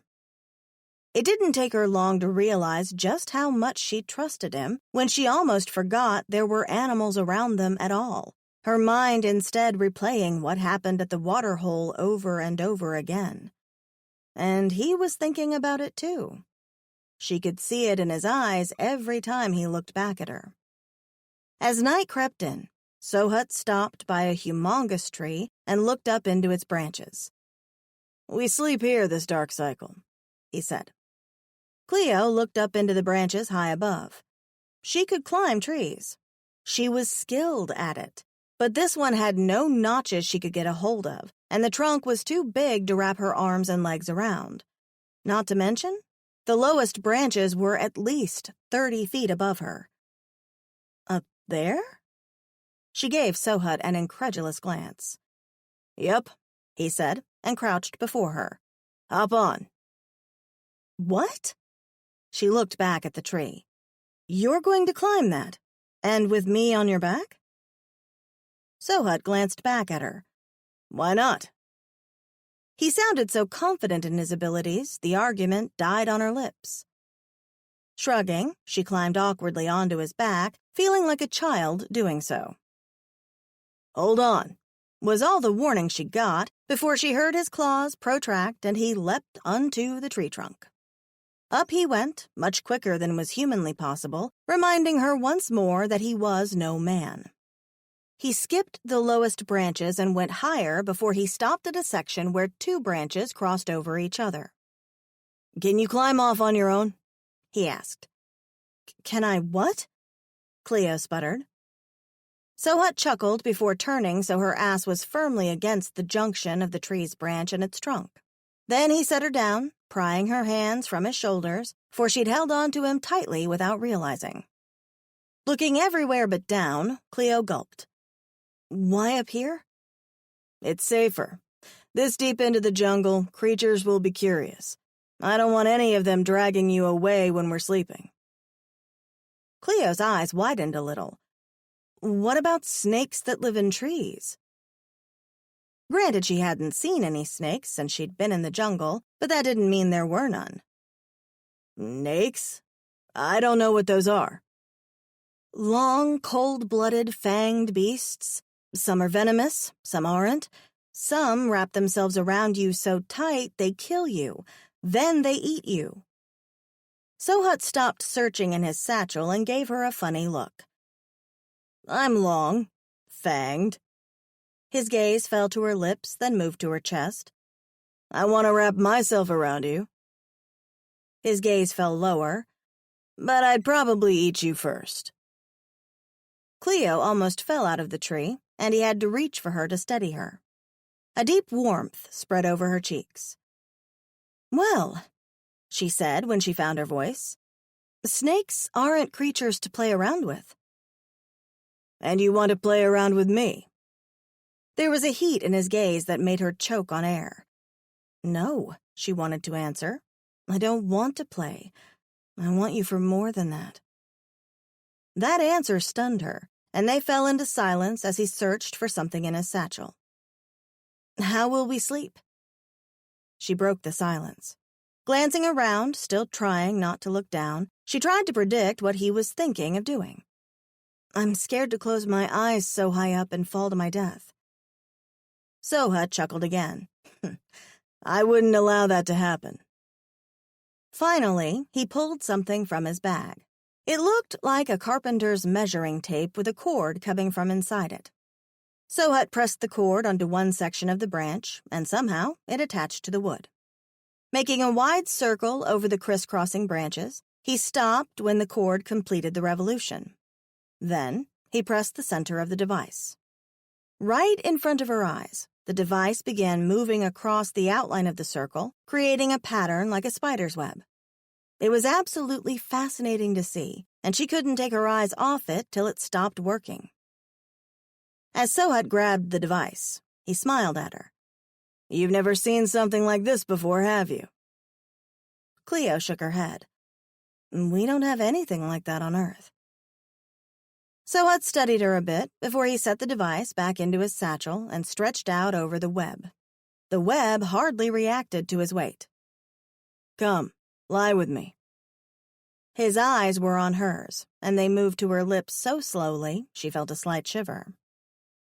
Sohut watched the movement of her tongue as she licked her lips and climbed hesitantly onto the web. It felt like very strong yarn, and she tested it for a few moments before putting her whole body weight on it. Sitting beside him, she put her pack of things near her feet and looked up into the leaves above. She could feel his eyes on her.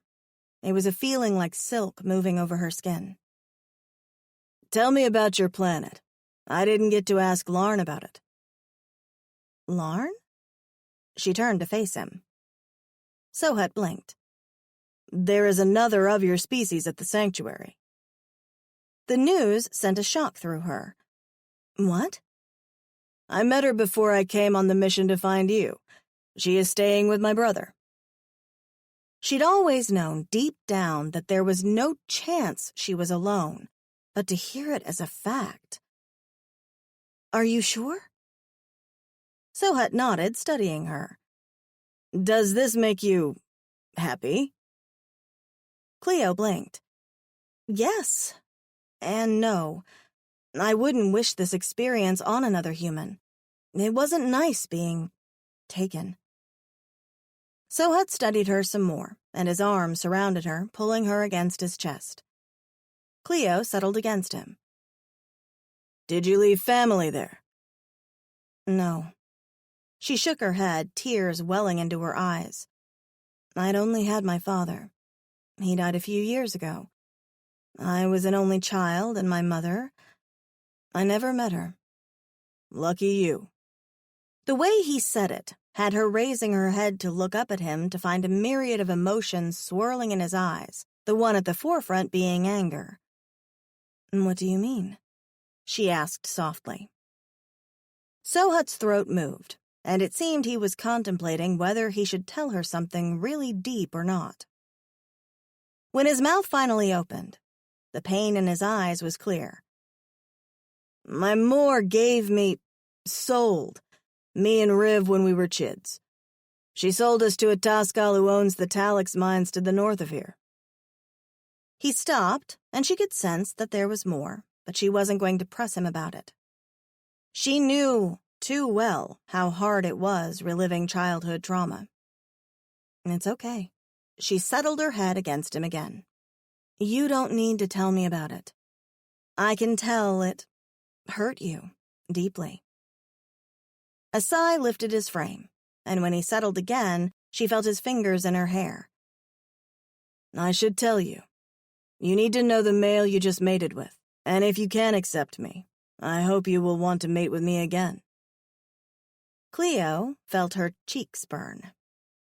The word mate sounded so carnal, dirty, and hot as hell. When she didn't respond, he continued. I was born weak, ill. I came too early. He took a breath. My Darren was a toxic male piece of... He stopped and took another breath. My Darren disowned me, leaving my Moor to care for not only a weak chid, but a young one too, my brother Riv. He continued. Mercy females don't usually work for economic gain. That is the male's responsibility. And so, my Moor was left with a choice. Work to provide for her chids, or the three of us would perish. She tried for a few moons, but she soon turned to woogly smoke, lamenting the days when life was easier. And it was my fault.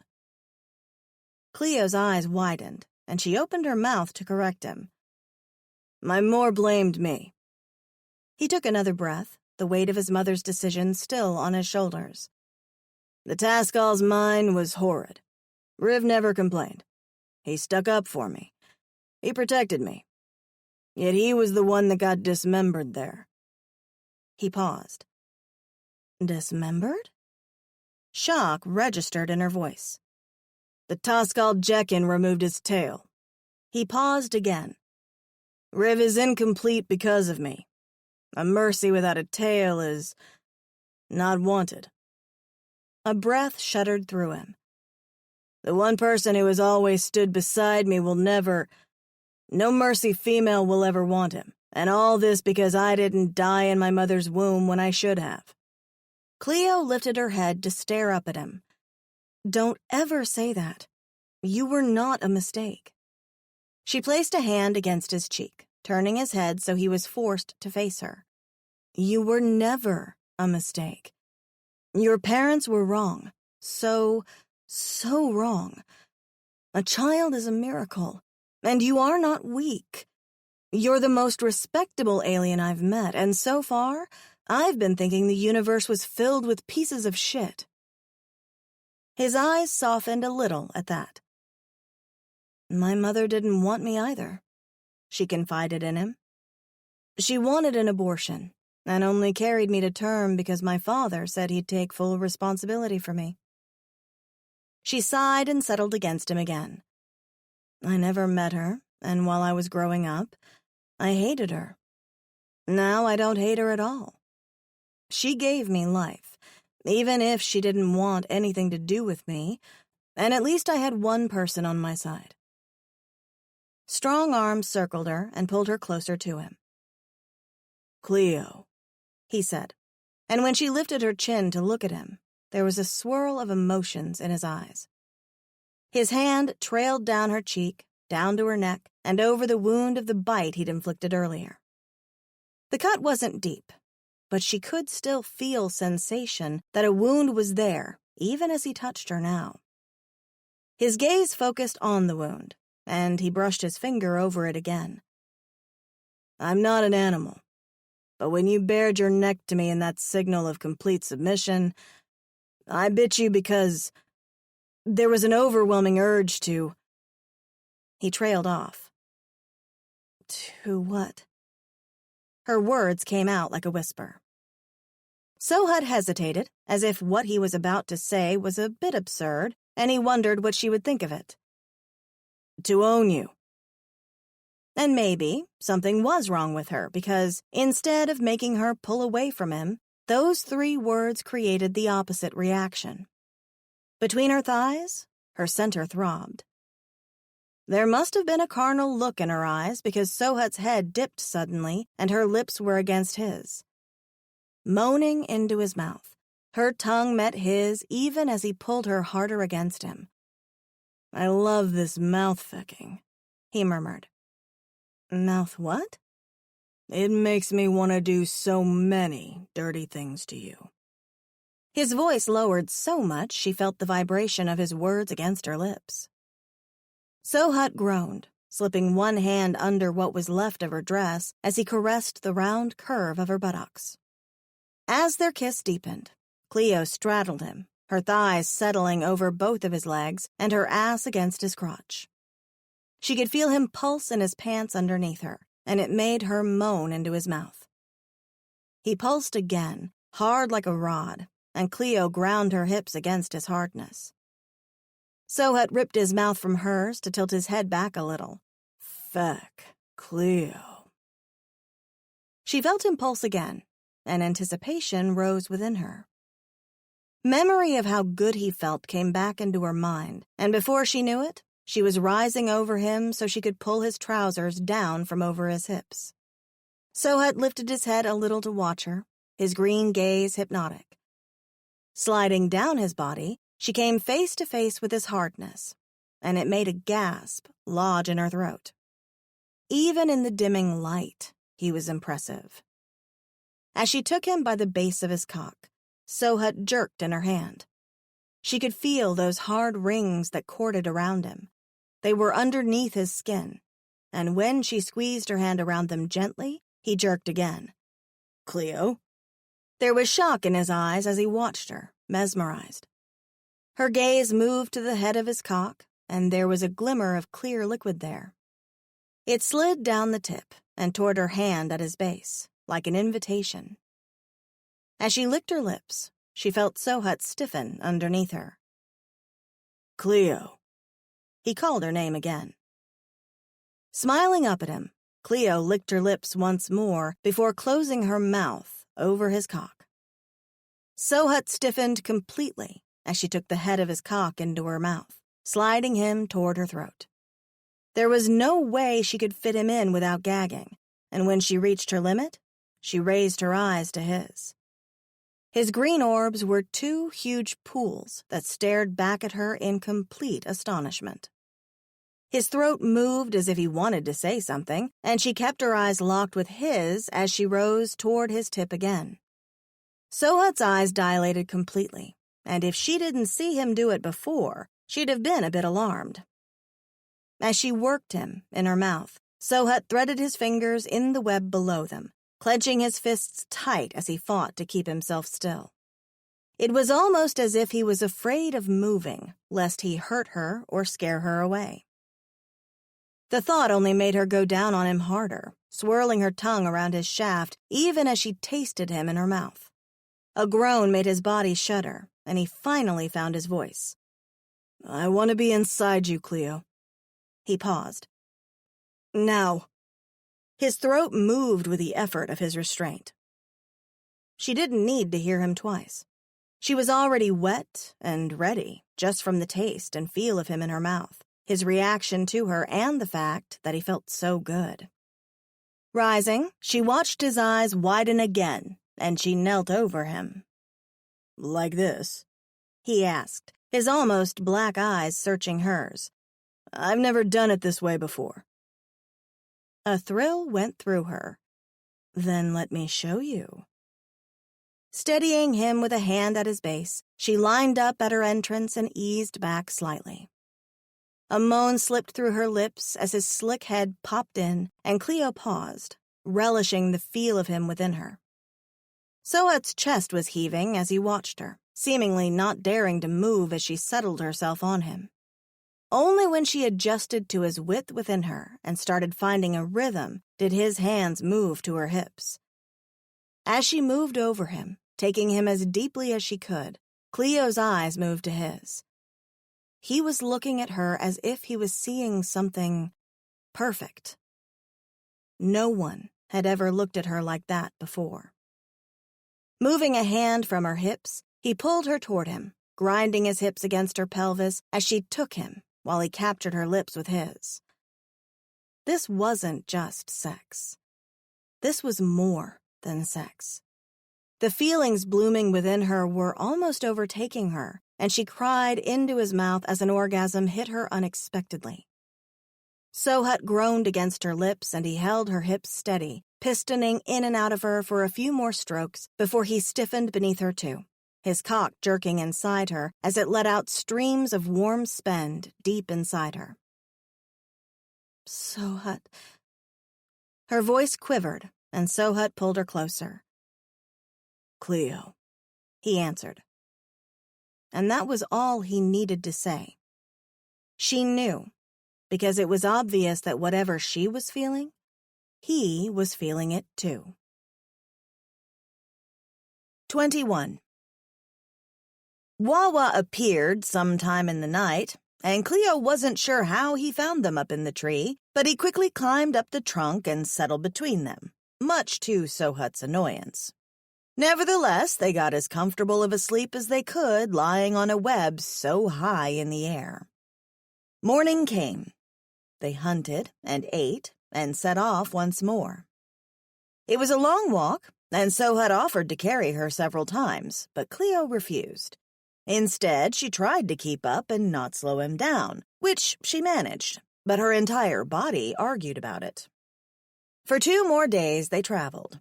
In the nights, they rested in trees high in the canopy, and in the days they took few breaks as they made their way through. It was not until darkness began to fall on the 3rd day that Sohat suddenly stopped walking and looked back at her. "We're here," he said. Cleo's gaze darted to the bushes around them. She couldn't see anything out of the ordinary.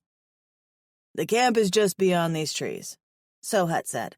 "I'll go ahead and announce our arrival. These Taurians are a bit..." "A bit what?"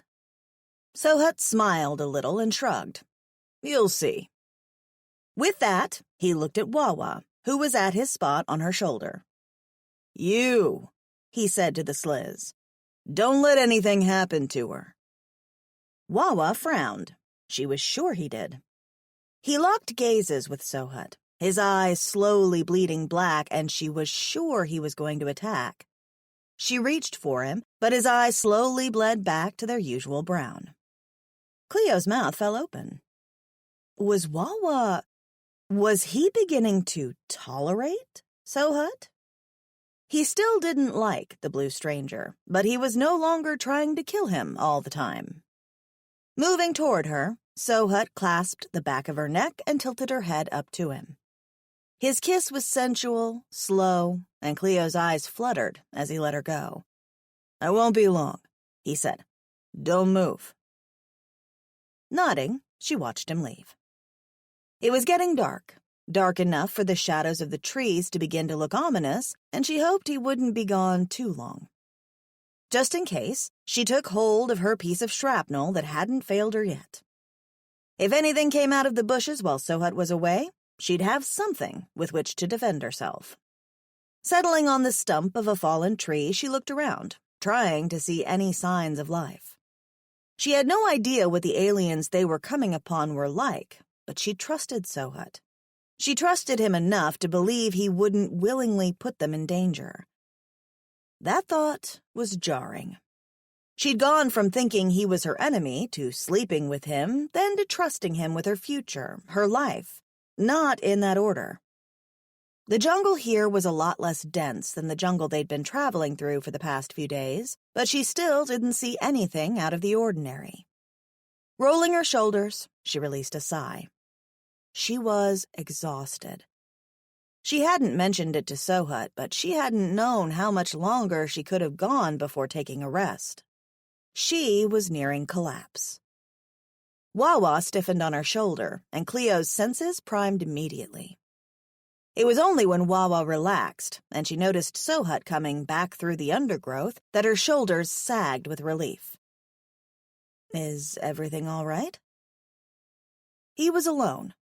She'd expected to see aliens accompanying him. Sohut smiled. They are waiting to meet you. His eye slid to Wawa. And you, don't attack them. Wawa stiffened on her shoulder and cocked his head at Sohut. It was the first time he actually tried to communicate with Sohut, and that surprised Cleo. I think he's wondering what you mean. He knows exactly what I mean. Sohut crouched so he was on eye level with Wawa. Listen, you little thing. Don't attack the Taurians. They won't hurt Cleo, and they're the only place we can stay before we go across the arid lands to the plains. Do you understand? Wawa cocked his head again, and Sohut frowned, turning his worried eyes to her. I don't know if he understands me. He only listens to you. Cleo glanced at Wawa, and he bumped his head into her neck before focusing on Sohut again. He understands. Sohut's frown deepened. How do you know? Cleo shrugged. I don't know. I just do. With a huge sigh, Sohut stood, offering her his hand so she could stand too. Ready? He asked. Cleo nodded. Ready. As they walked in the direction in which he just came, the density of trees slowly reduced. They were walking for what felt like roughly 15 minutes, and Cleo looked up at the alien walking in front of her. I thought we were going toward that alien camp. We are, Sohut answered. But we've been walking for so long now. I thought we'd have reached it already. You were gone for this long. That's because I used the trees. We're walking. Takes longer. Sohut looked over his shoulder to smile at her, and her shocked expression only made him chuckle. No worries, my Zimsu flower. We're here now. She'd have taken the time to think about the fact he just called her something endearing if they didn't suddenly walk into a clearing.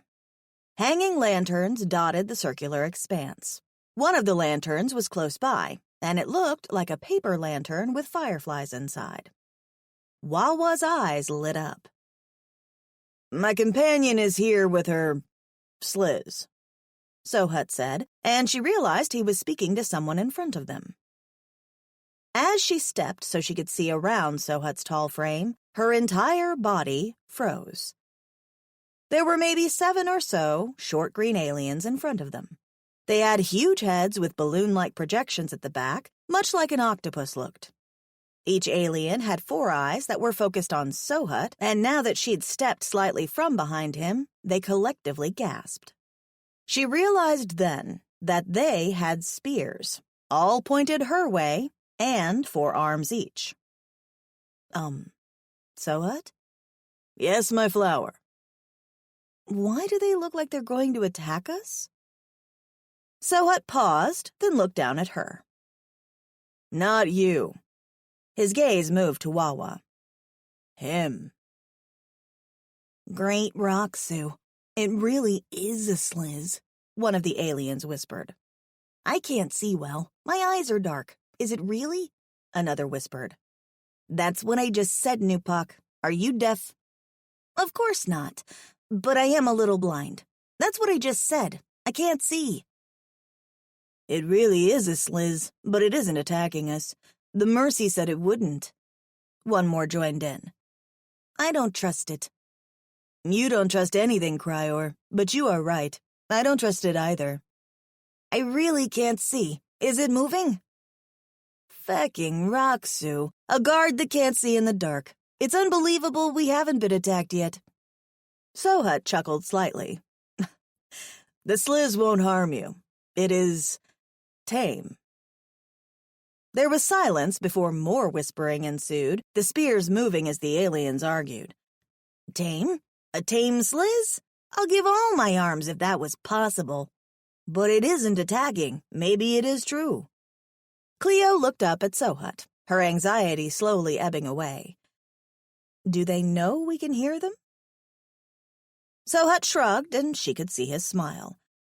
Welcome to the Taurian camp. Half of his face was in shadow, and for a moment it struck her just how handsome he was. There was a gasp from the aliens, and then more whispering. What is that? I don't know. Looks like a Mercy female, but no horns. Not Mercy, then. How many arms? 2. Disgusting. Hideous creature. Very hideous. Cleo's mouth fell open. The bubblehead aliens were talking about her. Sohut put his arm around her, pulling her into his side. Don't listen to them. They think anything without several limbs or arms is vile. One of the aliens took a step forward, 4 of his eyes darting from Sohut to Wawa. You're sure it won't attack us, Mercy? I can't let you into the camp if it is even slightly aggressive.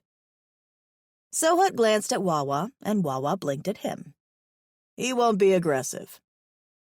Glancing back at his companions, the alien slowly lowered his spear, and the others behind him followed suit. Cocking his head to the side, the alien peered at her. And you are the female the Mercy is escorting? He said. Cleo glanced at Sohut, who nodded. Her hands flexed at her sides, still gripping her lucky piece of metal. I am, she said, stepping forward. The alien's 4 eyes darted to Wawa, and he visibly shivered. Welcome to our camp. You will be safe here. I am Senrit.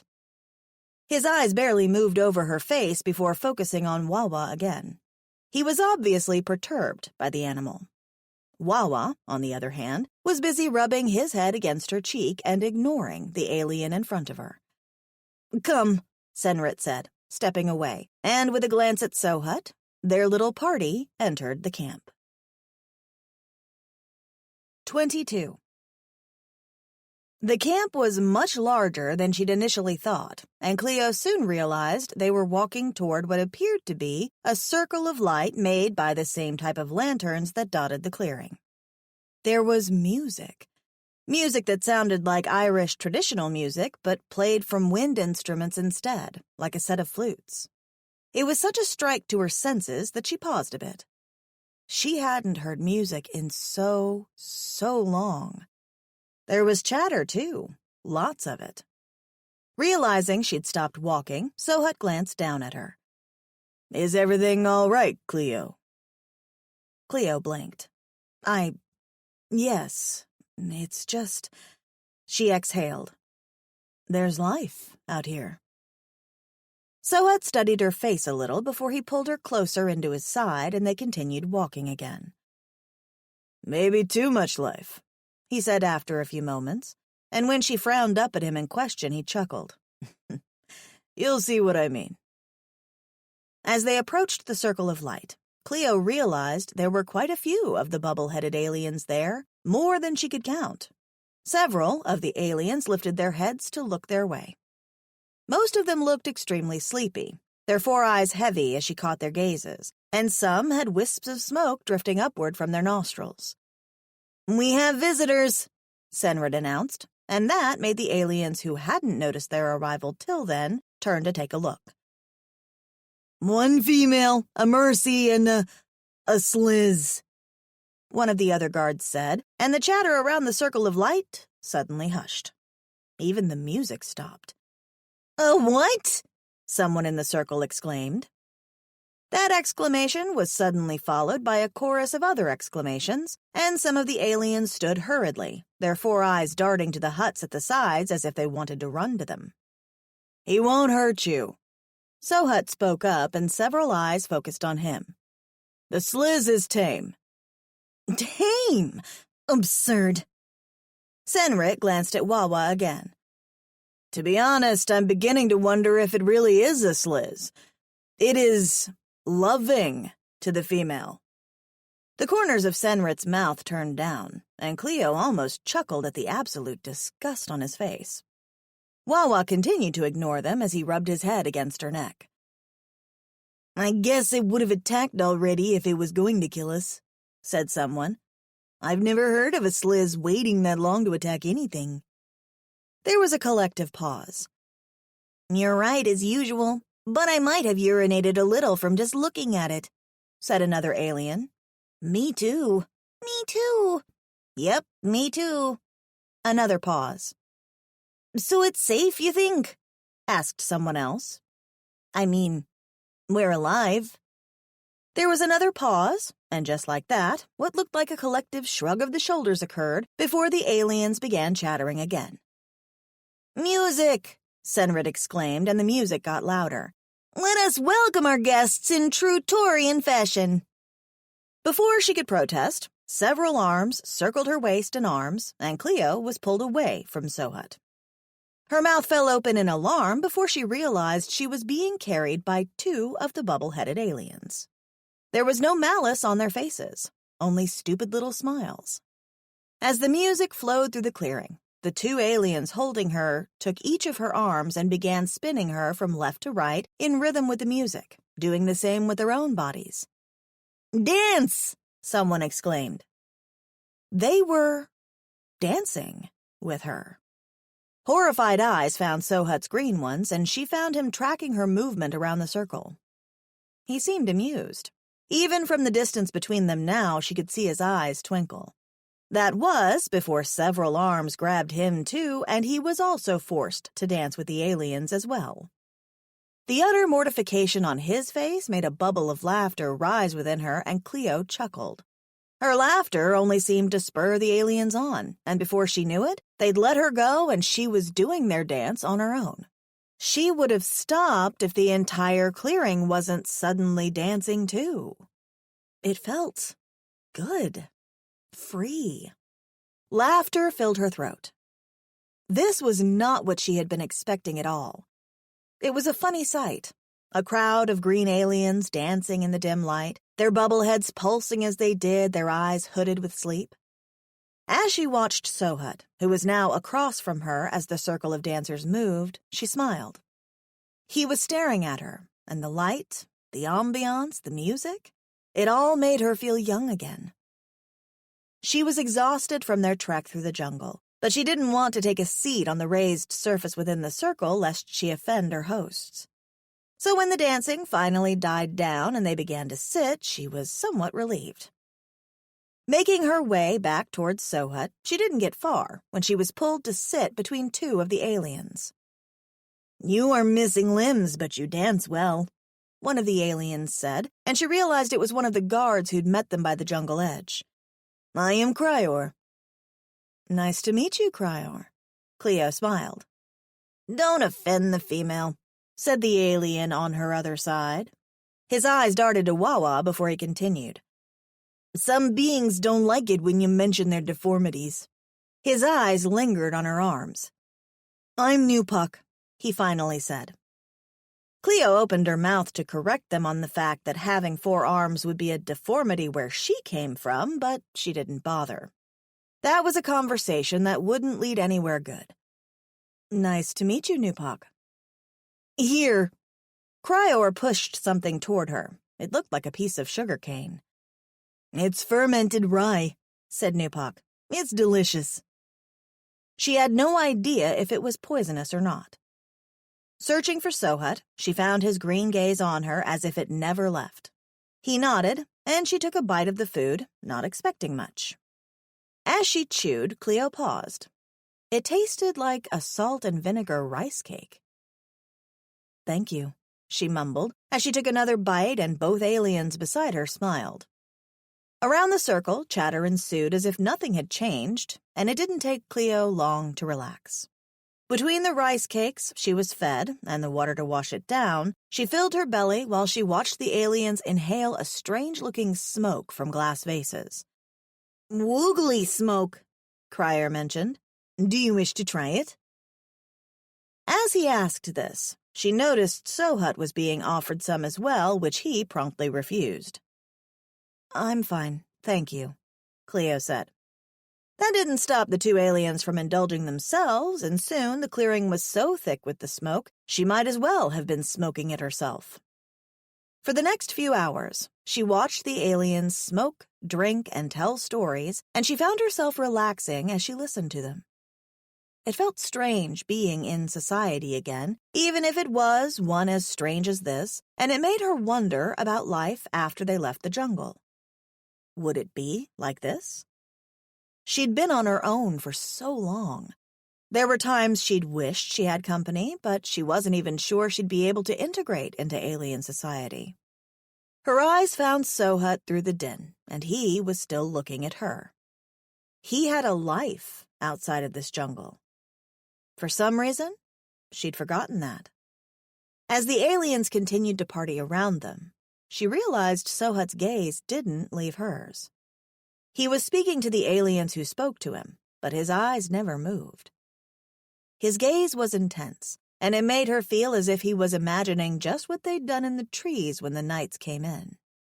That thought made her forget her ruminations. "With Cleo." Her name made her blink several times. Sohut was saying something about her. "She's had it hard the last few days, trekking through Cosnia." One of the aliens, she assumed it was Senrit, stood on wobbly legs. Maybe he had sniffed too much of that smoke. "I'll take you to your quarters," he said. Following Sohut's lead, she stood and met him at the edge of the circle before they both walked behind a staggering Senrit. Before long, they stopped in front of one of the huts.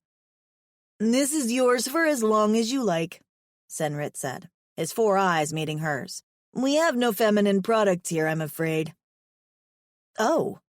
Cleo smiled. I'll be okay."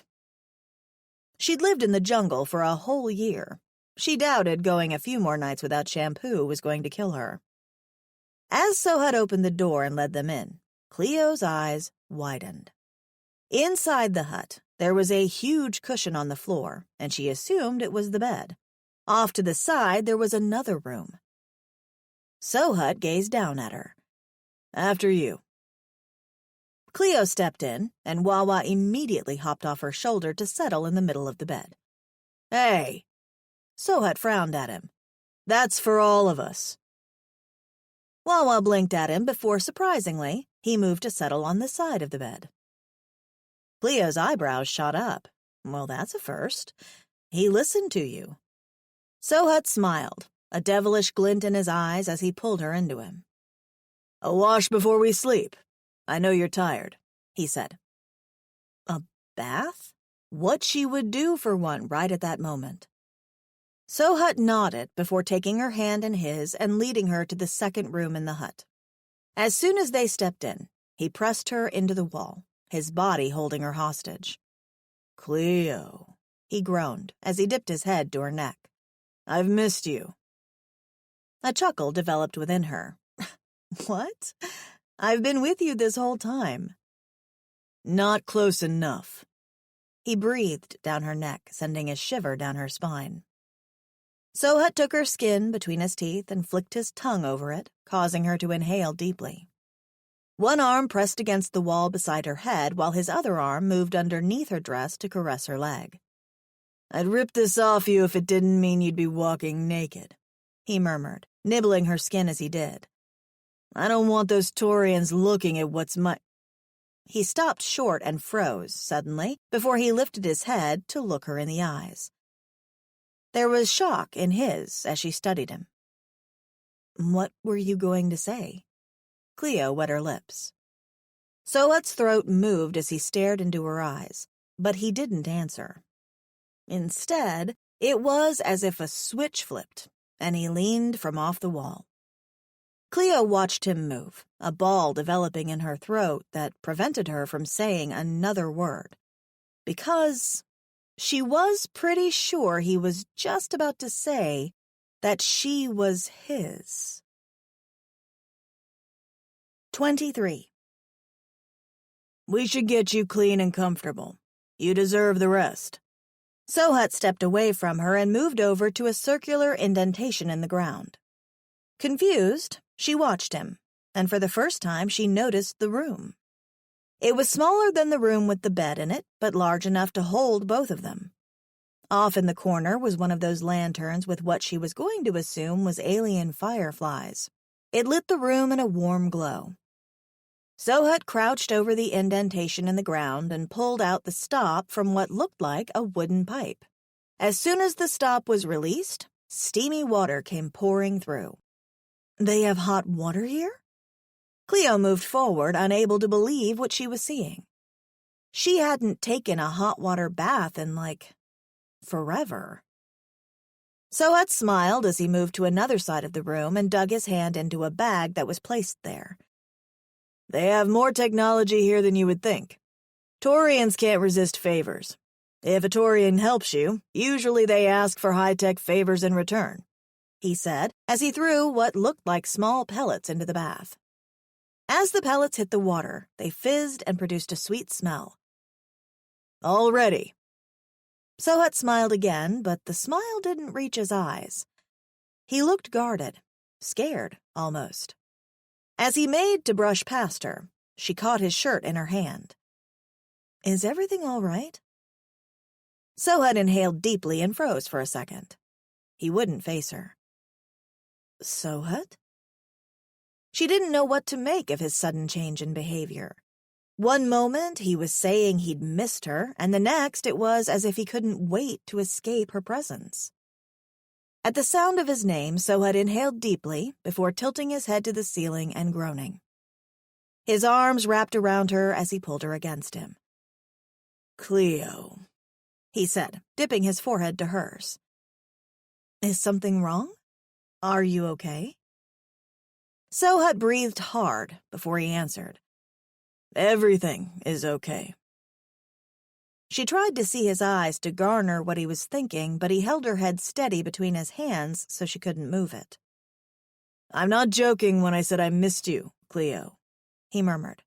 I would take you right here, right now, if I didn't know you were exhausted. Part of her wanted to argue with him about that, but he was right. She was extremely tired. Then why are you leaving?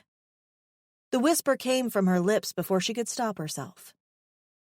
Sohut groaned, and his hand slipped under her dress again. This time, he didn't pull away. Instead, he lifted the ragged hem of her clothing and brought the entire thing over her head.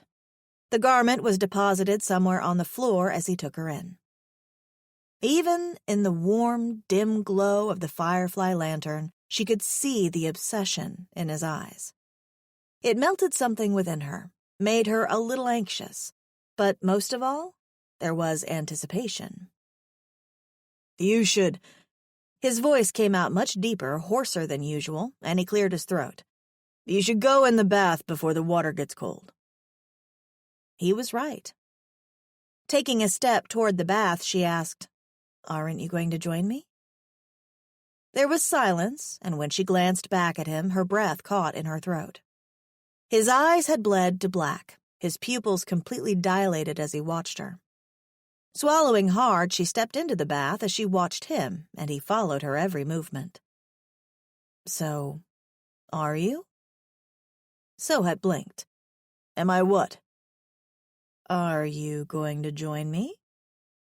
He blinked again before moving into action. His clothes came off easily, and he followed her, sinking into the pool just as the warm water covered her body to her shoulders. Cleo watched him, her eyes glued to his. You know, your eyes, when they go like that, it's a bit startling. Sohut blinked again. Go like how? All black? Cleo watched his throat move as he studied her, and for the first time it dawned on her that he was really a hunter. The way he looked right now, feral and hyper-aware, it should scare her, but it didn't. Does it scare you? Cleo smiled but kept his gaze. No. Good. Without warning, he was crouching over her, and Cleo let out a yelp of surprise. His arms found her legs under the water as he held them apart, enough for him to settle between them. Cleo, he groaned before he captured her lips. His kiss was insistent. It was the type that would probably leave a bruise. The type that pushed her head back as he demanded her lips. Between them, she could feel his hardness pressing against her cunt. He was gyrating his hips, causing his dick to rub against her clit, and that made her cling to him. Water sloshed over the side of the bath as he ground against her, and when one of his hands cupped her breasts, she cried out against his mouth. Cleo. Sohut broke the kiss, and his hot breath brushed against her ear. His cock was insistent against her clit, those cords that ringed his dick moving over her softness as he drove himself between her inner lips. Cleo. Sohut groaned her name again before he took her earlobe into his mouth. She was so close she wasn't sure she was going to be able to hold off before he entered her. Sohut, I'm going to make you come. I'm going to make you come right now, like this. His free hand gripped her ass and pulled her harder against him. Do you know why, Cleo? She barely had the conscious thought to answer him, but she didn't need to. Because you're mine, Cleo. He growled into her ear. Mine. Her orgasm crashed through her like a wrecking ball to a wall, and Cleo screamed against Sohut's skin. Mine, he whispered, and as the quakes of her orgasm made her shudder, the word lingered in her mind. Mine. How could she ever leave this jungle and think otherwise? She didn't know when or how it had happened, but somewhere along the way everything had changed. Because he was right. She was his. 24. The days seemed to bleed into each other, so much so that she wasn't aware how much time had passed since they'd entered the Taurian camp. All she was aware of was that time was passing. After that first night in the Taurian camp, one of the lookouts had notified Sohut that they'd seen some Toskal guards on the outskirts of the jungle. It had caused quite a stir in the camp, and because of that, Sohut had thought it was best they stayed put for a while. And so they had. It wasn't a bad idea. Life in the camp was refreshing. The Taurians woke early and went to bed late, but most days were spent singing and dancing at the center of the camp. When they weren't dragging her towards huts to do crafts, they were meditating in the sun. Sometimes they even did a strange form of stretching that resembled yoga, only they were alarmed at her trying to do it with her lack of limbs. It was like living in an ethnic enclave, and Cleo slowly grew to appreciate and even enjoy the company of some of the aliens that lived there. They were all still wary of Wawa and kept their distance whenever he was around. Still, they tried to make her comfortable by constantly offering her woogly smoke and more of the salt and vinegar rice cakes whenever they saw her alone in the camp, which was hardly ever. Sohut stayed by her side, only leaving now and then to scout the perimeter. When she wasn't caught in his arms or doing some activities with the Taurians, she would head into the nearby jungle to catch mogs for dinner. Today was one of those days. The camp was running low on food. Sohut was just coming out of Senrit's hut when he noticed her heading into the jungle. He jogged up to her and caught her around the waist. Going hunting again? Cleo smiled and leaned into him. They've been so nice to me, to us. It's the one way I can contribute. Sohut glanced back at Senrit's hut before eyeing the jungle beyond the clearing. Where's Wawa? He ran off into the woods some hours ago, she replied. I'm coming with you then. Cleo nodded as they started to move toward the growth of trees. It was usual. If Wawa wasn't around, Sohut didn't let her enter the jungle alone. They were her two bodyguards. An unlikely pair, but she treasured them both anyway. Is Senrit still wary? Yes, but there's been no sight of the Toskal's hedgeroot fighters. I don't know why they'd been in Kosnia anyway. Cleo nodded. If the aliens were wary, she was too. As they made their way into the jungle, away from the camp, she kept her eyes and ears peeled. With Sohut around, he could just whistle and the jungle penguins would come, but she knew they still had to be alert. They were walking in silence and the undergrowth was becoming thick. Being in the camp for the last few days made the jungle seem terrifying, and if she hadn't been living in it for a year, she wasn't sure she could have gone hunting alone with only Wawa by her side. Such were the thoughts in her head that when Sohut's heavy hand landed on her shoulder, the suddenness of it had her freezing. Turning slightly, she cast a wide-eyed look at him. He was holding her rigidly as he came to press his body against hers, so close she could feel the cords of his chest muscles pressing into her back. His hot breath fanned her over her ear. Don't move. Don't even breathe. Cleo stiffened. Something about his entire being made goosebumps rise over her skin. He was staring straight ahead into the bushes, his green gaze cold, and every muscle in his body felt alert and ready. A chill traveled down her spine, and Cleo stiffened even farther as a strange feeling suddenly enveloped the area. It was the sort of feeling you get when you become aware that you're in the presence of something very, very dangerous.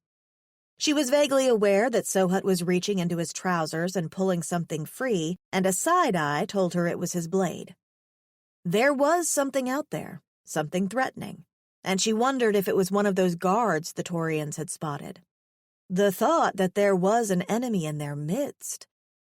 For a few long seconds, nothing happened. There wasn't even a sound. Still, she didn't dare to move. She didn't dare to breathe, as Sohut had said, and as she held her breath, the bushes in front of them stirred. Wawa. Please let it be Wawa. But what appeared through the bushes looked nothing like her little companion. It was as black as night, so black that it took a few moments to realize she was looking at an animal and not into a dark void. Even its eyes were dark. It stood on 4 legs, but on its back, rising into the air, were 4 sharp spikes that stood from its spine. It stepped out of the bushes and paused, looking at them. Behind her, Sohut was as hard as stone, and she realized he was moving slowly to stand in front of her, blocking her from the literal nightmare in front of them. "The fuck?" she breathed almost soundlessly. "Is that?" "A spined creature." Sohut was in front of her now, blocking her from the beast that stood unmoving. "Don't move." A spined creature? The same creature he mentioned was Wawa's prey?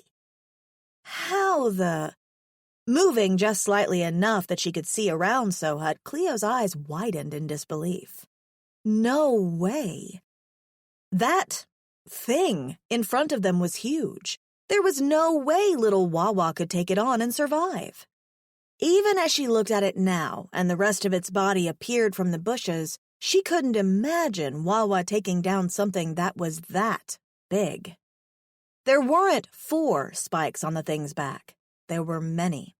4 large ones came before the smaller ones that ran along its spine right down to its long reptilian-like tail. Run. One word. One word uttered from Sohut's mouth before there was a blur of black in front of them and a horrible, horrible growl that seemed to shake even the leaves around them. In the panic of her mind, it took a second for the word to register, and then adrenaline pumped through her so fast she took off, heading in the direction from which they came. As her feet beat against the jungle floor, she prayed this wasn't the time she fell over a root or vine. This was the exact time people fell in the movies, when their lives depended on them not stumbling. Fear pushed her forward, but as she ran, her breath coming in sharp gasps, she realized something. She was running alone. Cleo stopped dead in her tracks, a bunch of low-hanging branches giving her a sharp slap in the face as she did. Turning, she searched the bushes behind her for some movement, any movement. Where the fuck was he? In the few moments she took searching the orange bushes for some sign of blue, a gut-wrenching reality dawned on her. Sohut wasn't coming. He was frickin' fighting the thing. Panic had her frozen for a few moments. She was an idiot. She shouldn't turn back as she was doing now. She shouldn't run back toward danger. The fuck was wrong with her? Her lungs were about to give out, but the closer she got, the more she could hear. It was a deep growling sound that made the air vibrate. The creature sounded powerful, lethal, unyielding. As she reached the spot, her gaze followed the trampled leaves and bushes that led farther into the undergrowth. That's where the growling was coming from, and her heart beat so hard it almost broke through her ribs. She couldn't hear Sohut, only the beast. Shit. Shit. He couldn't be dead. Oh God, please don't make it so he's dead. Then she heard it, another snarl, one that obviously came from the throat of a man, a huge, dangerous man, but a man nonetheless. The relief she felt was almost staggering, but she had no time to decipher it as she rushed closer. For a second, she saw blue and then black. They were wrestling, and she didn't know who was winning. Sharp black teeth glinted in the light as they were aimed at Sohut's throat, but he managed to hold them off, grabbing both jaws of the beast with his 2 hands. The beast reared, flicking its tail in a semicircle that connected with Sohut's legs, bringing both of them down into the bushes. It had its 2 front paws on Sohut now, pressing him into the ground below as its tail lashed behind it. Dislodging her piece of shrapnel from the edge of her dress, Cleo gripped it in her hand. She knew she had to do something. There was a tree just behind them. If she could get there. Her feet were moving before she could finish the thought. Moving as fast as she could, she gripped the trunk of the tree, finding a low-hanging branch that would give her some leverage. Finding a foothold, up she went, slowly at first, then her muscles remembered what they needed to do. It was just like the time her father had left her alone in the wild, when she'd had to climb a tree at night after she'd been too afraid to sleep alone on the ground. She could do this. Soon, she was high enough above them to see. There was a branch that jutted out, close to where they were, and she headed for that one, hugging the branch with her legs as she moved slowly forward. The branch was rough, and her thighs were going to hate her for this later, but she didn't care. The only thing in her mind was that Sohut was in danger. He needed her help.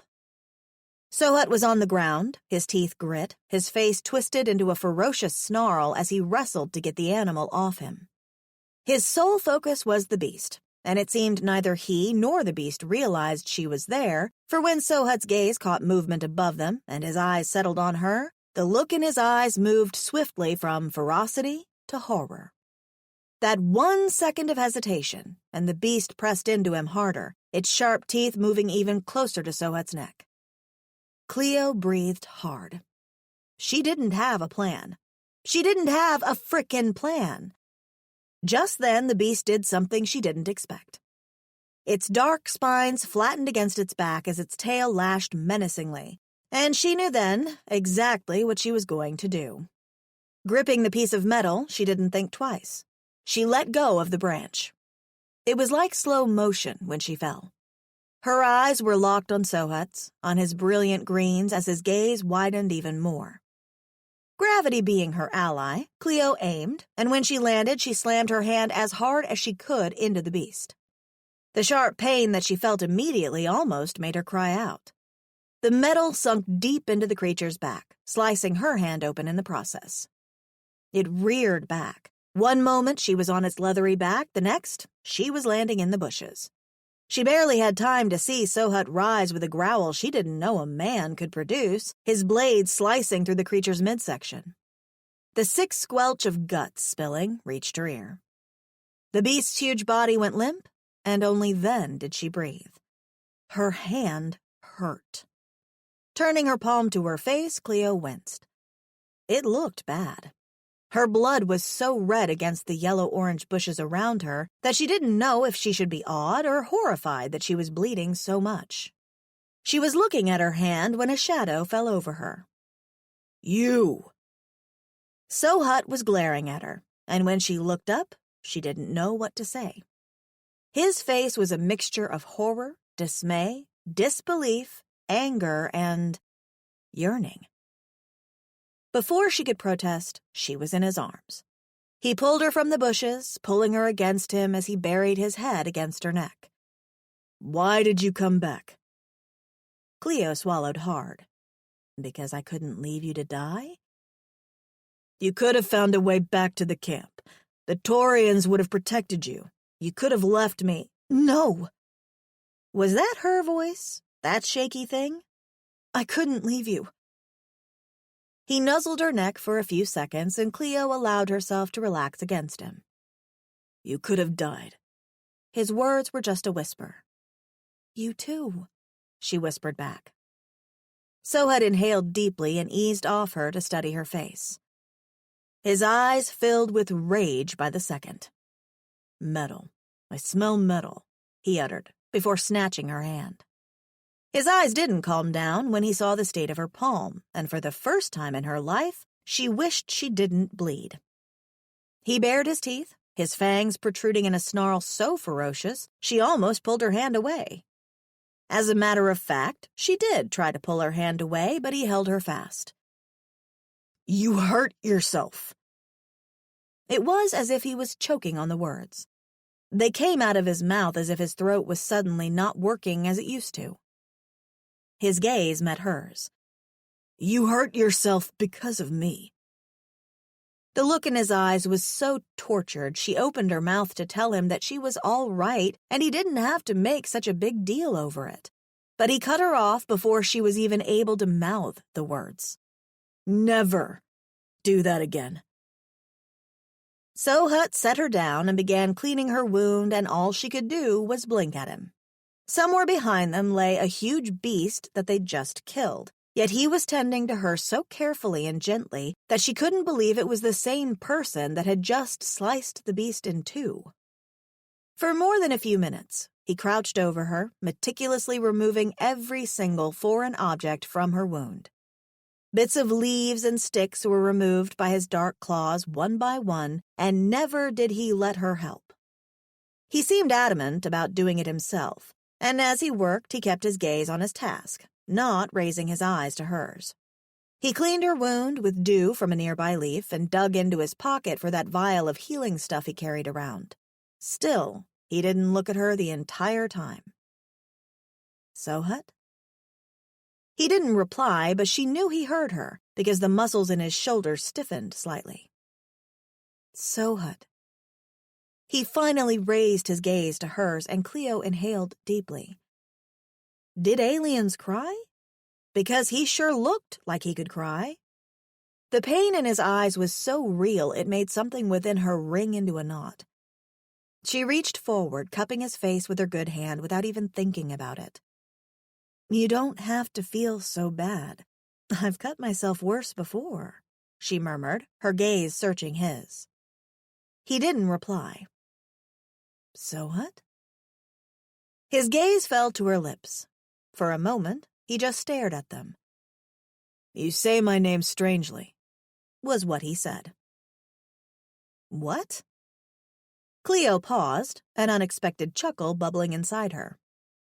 It wasn't what she'd expected him to say, judging from, she didn't know, his entire demeanor. Am I not saying it correctly now? I don't call you Grout anymore, not even in my head. He was looking at her differently now, the sadness seeping away from his eyes as another emotion took hold. Something else, something intense, and her voice fell. You say it beautifully, he finally said, and it felt like the air crackled between them. There was no warning. One moment he was stripping her bare with his eyes, and the next he was pushing her into the soft patch of vines he'd set her on. A moan that she thought was internal turned out to be a very verbal one as his mouth met hers, and then she couldn't breathe. Breathing wasn't important with the feel of his lips against hers. Suddenly she wasn't in the jungle anymore. She was somewhere else, somewhere safe, and he was the reason she was there. Wrapping an arm around his back, she pulled him closer as their kiss deepened.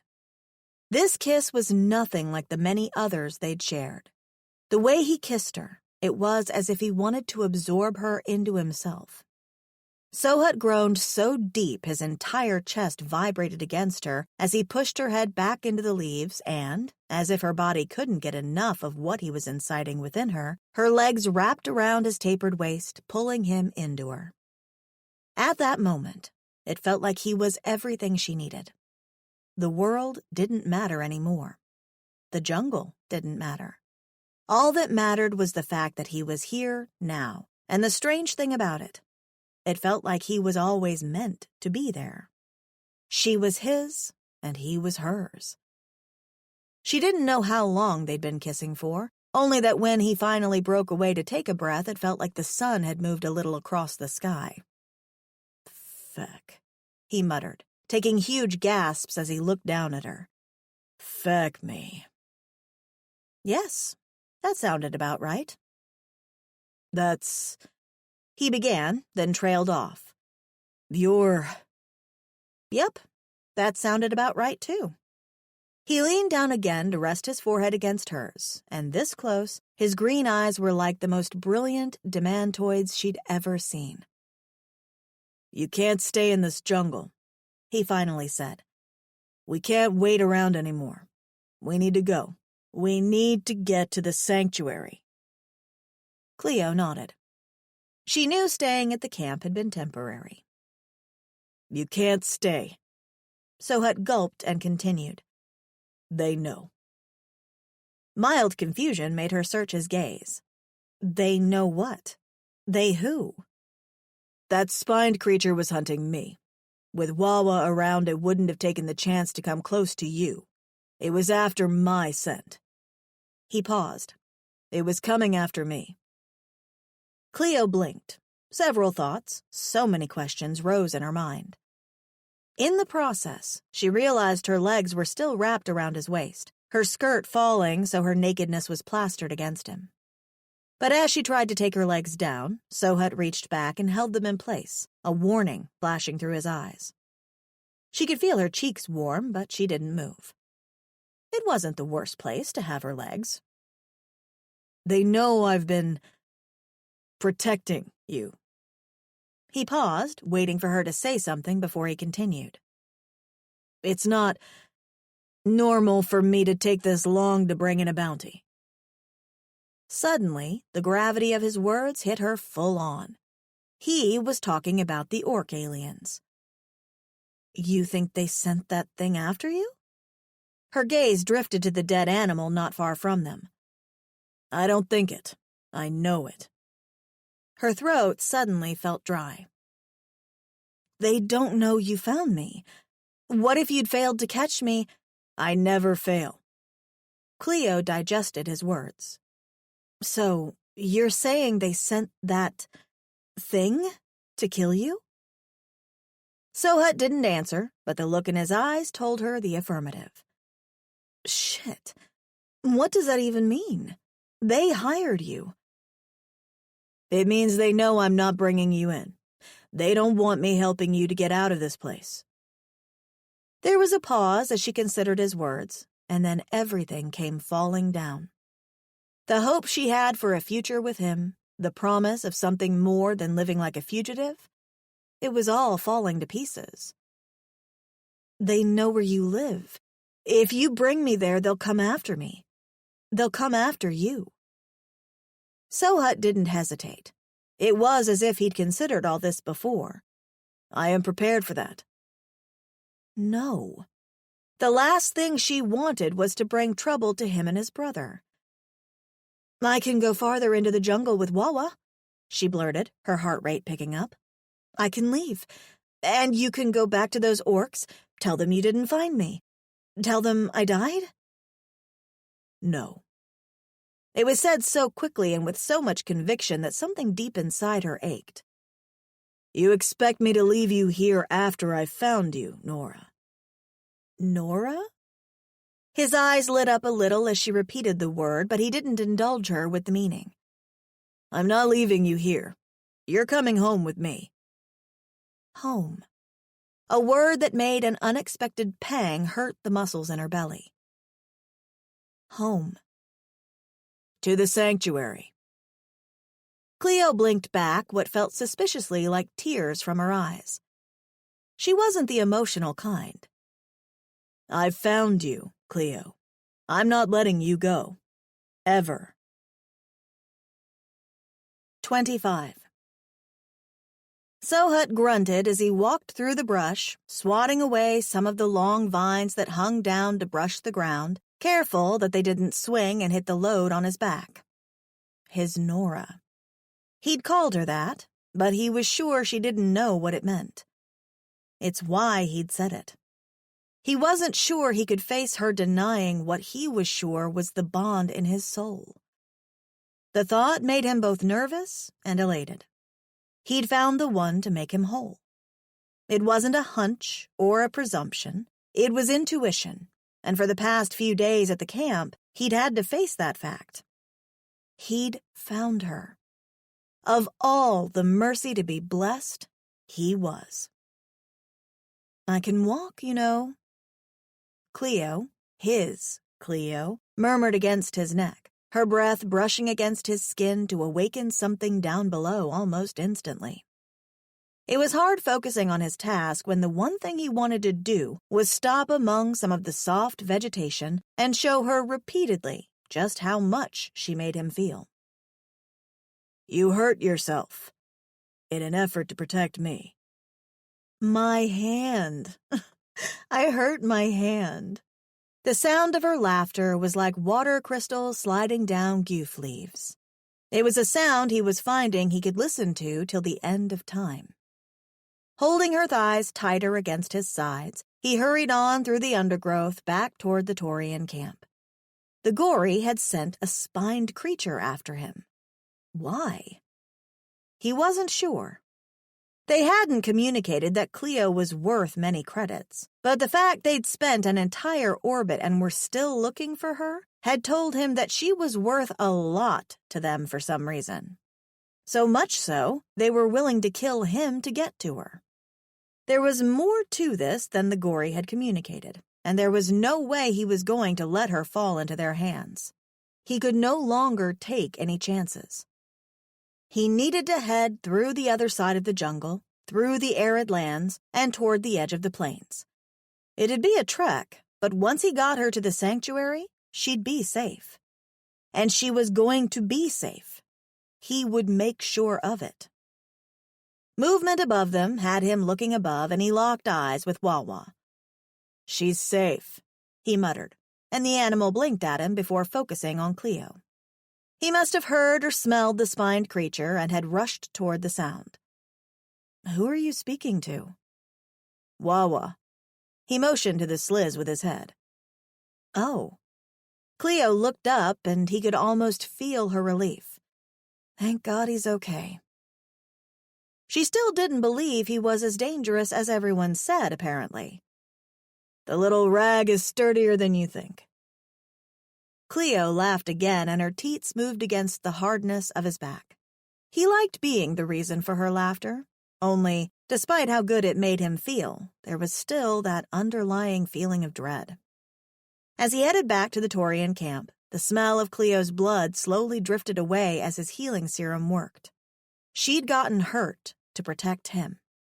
Flashing images of his bloodied brother returning to the depths of the mines with his tail removed came flooding into his mind. He wouldn't allow the people he cared about to be hurt because of him anymore. It was the last time her blood would be spilled for him. The last time anyone's blood would be spilled for him. Saying goodbye to the Taurians was more emotional than she thought it would be. "One last dance," Senred announced, and Nupak pulled her toward the center of the camp. Music filled the air as the celebration began, their feet moving in the soft dirt in time to the beat. But it wasn't like the other times they'd danced. There was a sense of uncertainty that had settled over the camp, and even though the Taurians pretended all was well, she could see their worried looks. Whenever she wasn't looking directly at them, she could see their 4 eyes darting in her direction.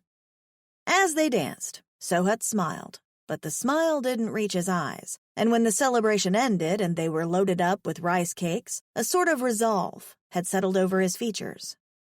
Walking back into the jungle felt different this time. She was suddenly very aware of the real danger that roamed these parts. They traveled without speaking for the most part, and it was only when they were deep in the jungle, far away from the Taurian camp, that Sohut paused. Tilting his nose to the air, he sniffed. "Water," he said. "You can smell it?" Sohut glanced at her and nodded. Looking into the undergrowth around them, he sniffed again. "Stay here." His gaze moved from her, then to Wawa. "Stay here. I'll scout the area. We could rest there this dark cycle." Glancing upward, she realized what she could see of the sky was slowly turning purple. Night was coming. She hadn't realized they'd walked for that long. "Okay," she nodded. "Hurry." Sohut pulled her into him and planted a kiss on her head. "I will." He disappeared in the bushes in the next second, and Cleo stood, her eyes searching the bushes around her. Wawa was relaxed on her shoulder, so she took that as a good indication that she was safe. In no time, the bushes rustled again, and Cleo gripped her piece of metal. When Sohut appeared, her shoulders sagged a little. "It's safe," he said. "Come." It was a small stream nestled in the middle of the undergrowth, and Sohut took the time to fill his water bottle before passing it to her. "I think we sleep here tonight," he said, looking around them. "We could continue pushing forward, but—" He glanced at her. "You should rest." Cleo frowned. If he was stopping because of her, I don't need sleep. Her eyes fell on Wawa as he approached the stream, his tail brushing against Sohut's leg as he took a sip. "You do." His gaze fell on Wawa, too. "I'm sure he agrees." As if Wawa understood them, he turned to blink at her before he began drinking once more. Fine. Looking upward, she realized there were no tall trees nearby. He must have read her mind because Sohut stood suddenly and began pulling some vines together. "We'll rest here." He glanced around again. "If anything comes near, I'll smell them before they can get close." Swallowing the water, Cleo cast her gaze around at the darkening jungle. She trusted Sohut. What she didn't trust was the potential danger chasing them. 26. Cleo's eyes fluttered open, and it took a few moments to focus. She felt warm, protected, safe. And she realized the reason why immediately. Somehow while they slept, Sohut had draped his body around hers completely. It was like she was in her own little blue alien cocoon. Yawning, she rubbed her eyes. The light from his light disk made it seem as if it was already morning, but now that her eyes were open some more, she could see that the jungle beyond was still dark. Above them, nestled in a bunch of vines, she could just about make out Wawa's white fluffy tail. He was asleep too. But something had woken her up. There was a slight sound of shuffling, and, with much effort because of the heavy alien stuck to her like a second skin, Cleo managed to rise on her elbows, her gaze moving near to Sohut's feet. His satchel was moving, and out of the open end poked the butt of one of the jungle penguins. There were 3 of them. The other 2 were standing close by, poking the satchel with their red beaks. Yawning, Cleo shook her head. To think they'd come this close without running away, even though she was their predator. How they survived this long in the wild was a mystery. The one with its head in the satchel gave a shake, and some of the things in the bag went rolling out. Groaning at the noise, Sohut lifted his head. "Cleo." The jungle penguin lifted its head then, with the bag still stuck over it, and began waddling away. Cleo had to giggle. "They're so cute. I hate having to eat them all the time," she murmured. "Cute." Sohut rose beside her, and she felt him stiffen. There was a tickle at her throat, and she rubbed her hands there absent-mindedly. It felt almost like a ring of itchy nerves was around her neck. Sohut moved so fast she lost her balance, and when her wide eyes reached him, her mouth fell open a little. He was gripping one of the little birds so tightly she was sure it risked being popped like a balloon. For the first time since being around the animals, she saw an expression other than innocent ignorance on their faces. The one Sohut was holding was bug-eyed as it looked at Sohut, its mouth slightly open with one of Sohut's gadgets between its beak. The gadget was blinking, and the more she looked at it, the more that feeling around her neck tightened. It took her a few moments to realize Sohut had his fangs out, snarling at the little bird before he snatched the device from its beak.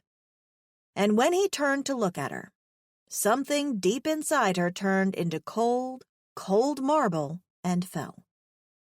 Something bad was about to happen. She knew it. The look of absolute horror and dread in his eyes had her swallowing hard.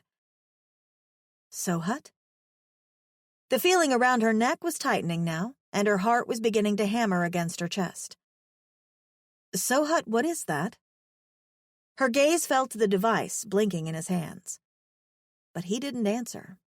The next thing she knew, she was being hoisted over his shoulder as he dashed into the bushes. If she could see in the dark, her view would be that of the back of his legs because she was upside down. She could feel his chest heaving, feel the fear in his bones, and even though she'd consider herself a mentally sturdy gal, his response was beginning to terrify her. "Where are you going?" He didn't answer. He was running much faster than he was supposed to be able to in the darkness in a jungle, but he was managing it anyway. Vines and bushes slapped against them as he all but flew through the darkness. He was moving as if he was running away from something, and that scared her. This was the same alien who'd told her to run while he fought the literal darkness come to life. He wasn't afraid of anything. "Sohut, we left our stuff, and Wawa." She didn't understand what was happening, but whatever it was, it clearly had something to do with the device he carried in his hand. "Wawa will find us. He knows your scent. The little fecker is bonded to you." It didn't sound like the Sohut she knew. His voice sounded strained. "Sohut, talk to me." She swallowed hard and reached up to touch her neck. There was no physical thing there, but it felt like a chain was around her neck, constricting against her vocal cords. And the more she fought it, the harder it squeezed. "What's happening to me?" Fear was laced in her voice, and at her question, it was as if his breath started to come harder, harsher, and not because of his exertion. It was almost as if he was hyperventilating. She could feel the huge, hurried breaths he was taking as her upper body was pressed against his back. But Sohut didn't stop. He kept on running. She didn't know how he knew where he was headed in the pitch black of the jungle, but he somehow did. She didn't hear it at first, not from the sound of her own blood beating in her ears, but as soon as she picked it up, her senses began screaming that something dangerous was happening. There was a sound above them, like an engine of some sort, and Cleo forced herself to think rationally. She didn't just hear that. She hadn't heard an engine in so long, the sound was alien. But it was definitely an engine. She could hear it clearer now, as if whatever vessel it was lowering from the sky. "Sohut?" He swallowed hard. She could feel that even in his back. "Cleo." His voice was hoarse and so pained. "I'm sorry, Cleo." Her mouth spoke the words in her mind without much input from her. She suddenly felt numb. "What's happening, Sohut?" He swallowed hard again, and even though he was blazing through the forest like Usain Bolt's alien brother, he didn't pause or slow down. He was running for his life, or for hers. "They're coming," was all he said. She didn't need to know who they were. Her whole being knew who they were. Time paused, and there was a sound she'll never forget. It was a blast so strong, it flattened everything in the surrounding area. All the trees, the vines, every single plant lay flat on the ground, and she knew this for a fact because the light that suddenly flooded around them was so bright it was as if the sun had risen in an instant. Sohut stopped. He stopped so suddenly it took her organs a second to fall back into her body from this sudden lack of motion. The light. It was so bright. As her eyes adjusted, it became clear, however, that this was no sun. It was the light from whatever vessel was hovering above them. She could hear the engine clearly now, a soft hum that cut through the quietness of the jungle. And even as she lifted her head, trying to see through the veil her hair had made, she saw something that cut through her senses, turning her to cold stone. Someone, some being, landed behind Sohut. A leathery tail swung behind the legs. She knew those legs, that tail. She'd seen it before. A long, long time ago. So long ago she'd thought the memory had been locked in the recesses of her mind, but it was right in front of her now. Clear as day she remembered, as if it hadn't happened over a year ago, as if no time had passed, and she was back on that alien slave ship. It was the legs of one of the guards, the same guards that had manned the ship that had taken her away from Earth. They were here to take her away. Not the green orcs that had pulled her from the rubble to sell her to the zoo, but them. She'd rather jump off a cliff than go back with them.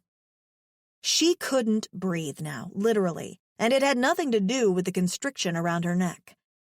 "Mercy, you have been foolish, keeping us waiting so long." The voice came from behind her, and a chill ran down her spine. There was more than one of them. Sohut stiffened. "You're not taking her!" He was growling, an animalistic sound that would have scared her if she didn't know who he was, and she knew his fangs were bared. His arms tightened around her, and she heard the unmistakable sound of his claws protracting. He was ready to fight. So was she. He just had to put her down. She'd claw their eyes out with her bare fingers if she had to. Their laughter was sickening. It was the sort of sound that seemed to clap the air, echoing into the darkness. "Of course we are taking her. You sent the signal, made our work easier." The signal. Cleo blinked, unmoving, her mind trying to make sense of their words. Which signal? Then it came to her. The device that was blinking even right now in Sohut's hand. For a moment, a little voice in her head made her doubt everything. That device was why they were there. It had summoned them, and Sohut had possessed it all along. He'd had the means to make them find her at any moment. Sohut? Her voice cracked as she said his name, and she felt him stiffen even more, his growling interrupted for a second. The guards around them laughed again. "Cracking human. The Mercy has developed feelings for it. Don't you see?" The guard laughed. "Are you surprised? They are both useless beings. Excrement tends to stick to excrement." Sohut growled, but he didn't move. There was movement in front of her, and suddenly she was face to face with one of the guards. He bent so he could look into her face, and Cleo stifled a gasp as the guard's alligator-like snout came far too close for comfort. "You didn't trust him, did you, Jeckin?" The way he said the word made it sound as if he was calling her a bitch. "You thought you were free?" He laughed in her face. "The Mercy had the tracker for you the entire time. You belong to our lordships, the High Tuskals. The Mercy cares nothing about you." They were wrong. She knew Sohut better. They'd made love many, many times. She'd given herself to him, trusted him. At that moment, she knew with certainty a thought that she hadn't forced herself to acknowledge before. She'd rather die than let them hurt the man she loved. The man she loved. A ball of emotion developed in her throat, causing her to choke. "Release the Jeckin," one of the guards ordered. Her master awaits. No! For a moment she thought the word came from Sohut. It was uttered with such ferocity, such power, such defiance. But the sudden strain on her throat made her realize the exclamation had come from her. She felt Sohut's arms tighten around her. She's not going anywhere. He spoke through gritted teeth. There was a pause, and then the guards cackled. They cackled as if they'd just heard the funniest joke, and their lack of concern sent a chill down her spine. What were she and Sohut going to do? They were outnumbered, outmatched. She was sure they could probably outrun them and put up a fight, but she wasn't sure how she'd fare in one-on-one combat. That didn't mean she wouldn't fucking try her best. One of the guards spoke, his words slicing through her senses, making her think she'd missed a part of the conversation. Crack. We'll make you then. Sohut stiffened even more, and he took a backward step as something zinged in the air. It sounded like an electrical current, the sort of sound you hear if you get too close to compromised power lines. Don't you fecking dare. You'll hurt her too, Sohut growled. Does it look like we cracking care? That was all the warning she got before the pain. A searing pain that felt as if she was burning from the inside out.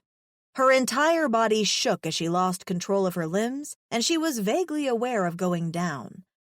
But she wasn't the one falling. Sohut was. He fell to his knees, his arms still locked around her as she heard him grunt, and she realized that whatever the guards were doing, they were doing to him, not her. She was only receiving the secondhand effect.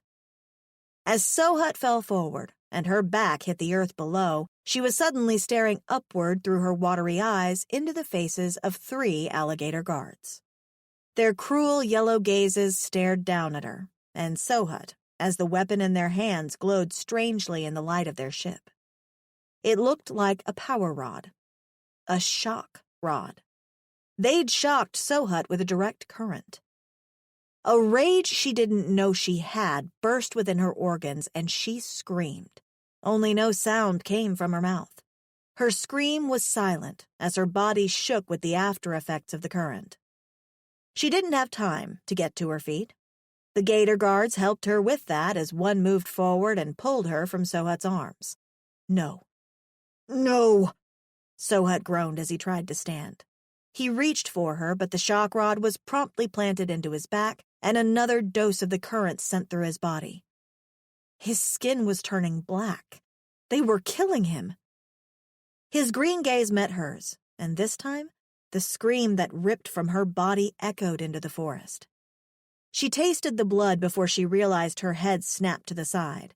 The pain of the slap followed, but she didn't care.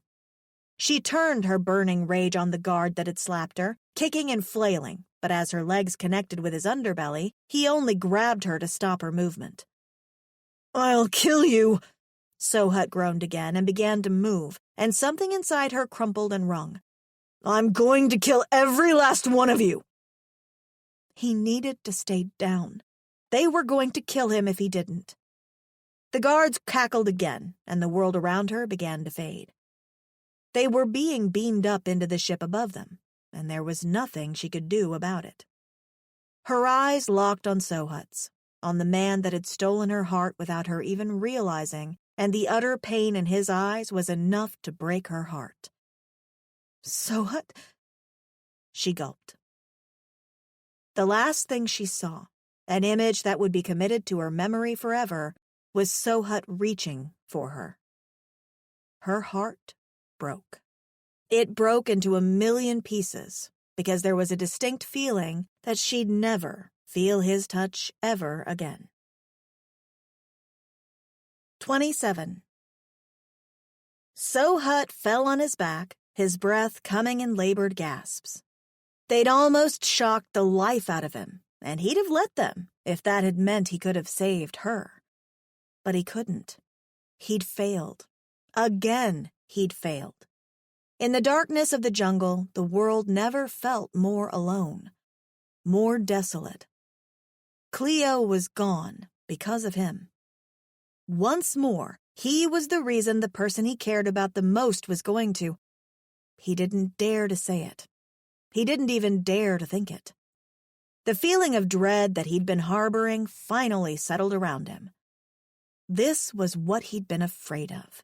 This was the future he hadn't wanted to happen. This was the reason it had all felt too good to be true. A pained sound left him as he tried to rise into a sitting position, propping himself up on his elbows. In his hand, something blinked red in the darkness. The tracker. His life organ skipped a beat. He still had the tracker. It gave him a bittersweet feeling, and he gripped the device tightly. He couldn't have destroyed it. Doing so would have activated it anyway. He needed to decommission it completely, and the only way to do that would have been to take it back to his friend Cassit. Cassit would have had the tech to do such a thing. Biotrackers were finicky devices. It wasn't something he'd wanted to play around with. So he'd kept the thing. The very thing that had led to the Hedgeroods finding them. Finding her. His physical pain turned emotional, churning in his stomach, and he almost doubled over. It was like when he was a chid, and his Moor had decided to send him and Riv to the mines. It was the same feeling all over again. But, Mamor, I don't want to go. Shut your fecking mouth. Look at me. I cannot. No longer can I do this alone. But, Mamor, this is your fault, Sohut. Remember that. I could deal with Riv alone, but not you. Not you and your weakness. Remember that you are the reason your Moor has to beg on the streets of Drogsul because you are weak. I rue the day you fell from my body, you pest. Moor, this is your fault. It is your fault your Darren left us. It is your fault you're going to the mines. You are weak. No mercy should be as weak as you. You are a curse from my womb. A curse upon me. A curse upon your Darren. And a curse upon your brother. A curse. A failure. All because he'd been a sickly child.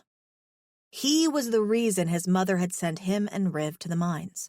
He was the reason his brother had had to shoulder so much. He was the reason his brother had lost his tail. He was the reason his brother, the only person to have loved him, had almost died. Till this day, he hadn't told Riv about that conversation with their Moor. He couldn't. How could he say he was the reason his brother's entire life had been upended? He didn't have the gonads to. And so he'd taken the field jobs. At least then he was useful.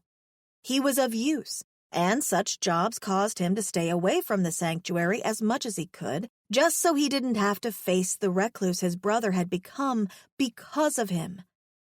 He should have run away that day after his Moor had said those words. But he didn't. He'd been weak. Too weak to protect Cleo. As his labored breaths began to calm down, he was vaguely aware of a sound at the edge of the fallen trees. Squinting in the darkness, he caught the shape. Wawa. The sliz snarled at him, racing at him through the darkness. He only managed to catch Wawa mid-air. The sliz was snarling at him, its teeth protracted and its eyes bled to black. It could smell that Cleo wasn't there anymore. I didn't kill her, Sohut growled. She was taken. He hated saying the words, but Wawa seemed to calm down a little at the sound of his voice, so he continued. I didn't kill her, he murmured again. She was taken by Hedgeroods. The sliz made a sound in its throat as its teeth retracted. It was a questioning sort of mewing, and Sohut let out a sad huff of a laugh. It loved her. Wawa loved her. Of all the creatures, his Cleo had befriended a sliz. Of all creatures, she had befriended him. I don't know, Wawa, he finally said, and he could see, even in the darkness, that Wawa's ears perked. It was the first time he'd had a proper conversation with the animal. I don't know why the Hedgeroods. As Wawa wasn't trying to kill him anymore, he set the animal down and watched it as it paced in front of him, sniffing the ground as it did. Twiddling with the tracker in his hand, Sohut frowned. The hedge roots had come, not the gory, and that spelled trouble. The hedge roots only worked for the high Toscals. Rich, powerful, and cruel, it was no secret that the high Toscals trafficked beings from Class 4 planets, mainly for their entertainment. Their slaves never lasted long. Not with the disease the Toscals carried. It was the same disease that was decimating the Toscal race. They were dying, rotting, and so they bred forcefully with beings that had no legal protection on this side of the universe. His stomach twisted. The thought that the hedgeroods were taking Cleo to the high Toscals for her to be... He couldn't stomach the thought. He needed to get her back. Groaning, he stood. Every nerve in his body protested. "We have to get her back," he muttered, and at his feet, the sliz made a sound of agreement.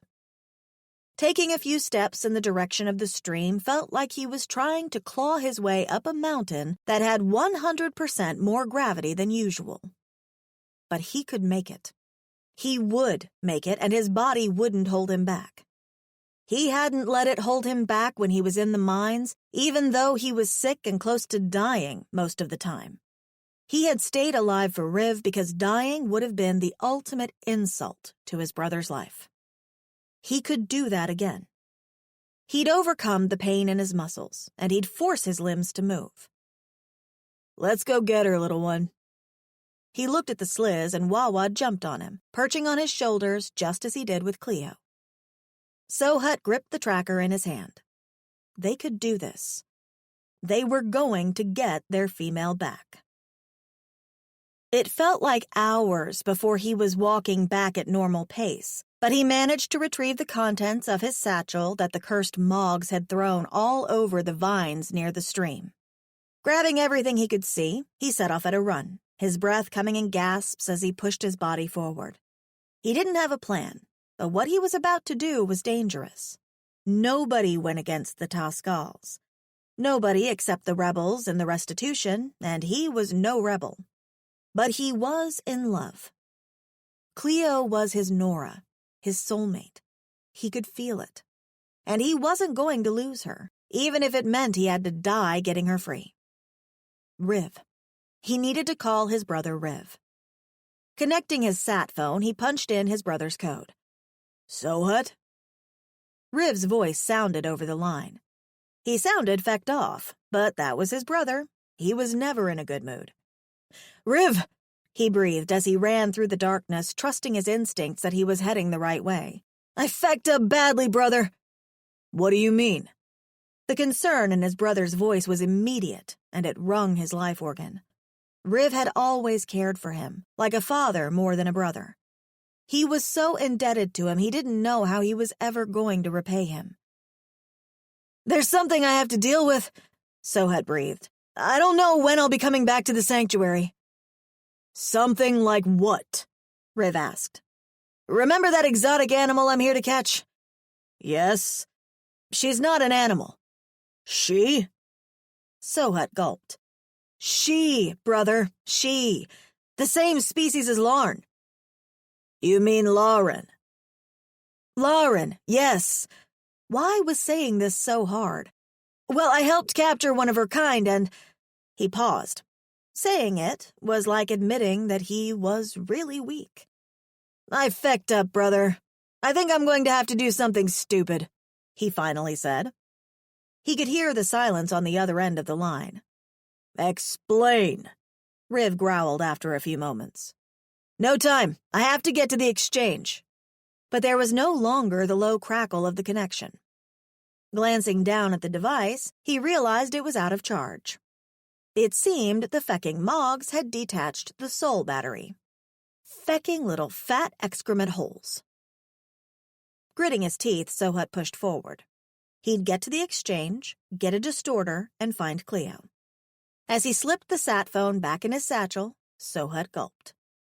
That might be the last time he ever heard his brother's voice, but now he only had one objective, and she needed him. Cleo. He was going to find his Cleo. 28.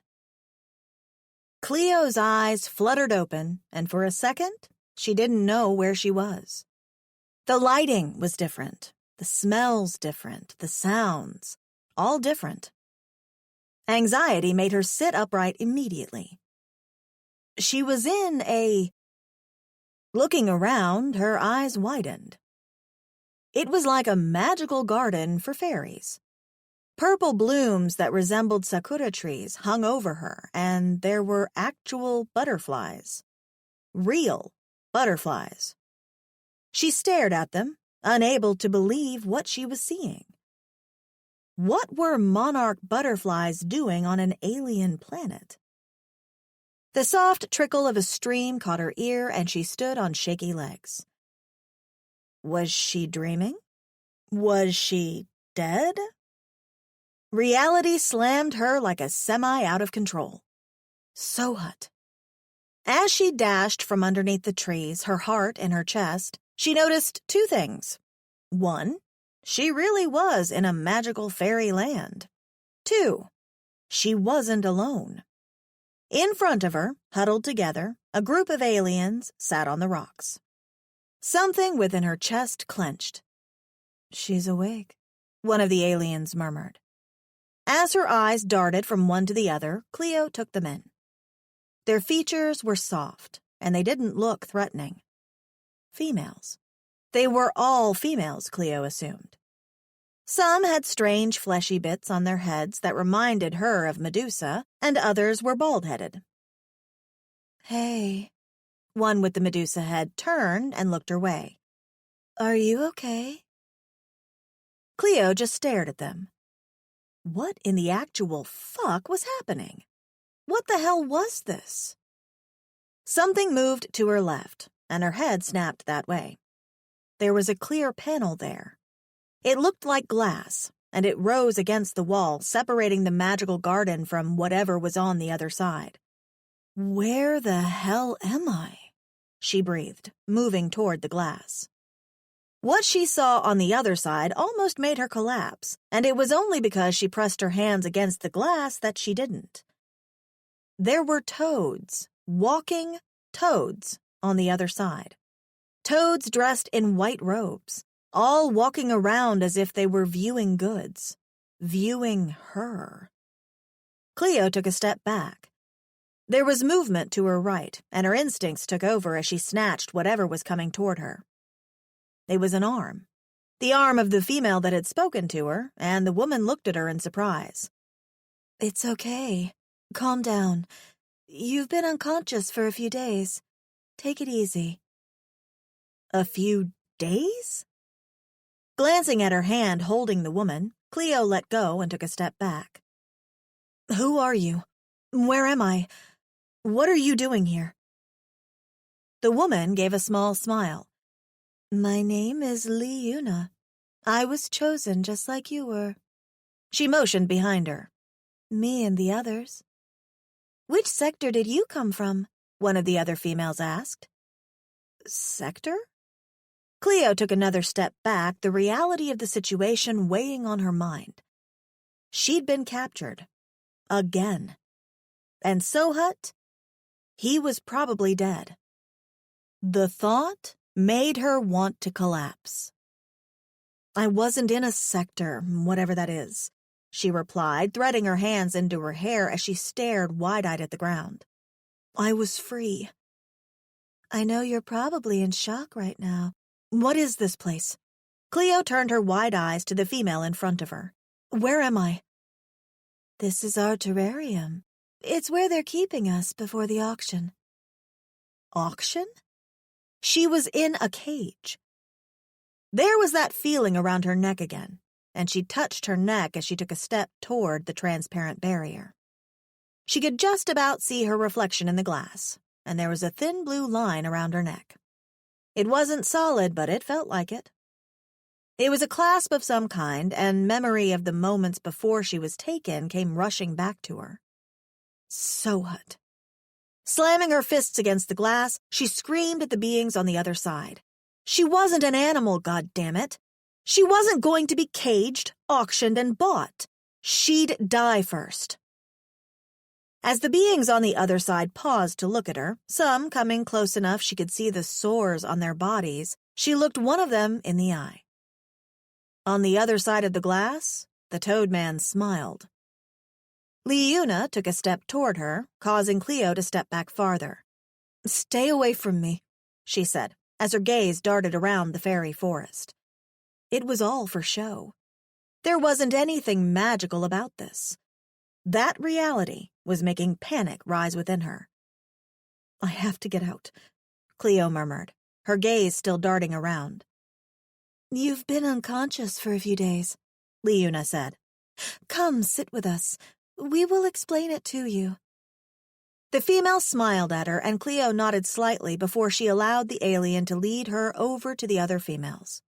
They were all sitting on a set of rocks out in the open, and as she and Liuna approached, the conversation didn't wane. Whatever they were talking about, though, Cleo didn't hear. Her focus was on the transparent glass and the many toad aliens she'd seen on the other side. "How long was I unconscious for?" "We are not sure." One of the females stopped talking with the others to answer. "We are sometimes drugged after their tests. It is hard to tell the time, but the drugs don't seem to affect Liuna." Cleo's eyes moved to the female who'd spoken to her first, and Liuna smiled. "It's been at least 5 days." 5 days? Alarm made Cleo rise suddenly. Sohut. She stuttered. "I need to get out. There's somebody out there. Somebody I need to get back to."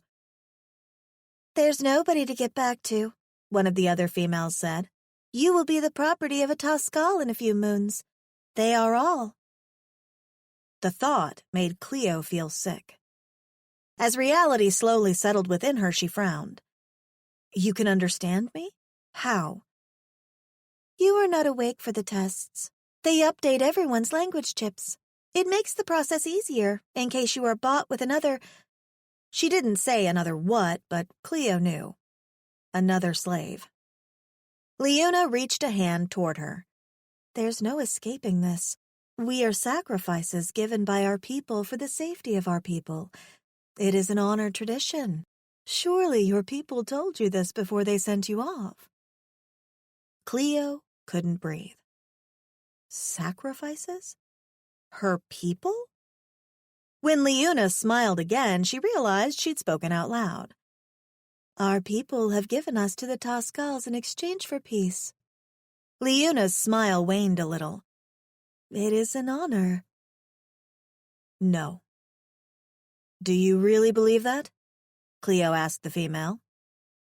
Liuna blinked and forced her smile wider. "Yes." Something made Cleo believe what she really wanted to say was no. Cleo sat because she was sure her legs were going to give out. "What is it?" One of the other females frowned. "You seem perturbed by this." Cleo swallowed down the lump in her throat. "My people didn't send me here. I was taken." The females around her glanced at each other, and when she met their gazes, she was sure they could see the resolve in hers. "I was taken, and I'd rather die than be a sacrifice to one of those things out there." 29.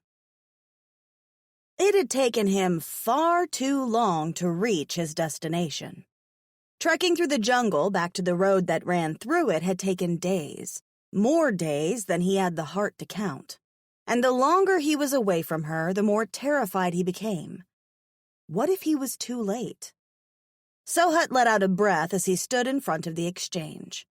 Before him, hover vehicles zoomed in and out carrying shoppers, all unaware of the fact that before them was a Mercy with his world crumbling around him. As he moved forward, there was only one thing on his mind. It kept him focused. Focused enough that he could walk into the exchange hardly clothed and injured. He was drawing the attention of the beings around him. The exchange was packed. There was hardly even space to walk.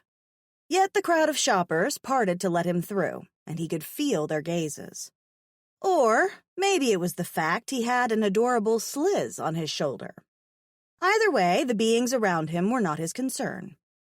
After buying a fresh healing serum and administering it, he'd move through the sketchier sections of the exchange, searching for a distorter to purchase. Distorters were rare illegal tech, but he was sure he could find one. Word from some of the sellers suggested the stall he was in front of might have exactly what he needed. Rapping on the metal window of the stall, Sohut waited. After a few moments, a slot opened in the window, and the seller spoke. What? Great customer service. I'm looking for a distorter.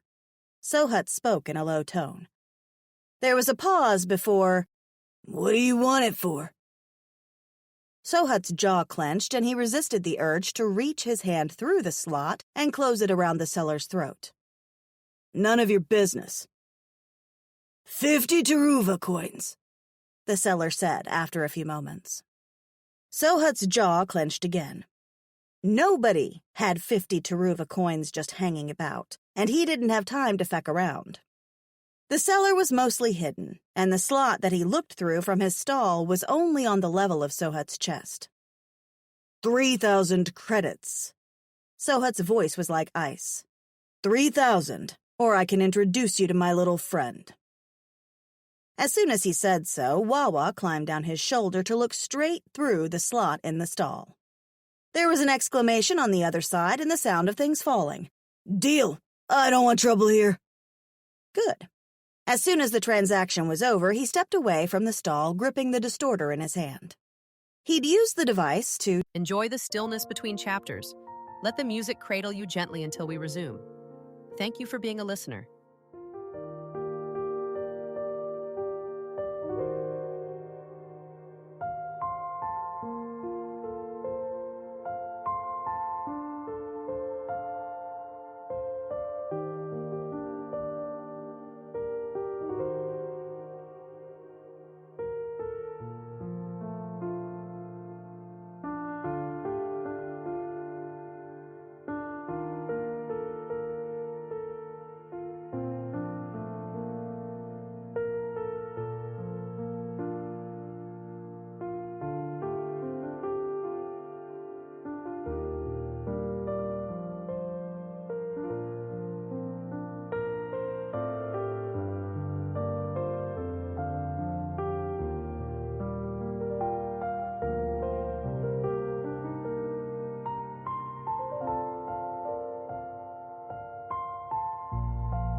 distort his image when he needed to. That was the second part of his plan. But right now, he was searching for one particular group of aliens. The healing serum he'd administered must be giving him a buzz, or maybe it was the pure rage at the fact that he'd lost Cleo. Whatever it was, he welcomed it. All he knew for sure was that he wanted to break some necks. Donning a white robe he bought, he slipped into a side alley and tilted his nose to the air. His enhanced nostril sensors would do most of the work now. He knew their scent, his prey. They couldn't hide even if they wanted to, and, as he wove through the exchange, it didn't take him long to find the gory he was looking for. There were two of them, the two that had hired him. Standing with their backs turned to him, they didn't even hear him approach. Wawa snarled at the sight of them, his teeth protracting immediately as if he knew the two males. At the sound, one of the gory turned, his eyes bugging out. A sliz! The large male staggered backward, his midsection jiggling. His companion turned with the same expression. Sohut dropped the hood of the robe. I think you have more than the sliz to worry about. At the sight of them, the other shoppers in the vicinity screamed, and there was a flurry of feet as they tried to get away. You! One of the gory exclaimed. You're supposed to be dead, said the other. With one step forward, Sohut was in front of one of the males, his fist landing a punch that sent the male crashing into a wall. Sohut cocked his head, a sneer on his face. If only he wasn't still healing, he'd have punched the gory into tomorrow. The other gory put his hands in the air. Hey, we don't want no trouble, Mercy. Where did they take her? Sohut turned, raising his fist. On his shoulder, Wawa puffed up his fur, his teeth protracting even more. Feck, the gory muttered, raising his hands higher as he glanced in his friend's direction. Tell me, Sohut growled, moving too fast for the male as he closed his unclenched hand around the gory's neck. Speak the right words or they might be your last. The gory tried to swallow, his eyes darting to his companion, who was still crumpled on the ground. You don't want to mess with the Tascals, Mercy. It's not worth it. Wrong answer, Sohut growled, his fist connecting with the male's cheek. Dark green blood spewed on the ground, and even more shoppers screamed and ran away. I'm going to ask you again, Sohut growled as he brought his fangs close to the male's face. Last chance. He barely was able to say the words as he grit his teeth, trying to pull back the rage pulsing through his veins. Where did they take her? No answer. Pulling his fist back, he punched the male again, and the gory's head lolled a bit. The gory spat, some of his teeth flying. To Sector 89. It's an underground private auction. There's no way you can get in. That one word made his blood run cold. Auction. When is this auction? In his peripheral vision, the male he'd knocked out was rising. Wawa growled and hopped off his shoulder to stand in front of the male. His fur bristled, making him appear larger than he was, and his teeth were bared. The gory took one look at the sliz and stopped moving. 2 moon cycles from now, said the gory in front of him. Feck. 2 moon cycles to find a stronghold guarded by the secrets of the entire planet. It wasn't nearly enough time. Cleo sat under the sakura-like tree, her eyes darting to look through the pink blossoms every now and then. The other females were still huddled in the same spot they huddled in every day. Between moving to get the food the guards placed in the enclosure and moving to the pool at the back to clean themselves, they always sat in the same spot, seemingly unconcerned. It had been days, too many days to count, and the longer time passed, the more anxious she became. Every time the guards entered the terrarium, she was sure it was time to get sold, and her heart would lurch. But so far, it seemed time was on her side. She was still working on a way to escape her godforsaken situation. Eyeing the alien females now, Cleo pursed her lips. They were mumbling to each other, but she couldn't join them in conversation. They all seemed to have accepted their fate. She did not. She would not. Reaching underneath her dress, she took out her lucky piece of metal. It was always tied there, in that spot by a ripped piece of fabric, just in case she lost it. Turning the thing over in her hand, she glanced through the pink blossoms again. She needed a plan, and, if she was going to escape, she needed more weapons. Today just happened to be the day luck might be on her side. On the ground beside her, there were hardly any fallen branches, but she'd managed to find 2 thin ones, twigs, almost. They would just have to do. With another glance through the blossoms, Cleo got to work, filing down the twigs so they had sharp ends. She was working for maybe 30 minutes, refining the edges, when a sound caught her ear and she looked up. Leuna stood there. "Hey," Leuna said. Cleo glanced at her before continuing to work. "Hey." "What are you doing?" She could hear the surprise in the female's voice, and it made her shoulders stiffen. What if the woman gave her non-plan away? But when Leuna walked over, she saw that it wasn't surprise in her eyes. It was excitement. "Can I have one?" She lowered her voice to a whisper. Cleo glanced at the female and back to the weapons. She'd only have 2 wooden shivs and her metal blade. Not nearly enough if she was going to stab her way out of there, but having an ally was probably even better. A glance at the other females, still huddled together, made her press her lips into a thin line. If they stood a chance, they'd all have to fight their way out. Each and every one of them. "Why do you want one? I thought you were all doing this for your people." Leuna's eyes fell. "We are." Cleo studied the female and watched her shoulders slump. "We are, but I don't want to." Leuna met her gaze. "You said you were free before. What was that like?" It was an unexpected question, and Cleo studied the female some more. "I was living in the wilderness, doing my own thing.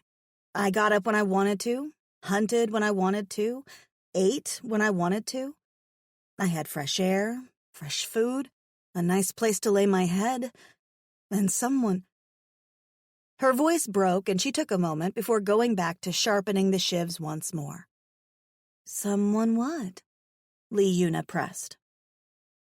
Cleo took a moment before answering. Meeting Leuna's gaze, she spoke. "Someone who loved me." Someone who loved her, and she wasn't ready to let him go. He was alive. She wouldn't believe that he died that night, and as long as she breathed, she was going to fight to be with him. She wasn't ready to let him go. Not yet. Not ever. "I don't know what that feels like," Leuna finally said. "What?" Cleo blinked, bringing her thoughts back to the present. "Love." The alien female looked genuinely saddened by this, and it tugged at something within her. "Look," Cleo said, thrusting one of the wooden shivs toward Leuna. "Take this. I don't know how or if you'll use it, but it's better to have it than not to."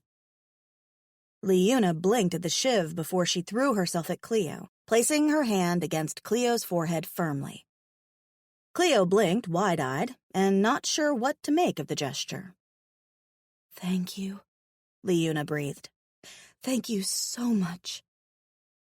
As the female released her, Cleo nodded, looking away. "We have to get ready soon," Leuna murmured. "For the auction." "How do you know?" "I heard the guards murmuring when they came in to feed us.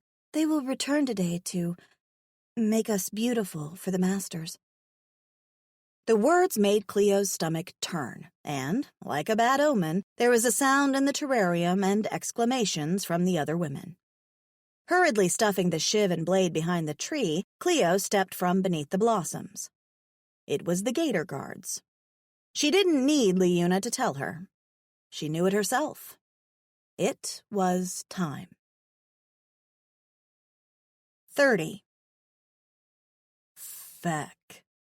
He was an idiot for doing what he was doing. It could get him killed. Sector 89 was reserved only for high-ranking beings on the top class of Hudo III's society, the Toscals. Taking Wawa off his shoulder, he looked into the Sliz's eyes. They were in an alley just before the entrance to the sector. It had taken him what felt like forever to find intel on the stronghold, and he had almost run out of days to do so. Luckily, with Wawa by his side, threatening disreputable beings was a lot easier than if he was doing so on his own. Still, no one wanted to cross the Toscals. Through extensive measures, he'd gotten enough intel that he was confident he could get into the sector and out of it alive, possibly. He'd just have to rely on luck for that last part. Tall, flat walls of gray rose into the air around them, telling him that he was in the right place. It was rumored that Sector 89 went underground, and that the structures on top were only for show. Well, he was about to find out. "You have to stay here," he whispered, and Wawa gave him a dirty look. How the animal managed to do that, he didn't even know. "I can't take you in with me. You'd give away my cover immediately." The animal made a sound in its throat while still giving him a dirty look. "Oh, Riv is going to love you." Sohut smiled a little before letting a huge sigh leave his body. "This is it," he said more to himself than to the stinky little animal in his presence. Stepping out of the alleyway, he pressed the distorter on his arm and felt the little zing as his image was distorted to that of the life form he chose, a Hedgerood fighter. Turning, he made to say goodbye to the Sliz but realized Wawa was no longer there. Cursing underneath his breath, he looked around for the little animal, but he couldn't see where it had gone. Feck.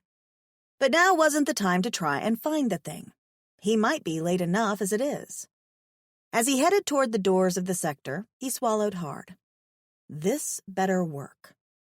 The large gray doors stood before him, dwarfing him in their magnificence. "Fighter, state your code." It was a crackle that came through the wall. He couldn't even see the speaker that it came from. Sohut gulped. He'd beat as much information as he could from the Gories, and the thought he was placing his confidence in what they'd told him was making him feel sick. "Code 9808, under His Excellency Tormod." All he needed was the right code and the right name.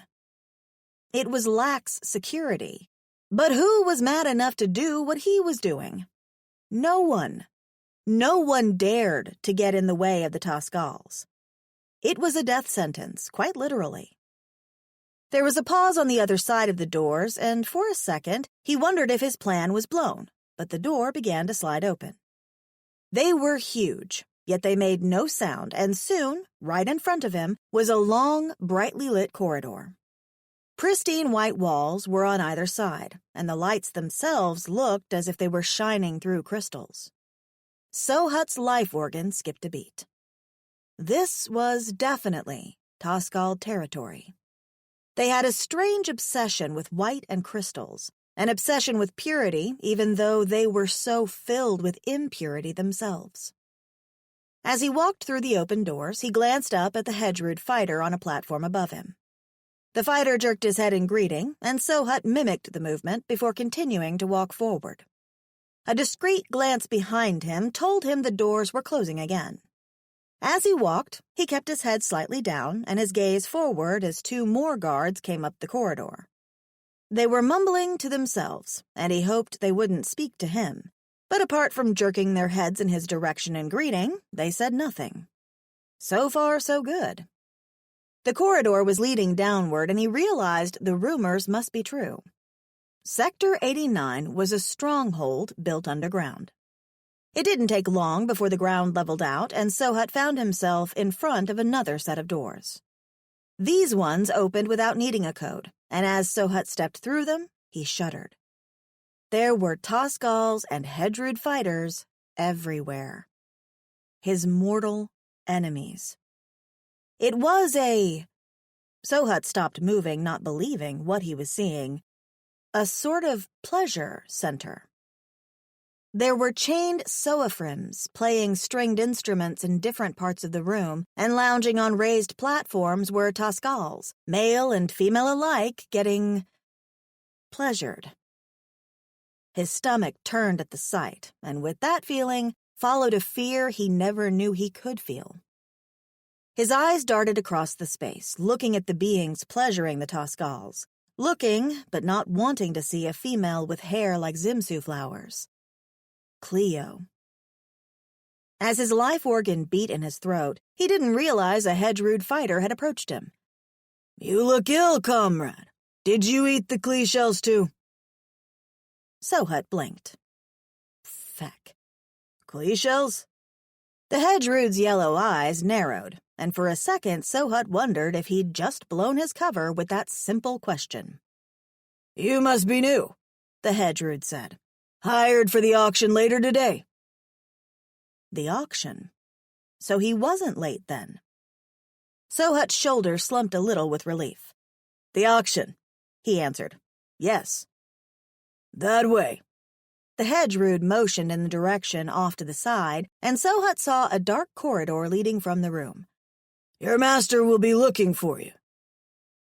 Without another word, the fighter walked away, and Sohut made his way in the direction that was pointed out to him. It couldn't be this easy. Something was bound to go terribly wrong. Unlike the pleasure room, this corridor was dark and led even farther down into the stronghold. It opened into a dimly lit room, so dim it took his gaze a few moments to adjust. There were Toscals everywhere, though these ones were clothed. They were moving around, looking at displays set into the walls, and at first, he couldn't see what was inside the displays. It was not till one of the Toscals moved that his eyes caught sight of a creature he'd never seen before. It was Mercy-like, except it had 4 arms and what looked like wings. The auction. These were the beings being auctioned. Cleo. Her name sounded so loud in his head he worried that he'd said it out loud.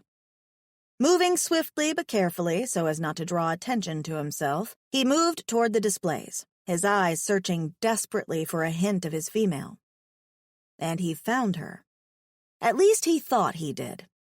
It was a display with a garden, and on the other side were females that looked Mercy except for their skin coloring and heads. There were about 6 of them, but no Cleo.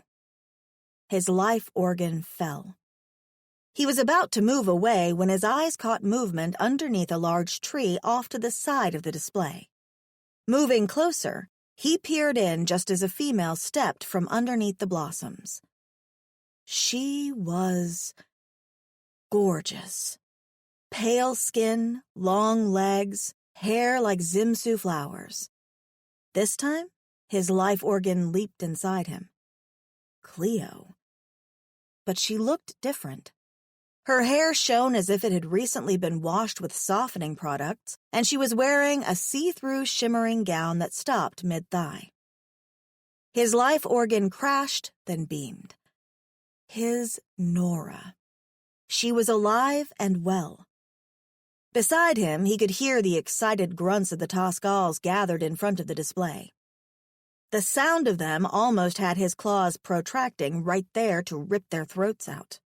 Their attention was on his Nora, Cleo. It was no wonder she'd been hiding under the tree. She was obviously sought after by the brutes. As she moved toward the transparent barrier, she was frowning at the Toscals gathered at the display when her gaze fell on him.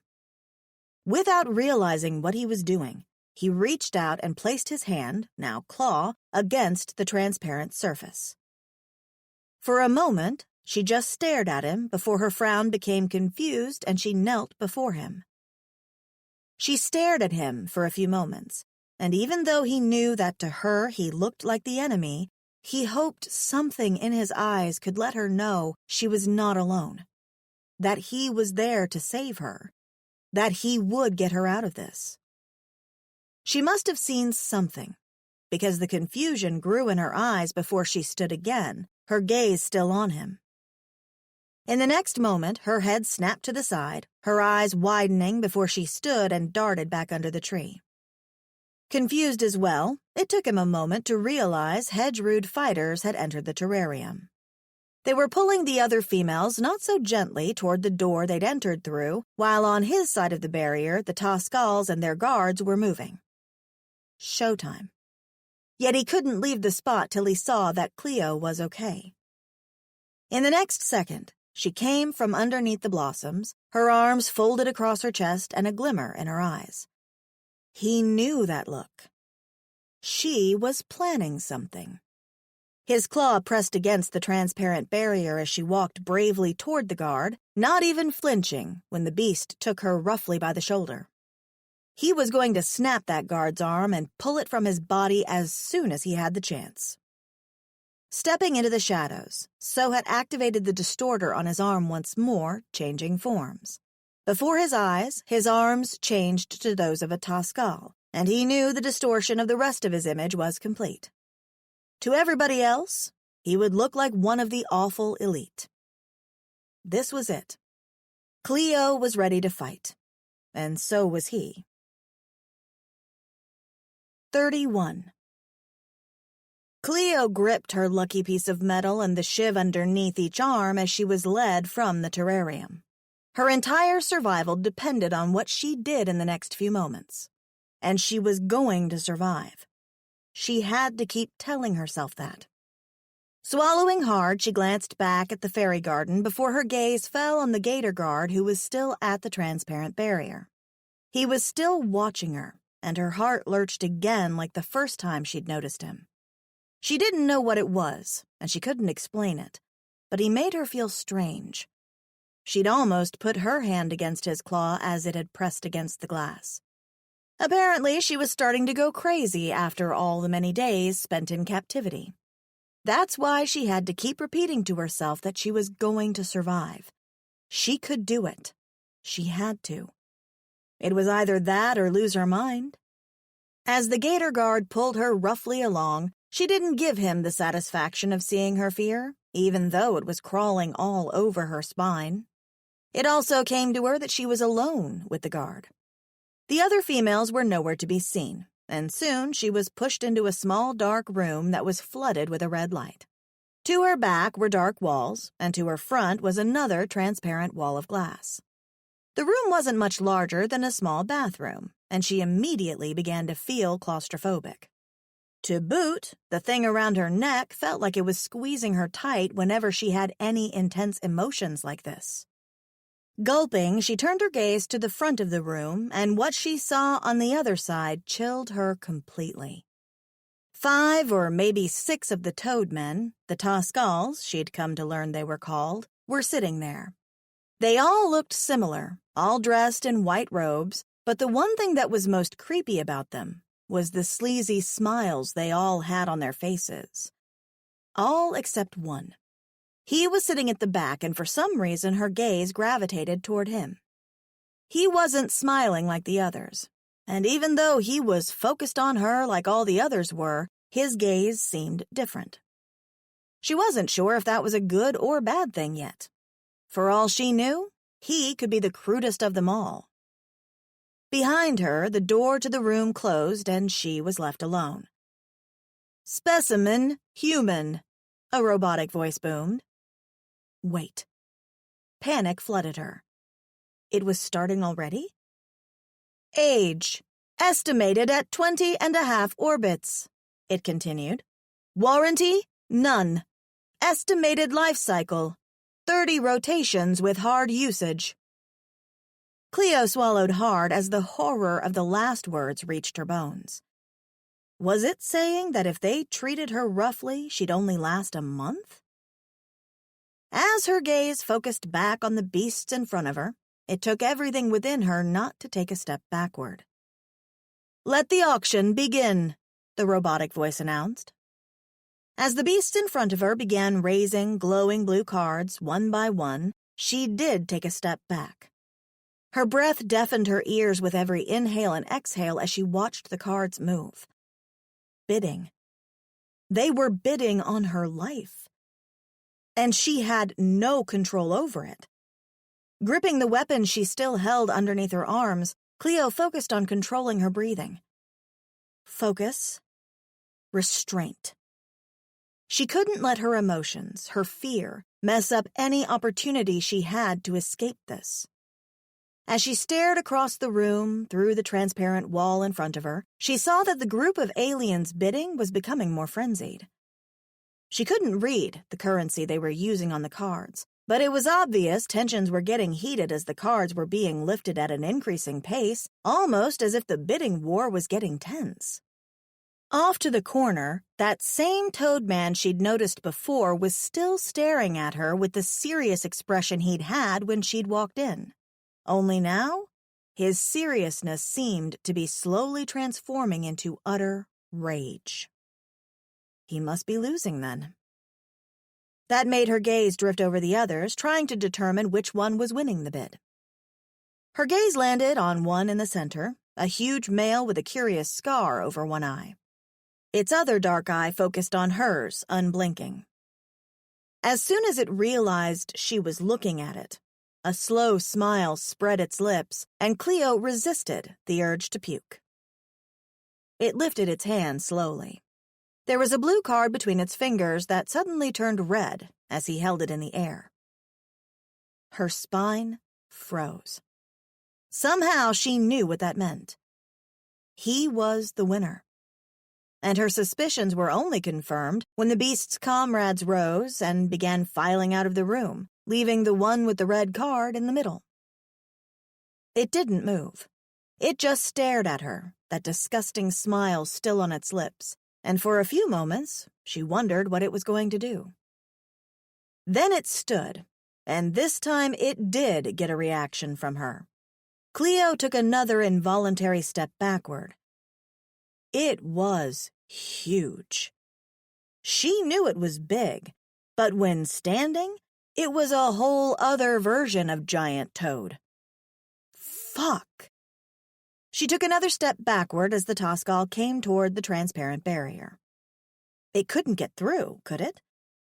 But before that thought could even leave her mind, the barrier in front of her dissolved, as if it had never been there. Swallowing hard, she took another step backward and felt as the constriction around her neck tightened a little, reminding her it was there. It did that, she realized, whenever she had thoughts of resisting, whenever she wanted to flee. And she tried to calm her hammering heart, only that was difficult to do with something that belonged to a swamp advancing toward her. Pretty little thing. The Toskal talked. That only made it so much worse. I finally have acquired one of your species, it said. What do you want? Her voice sounded alien to her, made of steel even though her insides were turning into water that wanted to run away into the creases of the floor below her and disappear. The beast's throat moved, and the sound of bubbles popping filled the little room. It was laughing. To her horror, the beast lifted a leg onto the platform and stepped into the room, filling the space even without touching her. This was worse than claustrophobia. There was nowhere to run, nowhere to hide. Squeezing the weapons, still gripped and hidden underneath her arms, Cleo took another step backward, and her back bumped into the wall behind her. Out of space. Her next move would have to be the one that allowed her to escape this room, this situation, unharmed. What do I want? The Toadman cocked his head, his one good eye studying her. You, of course. It didn't hesitate. In one movement, its white robe fell and it took another step toward her. Her vision blurred with the sudden burst of adrenaline that flooded through her. She couldn't see the creature's disgusting, diseased-looking body. She couldn't see its hand caressing its member as it advanced on her. All she could do was feel. She could feel the rage flood through her, replacing the blood in her veins. Arms unfolding, she aimed for the eyes, sinking the wooden shiv into the good eye and her lucky shrapnel in the other. The beast howled and reached for her arms, but then something she didn't understand happened. Before he could even touch her, his body was against the other side of the wall. Cleo's eyes widened. It was the other Toadman, the one who'd been sitting in the corner. "Cracking, Jackin'!" the injured Toskal howled. His eyes were bleeding a dark fluid, and she doubted he could see. "My eye!" "Shut the feck up," the other Toadman said, and Cleo took a step back, her eyes darting from one to the other. "What is this?" the injured Toadman said, his hands grasping the arms that held him against the wall. "What are you doing? Kill the Jackin' who dared to harm me!" Cleo's eyes darted to the space where she knew the door was. Two disgusting aliens who wanted to rape her were having a spat, and she was sure she shouldn't stay around to see the end of it. But as she made to move, the words of the new Toskal caught her ears, making her freeze on the spot. "Don't you dare run, Clue. I'm not about to lose you again." Clue? She turned to stare at the beast that had spoken, her mouth falling open, her eyes wide. Clue. How did he know that name? Sohut. A feeling of dread filled her. She almost lost her balance. Sohut had given her that name. The only way the Toad would know that name was if he had somehow gotten to Sohut. Somehow, her lucky metal dislodged from the other beast's eye and fell to the floor. Snatching it quickly, she only had 1 second to stand before the body of the Toadman that had bought her slumped to the floor. His throat leaked green ooze. It's been slit. Eyes rising slowly to her new captor, Cleo gripped her piece of metal. The end still dripped the ooze from the other Toskal's eye. "Cleo," the Toadman said before taking a step forward, but when she raised her metal, pointing it toward him, he paused, his eyes darting to the metal, then back. "It's me," he whispered. Her eyes narrowed some more. Somewhere inside her, hope bloomed, but it must be some hope for the impossible. This wasn't her savior. She didn't know this being. And he was her enemy. Me who? She took a step back, eyes darting to the door once more. "It's me, Cleo. Touch me." Her nose scrunched up. What sort of request was that? His voice was low as he spoke. "Touch me and you will see. I'm using a distorter. It was the only way I could get to you, and we need to hurry. Wawa has gone missing outside, and I just know the little rag is up to no good. I don't think he trusts me to get you out of this." Wawa? How did he know about Wawa? Did she dare believe him? A beat passed before she reached out tentatively to touch the outstretched hand of the Toadman. It felt strange, smooth, velvety. Not at all like the coarse, bubbly-filled skin she was looking at. She stifled a yelp as she was suddenly pulled forward and against the Toadman's chest. But it didn't feel like she was embracing a Toskal. This body she was pressed against felt familiar. It felt like Sohut. Her mind could not comprehend. "Roxu, Cleo. I thought I lost you." A sob caught in her throat. Sohut? How? "No time," he said, even as he patted her head gently. "We have to go." Swallowing hard, she nodded as he allowed her to ease off him. It was like a grater to her senses, looking into the huge black eyes and knowing that behind those eyes, the man she loved was looking back at her. Sohut was moving, his hand grasping hers as he pulled her behind him gently but with urgency. "Walk behind me closely. Keep your head down." Nodding, she did as she was told. "How do you suppose we're going to get out of here?" she whispered as they headed toward the door. "I don't fecking know, to be honest. Luck?" Luck? Not that she'd expected more. Luck meant there was a chance. Sohut turned, and the strange face she was seeing split into a smile. "Don't do that," Cleo groaned. Sohut chuckled. "I am one lucky fecker," he said before they reached the door where he paused. "Let's do this," he breathed. glancing behind him to ensure she was ready before they stepped out. 32. She didn't know what she expected, but it wasn't this. There were beings, so many beings, all mixed in with the Toscals. And they were... Cleo swallowed the bile that rose in her throat, keeping her head down as she hoped no one could see the horror on her face. They were raping them. And the female she'd been put in the terrarium with, she could only hope Leuna had found a way to escape too. She couldn't see her, although she couldn't lift her head to search the room. She was too terrified of blowing their cover. If they were stopped, it wasn't just she that'd be in the shit. Sohut would be too, and he'd almost been killed once already because of her.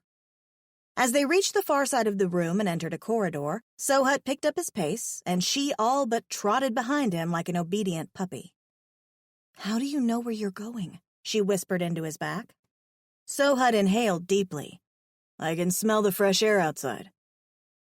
Of course his answer wouldn't be a normal one, and the thought made her smile into his back. They moved through doors that opened and closed, past guards that stopped to salute but said nothing otherwise. Her heart almost fell out of her chest on each occasion they had to pass one of the gator guards, but they never once questioned why one of their masters was taking one of the slaves outside of the building. She guessed that's why Sohut had gotten the disguise of one of the bosses. Soon they reached a set of huge doors that looked like slate. They rose so high that she had to crane her neck to see the top. "Master!"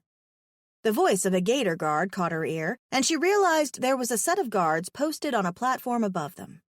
Beside them was a set of controls that she assumed controlled the massive doors. Sohut stiffened as he came to a stop, his eyes on the door. She could feel it too. Freedom was beyond those doors. "Master, you have ventured so far. Alone?" The gator guard glanced at his comrade, his yellow eye suspicious, and she could tell they were wondering what the hell was going on. "You dare to question me?" Sohut asked, turning his dark eyes on them, and she could see them cower. "No, Your Excellency," one of them sputtered. "Open the doors," Sohut ordered, and the guards glanced at each other again. As one moved an arm toward the controls, he paused. The two guards exchanged glances again before turning their yellow gazes on her and Sohut, and when their eyes settled on her, she could feel something fall inside her. "Feck," she heard Sohut mutter low before sniffing the air. "I should have known this wouldn't be easy." His eyes scanned the wall, and she raised her head, trying to see what he was looking at. It took her a while, but then she saw it. A little speck of gray high up. It was moving down the wall so fast it looked like a blur. "Your Excellency," one of the guards continued. Cricking the bones in his neck, Sohut ignored the guard and began undressing to her wide-eyed horror. Thrusting the white robe he was wearing toward her, he met her eyes. "Put this on." And then he was gone. Her confusion was reflected on the guards' faces as Sohut scaled the wall up to the platform. How he did it, she did not know, but it was clear to the guards that something was very wrong, because they both raised their weapons ready to fire. But they didn't get the chance to. That gray blur moving down the wall leaped into the air, latching itself onto one of the guards' faces, its razor-sharp teeth sinking in. It took her a moment to realize that the terror ripping the guard's face off was her beloved pet. Wawa screeched, his sound of rage echoing down the corridor. Behind him, Sohut was making quick work of the other guard, and the guard tumbled off the platform, falling not far to the ground in front of her. Its shock rod skated across the ground to the side, and the guard groaned, not dead. Her feet moved fast, fueled by the adrenaline pumping in her veins, and she grabbed the shock rod. There was a narrow depression on the handle, and the way she held it, her palm pressed against the area. Just by chance, the rod zinged to life. She could almost feel the power traveling up her arm. Sohut moved quickly, activating the door just as the guard on the ground raised his hand. She saw it at the moment. There was a square that looked like some kind of radio device in his hand. No, he wasn't about to send a message and fuck everything up. "You!" she screamed as she spun and hit the guard in the chest with the glowing end of his weapon. The guard's body shuddered as if he was having a seizure, and only the smell of burnt flesh filling the air made her stop her attack. When she lifted the rod, the guard wasn't moving, and she stared at him, her body trembling even though she felt numb. Strong arms surrounded her waist, and she realized Sohut had swooped her up in one motion and was rushing toward the opening door. Vaguely, she realized he grabbed the robe as he ran, and that Wawa jumped from the platform, landing smoothly on his shoulder. "They're going to know something happened. We have to get out of here." As if she was going to resist that. The next few moments were a dash to freedom as her heart beat in her throat. The door didn't open fully. It paused with a gap just big enough for them to squeeze through as a shrill alarm echoed down the long corridor. Then they were on the run.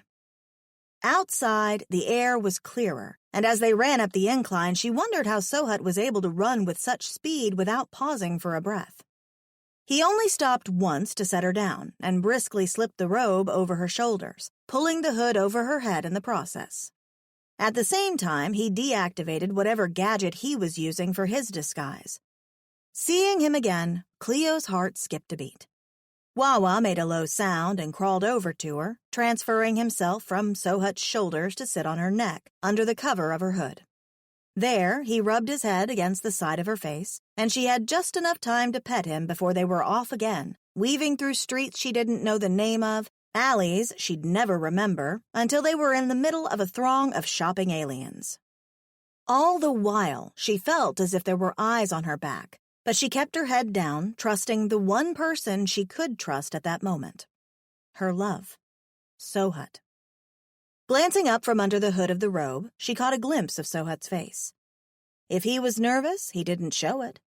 His face was composed, unreadable, as he led them through the streets.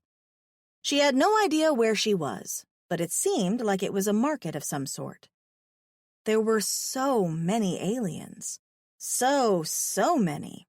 And at another time, she'd have taken the opportunity to look at the many different life forms the rest of the human race had no idea existed. But for now, she kept her head low. Reaching forward, she slipped her palm against Sohut's, and the only indication he felt her touch was the slight squeeze he gave her. They were moving for a while, weaving through the throng, and now and then he'd glance behind them, checking if they were being followed. Then he muttered something underneath his breath. "Geblet," he said. She wasn't sure if it was a curse of some kind, because she didn't understand the words. But then he walked up to an unsuspecting alien that was innocently buying wares. It looked like a Taurian, and she didn't know how she knew it, because they mostly looked alike to her, but this Taurian wasn't one she'd met before.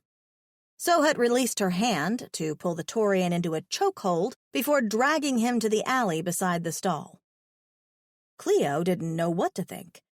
"Let me go, you ruffian!" The Taurian was irate, his big balloon octopi-like head pulsing with veins. When Sohut let the alien go so he could turn around, the alien's eyes grew into 4 wide bowls. "Oh no, not you!" Glancing from one to the other, she had no idea what was happening. "Yes, me. Fancy seeing you here. I need your help," Sohut stated. The balloon-head alien frowned, his glare directed at Sohut as he seemed to not notice her presence yet. "Nope, not helping," he said. "Whatever problem you have, I am not interested. Now, if you'll excuse me, my darling mate Karga is waiting for her anti-mold crystals." The alien began to walk away on limbs that looked so thin, she wondered how he was managing to lift his body weight. The Taurians in the jungle were skinny, but not that skinny. "Geblet." Sohut held on to the alien's arm, and she realized then that Geblet was his name. Funny, because he looked exactly like a Geblet. "We need to get out of here. Hide somewhere. You can help us with that, can't you?" "We?" It was then that Geblet finally looked in her direction. Stooping a little, he moved so he could see her face underneath the large white hood. "Oh, no, he began to say, and at that moment, Wawa decided to pop his head out. The green alien jumped back so fast his limbs splayed against the alley wall. His mouth and eyes were as wide as planets in their own solar system as the color seemed to drain from his skin. He looked petrified. A sliz! Quiet. Sohut plastered a palm over the alien's mouth, but even then she could hear him screaming behind Sohut's hand. Wawa seemed unperturbed as she pat his head and he went back into the depths of the hood. Listen, forget about the sliz. He's a pet. We need your help. It felt like ages before Geblet was calm enough to speak. When his eyes finally regained their usual size, Sohut removed his hand, and a slew of words spilled from the alien's mouth immediately. Nope, can't help. I am done with helping these humans, and I am definitely not helping a sliz. Humans? He'd helped other humans? She opened her mouth to ask about that, but Geblet was already speaking. And where did you find a human? To my knowledge, only the toss... His eyes widened again, this time in more shock than horror. No. Tell me you didn't. I had no choice. You know what the Toscals do to their slaves. Geblet took a step back, his wide eyes on her. If they catch you... But they won't catch us now, will they? Not with your help. Sohut paused. I'll owe you a favor. The way he said the word like it was the ultimate bargaining chip made her eyes dart back to the green alien beside them. Geblet's eyes darted from Sohut to her to Sohut, then back again. Don't tell me you have feelings for this ugly thing. Was he calling her ugly? She'd have been hurt, if she didn't really care. She'd gotten used to the Jungle Taurians insulting her looks, and she just wanted to get as far away from those Toscals and Gator Guards as possible. If Sohut thought this was the way, then so be it. A favor, Sohut said again. Geblet closed his eyes for a second, his shoulders slumping as he crossed his arms. Roxu fecking crocking Sohut, Geblet muttered. This is the last time I help you and your brother. Sohut smiled. Geblet's eyes darted to her again. Follow me. 33. Geblet led them through the back streets, and as he did so, she had to glance at Sohut. Laughter bubbled in her belly despite the fact they were running for their lives. In front of them, Geblet was leading the way, and he was literally creeping on tiptoes like he was up to no good. Anyone looking at them would no doubt see that they were doing something illegal. Now and then he'd pause, his body going still and his eyes widening a little at whatever danger he saw, then he'd usher them forward. It wasn't long before they were in a tunnel, and Geblet stopped in front of a wall. Knocking the wall with a series of raps that sounded like a code, Geblet waited, his legs shaking. Soon, the wall moved, or rather, the secret door in the wall moved, and a tall alien dressed in armor stood on the other side. Gripping Sohut's hand, Cleo squeezed it a little, and Sohut gave her a reassuring squeeze back. Ambassador, the soldier said, and for a moment she wondered who he was talking to before Geblet spoke up. Yes. Geblet held his head high. Oh, she wouldn't have guessed. I am here on official business with... His eyes darted to her and Sohut. Friends. Official legal business. Goodness gracious. It was so obviously a lie, she felt like slapping her face into her palm. The soldier wouldn't buy it. But with a creak of his armor, the soldier stepped to the side and Geblet almost jumped for joy. As a matter of fact, it was obvious he tried to hide his glee and relief, because all he did was flash them a smile before rushing through the door. He led them through a series of corridors to a small, empty office and got to work, tapping his fingers on a metal desk. In front of him, the hologram of a data screen came to life in the space. You want to register her, right? For protection? Sohut nodded. Register me? Sohut glanced down at her. So you'll be protected by the Union. He paused. So you'll be free. Free. She never thought she'd feel so much hope in just one word. So you will be her sponsor? Geblet asked, his finger still tapping the desk with amazing speed. Sponsor? I need a sponsor? Sohut nodded. Yes, I'll be her sponsor. Geblet glanced at him momentarily, his forehead skin moving as if he was thinking, "You idiot," and didn't care to hide it. Wait. She pulled on Sohut's arm. What does being a sponsor mean? It means he's relinquishing half of his assets to the Union in good faith that you will be an upstanding citizen. It was Geblet that answered. Cleo's heart skipped a beat. What? Her gaze searched Sohut's, but he didn't respond. Is he speaking the truth? Why would I lie? Geblet's head rose, his brow furrowed, and the expression on his face was as if he was taken aback by her unsaid accusation. Geblet. Sohut raised a hand, his gaze never leaving hers. Yes, he's right. Cleo gulped. But why? She didn't realize she'd asked the question until Sohut began answering. Because you're my Nora, he said. In the background, she was vaguely aware that Geblet was choking on air at that proclamation, and Wawa took that moment to growl at him, halting the choking immediately. Her entire focus was on Sohut. He'd used that word again. What does that mean? She asked. Sohut didn't miss a beat. After all this is over, I promise I'll show you. Geblet choked again, and this time it was Sohut that glared his way. Clearing his throat, Geblet reached in his desk and took out a flat, clear disk. Deposit your fluids here. Cleo frowned. My what? Spit on it. Oh. Why? The Union will need your biosignature as part of the registration process, Sohut answered. Oh. She guessed it was a little like having her fingerprints taken. Bending her head a little, she aimed for the disc Geblet had outstretched, but his hands were shaking so much it was clear that she would surely miss. For feck's sake. Sohut snatched the disc from the green alien, and Geblet rolled his eyes in relief. Thank Roxu. I did not want to risk this one's juices touching me. He wiped his hands anyway.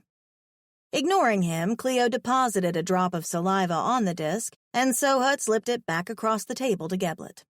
A ray of green light passed over the fluid as Geblet resumed typing on his holocomputer.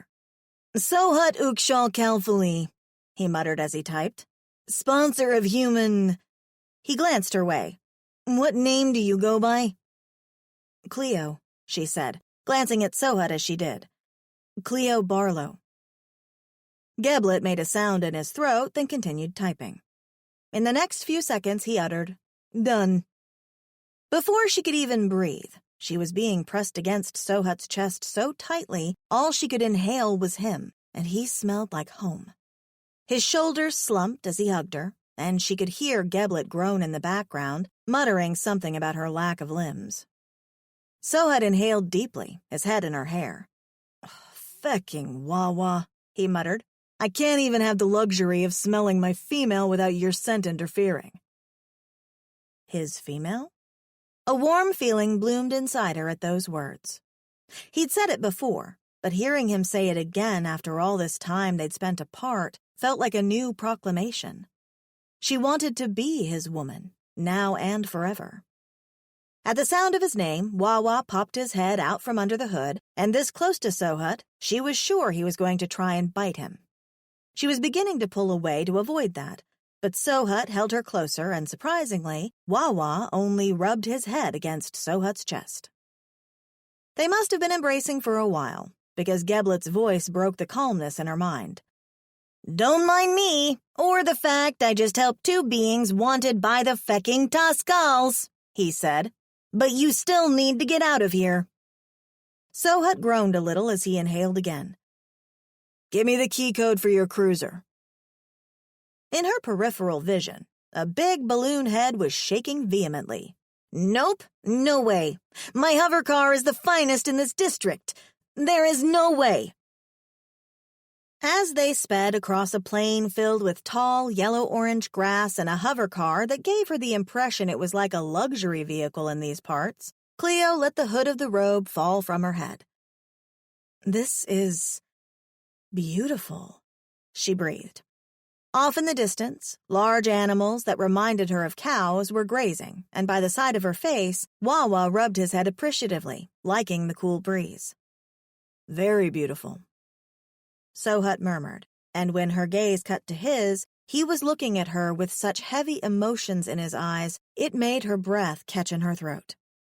He'd come to save her. He'd freed her. It was hard imagining that her life wasn't going to be living as a fugitive in an alien jungle anymore, or that she'd narrowly escaped being raped by a giant toad. "You came for me." A smile came over her lips as she looked at him. "You could have left me." The hover car slowed down as Sohut decelerated. "Of course I came for you. After they took you, She launched herself against his side, wrapping her arms around him as something wet ran down her cheek. "Sohut, they almost killed you." It felt like they were no longer moving, and she realized the hover car stopped and was slowly descending to the ground below, nestling within the tall yellow-orange grass. "And I would have died if it meant protecting you. I couldn't—" He stopped talking, the emotions on his face receding. "You couldn't what?" Her voice sounded thick, and she knew the wetness on her face was coming from her eyes. The events of the past few weeks were all being processed at once, and even though her eyes were betraying her with tears, she was slowly acknowledging that it had been a lot. It had been a hell of a lot to go through. "I couldn't let someone else get hurt because of my failure. His gaze fell, and she touched his chin lightly. A breath shuddered through his body, and she realized that he too was processing all that had happened between them recently. "If I know anything about you, Sohut, it's that you're one of the strongest people I know." For a moment he didn't raise his gaze, and when he finally looked at her, the glimmer of hope in his eyes almost broke her heart, right before a look of horror covered his features. "You're leaking. From your eyes." He touched a tear. "Have I—" He eased off her, his gaze flicking over her body. "Have I hurt you?" He gulped hard. "I'm going to take you to the sanctuary. You'll be safe there. But now that you're free, you don't have to come with me. You can go anywhere on Hudo 3. He swallowed hard. "I can take you there." The suggestion in his words cut her deep, and she gripped him tighter. Why would he say such a thing? Didn't he know that all that time away while she'd waited in that terrarium, he'd been the only thing on her mind? That she couldn't see herself living without him? That she wanted to be by his side forever? No, she realized. He didn't know, because she'd never actually admitted it to him. Still clinging to him, she opened her mouth and said it. "I don't want to go anywhere. I want to stay with you." Sohut stilled at her words before his finger moved to wipe away another tear. "What are you saying, Nora?" Cleo sniffled. "What does that word mean?" She could swear his color changed to a darker shade. For a few moments, he just looked at her, and she thought he wasn't about to answer when he did. "My people, the Mercy. We believe there is one being out there that completes us. A being that fits with us like a puzzle."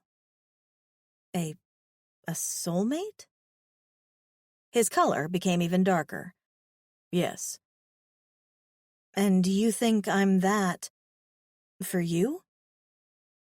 There was a note of hope in her voice that even she heard, and when Sohut nodded, she couldn't help but pull him down against her as she settled back on the seat of the hover vehicle. "I want you to be mine," Sohut said. "I don't want to be without you." "I wasn't planning on going anywhere," Cleo whispered. "I don't want to be without you either." Sohut's head rose over hers, his green eyes piercing hers. "You will have me?" he asked. "Every day, forever." A look of complete elation passed over his features before it was promptly replaced with something more animalistic, something more carnal. "Wawa," Sohut growled. "leave us." To her surprise, Wawa listened, hopping from the hover car to dart into the long grass. "What are you doing?" Cleo giggled as Sohut lifted the robe up over her hips, pulling it higher till she had to stretch her arms to get out of it. "Something I'm going to do every day forever," he said. Cleo's lips felt like little sweet buds that he wanted to devour. As he took them between his own, he tried to slow down, tried to control the urge to pin her beneath him and bury himself deep inside her hard. This was his Nora, and no one was going to take her from him. Protracting his claws, he used a finger to rip away the flimsy garment the Toscals had dressed her in. He tore it away from her body, every thread of it, and threw it over the side of the vehicle. He didn't want to see her in it, to be reminded of what had almost happened right before his eyes. He'd almost lost his Nora. But he had her now, and she was safe. She was safe, and she was beneath him, whispering his name as her body called out to him. Her teats brushed against his face as he ran his fangs over them, and her breath hitched in her throat. Sohut groaned. He loved the way she responded to him. He wanted to hear her cry his name while she was beneath him now, needed to hear her pant as he took her, branded her, claimed her. Cleo's neck arched as his tongue flicked over the tight little bud on her chest before he took the entire thing into his mouth. Her small hands found his hair as she strung her fingers through the dark strands, pulling him harder into her, and he indulged her. His tongue flicked over her teats some more as his hand delved between her, seeking that warm spot between her legs. His forefinger found the other tight little pleasure bud, the one between her thighs, and she arched into him even more, her pale eyes rolling back into her head as she whispered his name. Sohut. The sound of his name on her lips made him groan. He hadn't been kidding when he'd told her she said his name beautifully. He wanted his name on her lips always, continually, forever. The way she said it was like a sweet caress that gave him images of pleasing her, giving her his all. Just like he was doing now. Licking her teat, he moved lower, his lips traveling over her pale skin, down to the knot of nerves that gave her so much pleasure. Burying his face between her legs, he inhaled deeply. "Cleo," he groaned.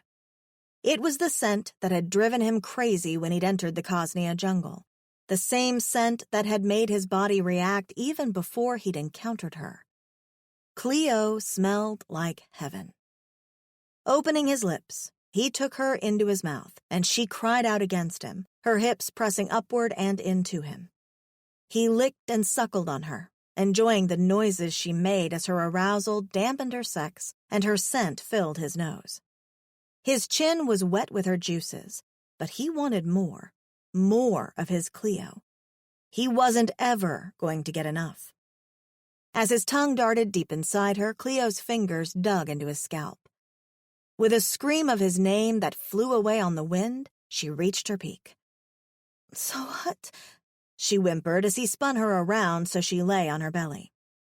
His cock was so hard he was pretty sure it was the pure need to be buried inside his female that prevented him from coming already.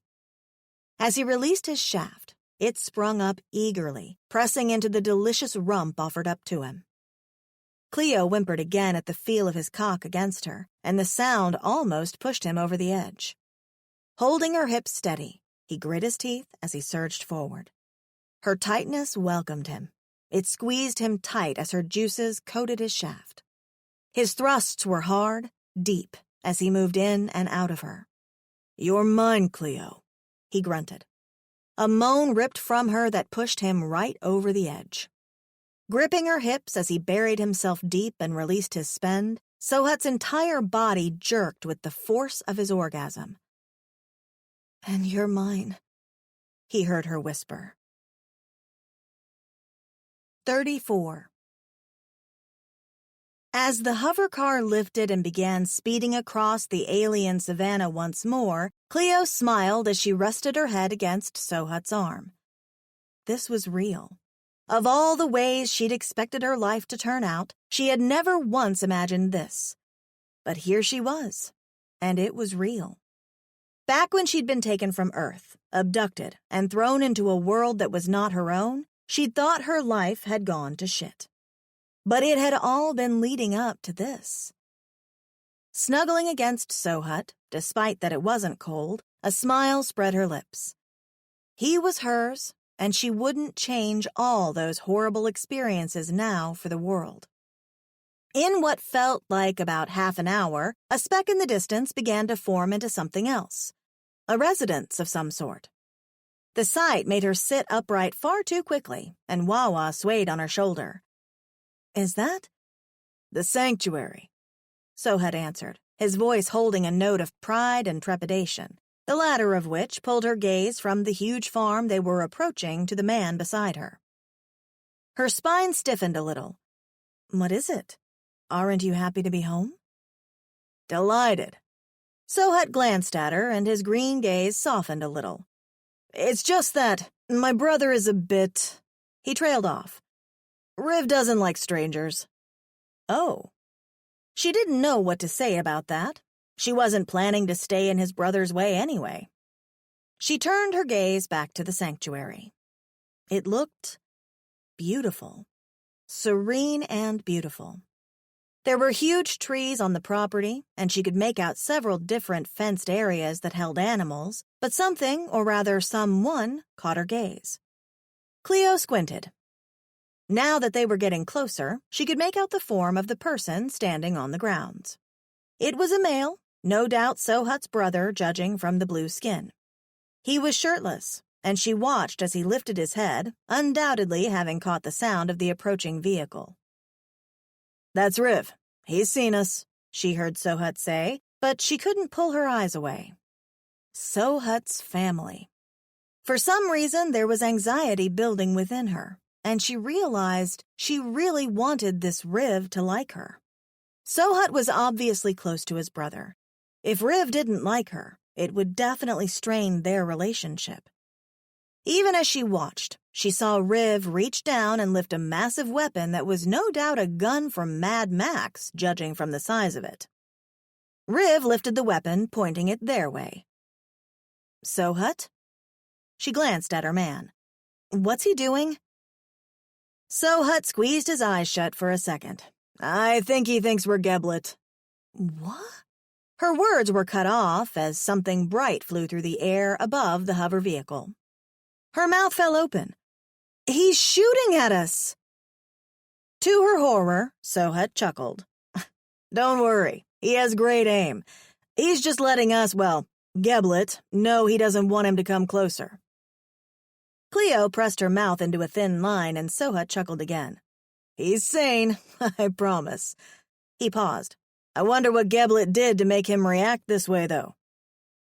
As she turned to stare at Sohut's possibly insane brother, the hover car stopped at what appeared to be an energy barrier that surrounded the property. On the other side, a human female, was rushing toward Riv. Cleo could only watch, her eyes wide as the female smacked Riv on the arm holding the blaster, pointing their way as she did.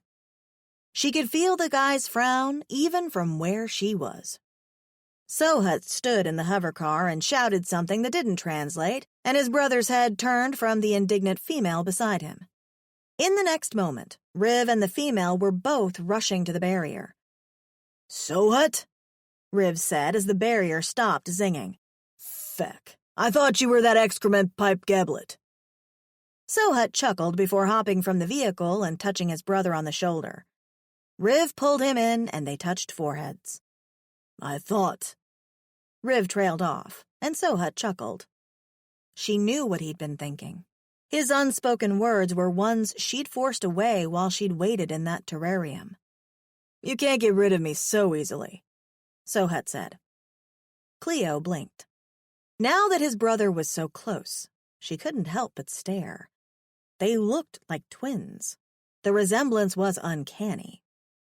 When her gaze drifted to the side and met the human female's, her eyes widened a little. The woman was smiling at her but not approaching, as if knowing this was all a bit to take in, and she was giving her time for it all to settle. When she glanced back in Sohut's direction, 2 sets of green eyes were now on her, his and his brother's. Only Riv was staring at her with a mixture of fear, disgust, and anger. What the feck is that? The female beside him moved closer, her hand at the back of his arm in a way that gave Cleo the impression she was pinching the large blue male. She smiled at Cleo. "Hi, I'm Lauren, and don't mind Riv. He can be a lot more hospitable." Sohut grunted. But Riv was still looking her way with the same expression, and it took her a moment to realize his gaze wasn't pointed at hers, but at her neck. Looking down, she realized Wawa's face was visible from underneath the hood of the robe. That's not a sliz, is it? Riv was still staring at Wawa, his blaster rising in the air again. Sohut touched the weapon, pushing it back down. It's fine. He's her pet. This time Riv's eyes did meet hers, and she couldn't read them. Sohut moved to her side. This is Cleo, my Nora. The pride in his voice was so unmistakable she had to glance at him. You're Nora. Riv moved to stand beside his brother, his face expressionless. Sohut nodded. For a few beats, neither of them said a word, and Cleo could cut the tension in the air with a knife. Out of the blue, Riv hugged his brother, patting him on the shoulder as he did. Brother, Riv finally said, I am happy for you. He turned his attention to her. Cleo, my brother's Nora. Welcome to the sanctuary. Any Nora of my brother is a sister to me. Riv turned to look at the female beside him. This is my Nora, Lauren. Sohut almost choked on air. What? Lauren chuckled. There's a lot that happened since you left. Sohut glanced at her, his eyes twinkling. Tell me about it. It turns out the sanctuary was exactly as she'd pictured it to be. As they brought the hover car in, Cleo saw several enclosures with animals she'd never seen before in her life. There were fat hippo-like animals they called ugas, and tall giraffe dinosaur-looking things called tilgrens. There were umus that looked like little balls of fluff, and a field filled with hairy fruit that she and Lauren joked about not chopping down lest the Lorax appear. Needless to say, neither Sohut nor Riv caught that joke. As she was being given a tour by Lauren, Cleo took her time looking around. This was where she was going to live now. She'd never lived on a farm before, and this one reminded her of a lovely homestead. There was something warm and welcoming about seeing the well-fed, happy animals, feeling the cool breeze, and the fact it was out in the middle of nowhere with people that were now to be her extended family. So this is the sanctuary, she murmured. Yep, Lauren answered, and Cleo's eyes widened in surprise a bit. She hadn't realized she'd spoken loud enough for the other woman to hear. Staring at her now, she still couldn't believe there was really another human on this strange planet. Do you like it? I know it's not much in terms of facilities, but we try hard and the animals are nice.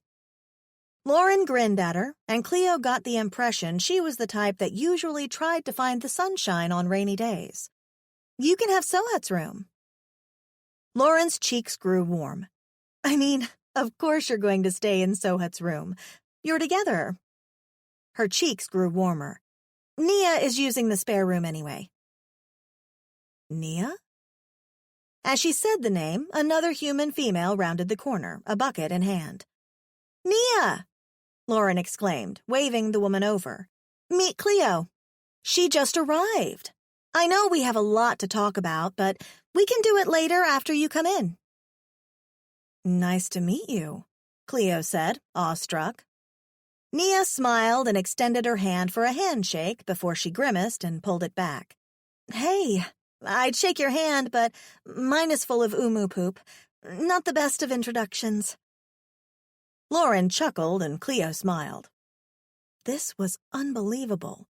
To meet not one, but 2 more humans after she'd spent so long thinking she was alone. "How'd you come?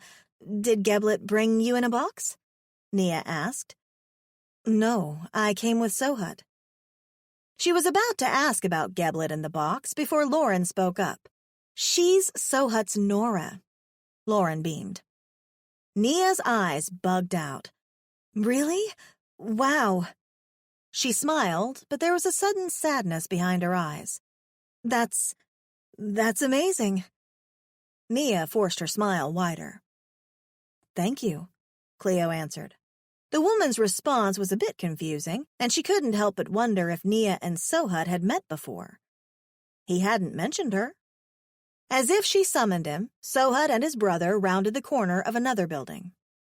"What are you ladies talking about?" Sohut's eyes found her immediately, and he moved to stand by her side. "Sohut, this is the other human I was telling you about." Riv all but growled the words. "She is called Nia." Sohut pulled his eyes away, and they landed on Nia. "Nice to meet you." When Nia met his gaze, there was no recognition there. Still, sadness lingered behind her eyes. "Nice to meet you, too." She smiled. "Well, this is nice. You're all paired up." Sohut pulled Cleo closer against him. "I'm delighted to be," he said. There was a beat before Lauren spoke up. "Well, it's almost dinner time. I hope you like rye and braised meat." Lauren grinned as Riv pulled her small body against his. "Everybody loves rye and braised meat." Riv growled, casting a serious eye their way that said they shouldn't protest. Chuckling, the party headed into the house.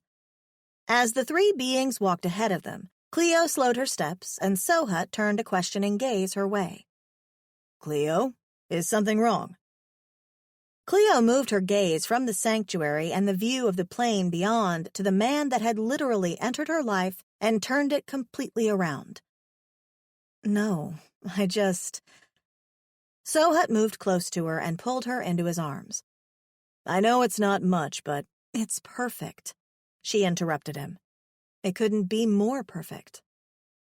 Tears filled her eyes, and she willed them back. She wasn't the emotional type, damn it.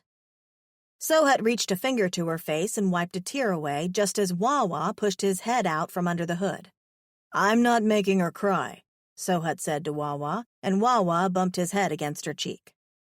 Burying her face into Sohut's chest, she wrapped her arms around him. "Cleo," Sohut whispered. That day when I escaped from the orc's cart, I never imagined I'd ever have this." Sohut was silent for a few seconds, and when she looked up at him, there was a bewildered look on his face. "But your eyes leak. Are you not happy?" Cleo chuckled and sniffled at the same time. "Oh, Sohut, I'm more than happy." Sohut pulled her into him. "Sure?" "Sure." They stood like that for a few moments before she whispered into his chest, "I love you." Sohut pulled her tighter into him. "I love you too, my Nora." And if that wasn't the best feeling in this alien world, she didn't know what was. Epilogue. "Kassid is coming to help me get that thing off your neck." Sohut walked toward her and massaged her neck. Cleo leaned back into his touch. She'd begun to get used to the pressure there to the point that it was almost just a part of her existence. The blue ring only bothered her when she had any sort of high emotion, and being on the sanctuary, life was calm. Still, that didn't mean she wanted to keep it on her neck. "When will he get here?" she asked. "Maybe after dinner," Sohut answered. In the kitchen, she could hear deep chuckles that could only belong to a man, and she knew Riv was in there laughing with Lauren. How the woman managed to do such a feat she didn't know. For the most part, Riv only seemed to smile for Lauren and his brother. She was thinking about that when a huge figure suddenly loomed in the doorway. Instincts kicked in quickly, and she reached into the boots Sohut had given her for her trusty piece of metal. The intruder was male, and he was wearing a sort of welding mask. Kasit, you arrived much sooner than I thought you would. Sohut smiled, moving over to touch the mail on his shoulder. I was in the area, the stranger replied. She didn't know how she knew it, but this Kasit was staring straight at her. She could feel it. She couldn't see his face because of the mask he wore, but she could sense his gaze anyway. This is Cleo. I need that disruptor for her. A bio-tracker, Kasit mused, as he moved toward her, stopping just short of her. It was clear his complete attention was now on the intangible blue clasp around her neck. Yes, Sohut said. Funny you had the disruptor with the right frequency to disband it. He paused. Just how did you get a disruptor with that frequency? And so quickly, anyway? Easy, Kasit said. Break a few fingers and a few toes. You can get anything. She didn't know if he was joking or if he was serious. After all, she couldn't even see his face to determine his emotions.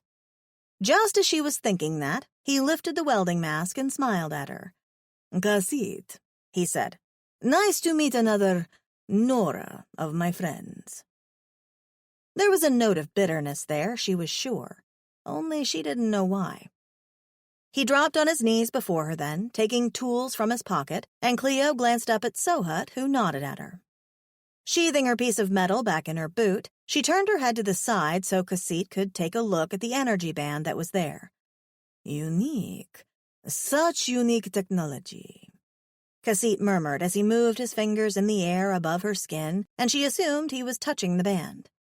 Well, time to get this fecking thing off you, he said, sending a smile her way, and again there was a note of bitterness. Or was it sadness in his eyes? He was working for maybe 5 minutes with tools and devices she'd never seen before when Nia stepped into the room. Hey, Cleo, want to go check on the robots that are in the field? Gets a bit lonely when I do it myself, she said, her gaze flicking over the room before landing on Kasit. The clang of metal hitting the ground drowned out Cleo's answer, and her gaze fell on Kasit too. His mouth was slightly agape, wide enough for her to see his fangs, and he was staring in Nia's direction. Yeah, sure. I think he's almost done removing this thing from my neck, Cleo answered, her gaze still on the large male kneeling before her. Nia smiled back. Okay, cool, she said before turning and heading back toward the guest room. Kasit? Sohut broke the silence that enveloped the room, and Kasit shook his head a little before he picked up his tools. All done, he said. But he didn't meet her gaze or even Sohut's. As Cleo rubbed her neck, it felt like nothing had been removed, of course, but the pressure that was there was gone. Sohut moved over to her, his hands touching the spot. Is it gone? She asked. Sohut nodded. How do you feel? Her gaze met his. Better, much better, she answered truthfully, tilting her head so she could plant a kiss on his lips. Thank you, she said. For what? For everything. His gaze searched hers for a moment before he dipped his head and his lips touched hers. My Nora, I'd do anything for you. And you have. She stood, and Sohut straightened with her against him, their lips entwined. Someone cleared their throat as Riv and Lauren walked in. Oh, you got that thingy taken off, Laura noticed immediately. Yes, Kasit came and removed it, Cleo answered, clearing her throat as Sohut put a little space between them. Kasit, he was here, Riv asked, and it was then that she realized Kasit was nowhere in the room. Sohut looked just as confused. He must have left when we weren't looking, Sohut murmured. She didn't even get to thank him, Cleo realized. Aw. Lauren pouted a little. We'd prepared enough for him since you'd said he was coming. Now what are we going to do with all the extra food? Sohut raised his hand immediately. I nominate myself to take that burden. You, Lauren rolled her eyes. Cleo smiled. This was her new home, her new family. She couldn't have asked for anything better. This concludes Sohut's Protection by A.G. Wilde. Narrated by Holly Jackson. Copyright 2020 by A.G. Wilde. This unabridged audiobook is published by arrangement with A.G. Wilde and was produced in the year 2021 by Tantor Media Incorporated, a division of Recorded Books which holds the copyright thereto. Please visit tantor.com for more information on our growing library of unabridged audiobooks.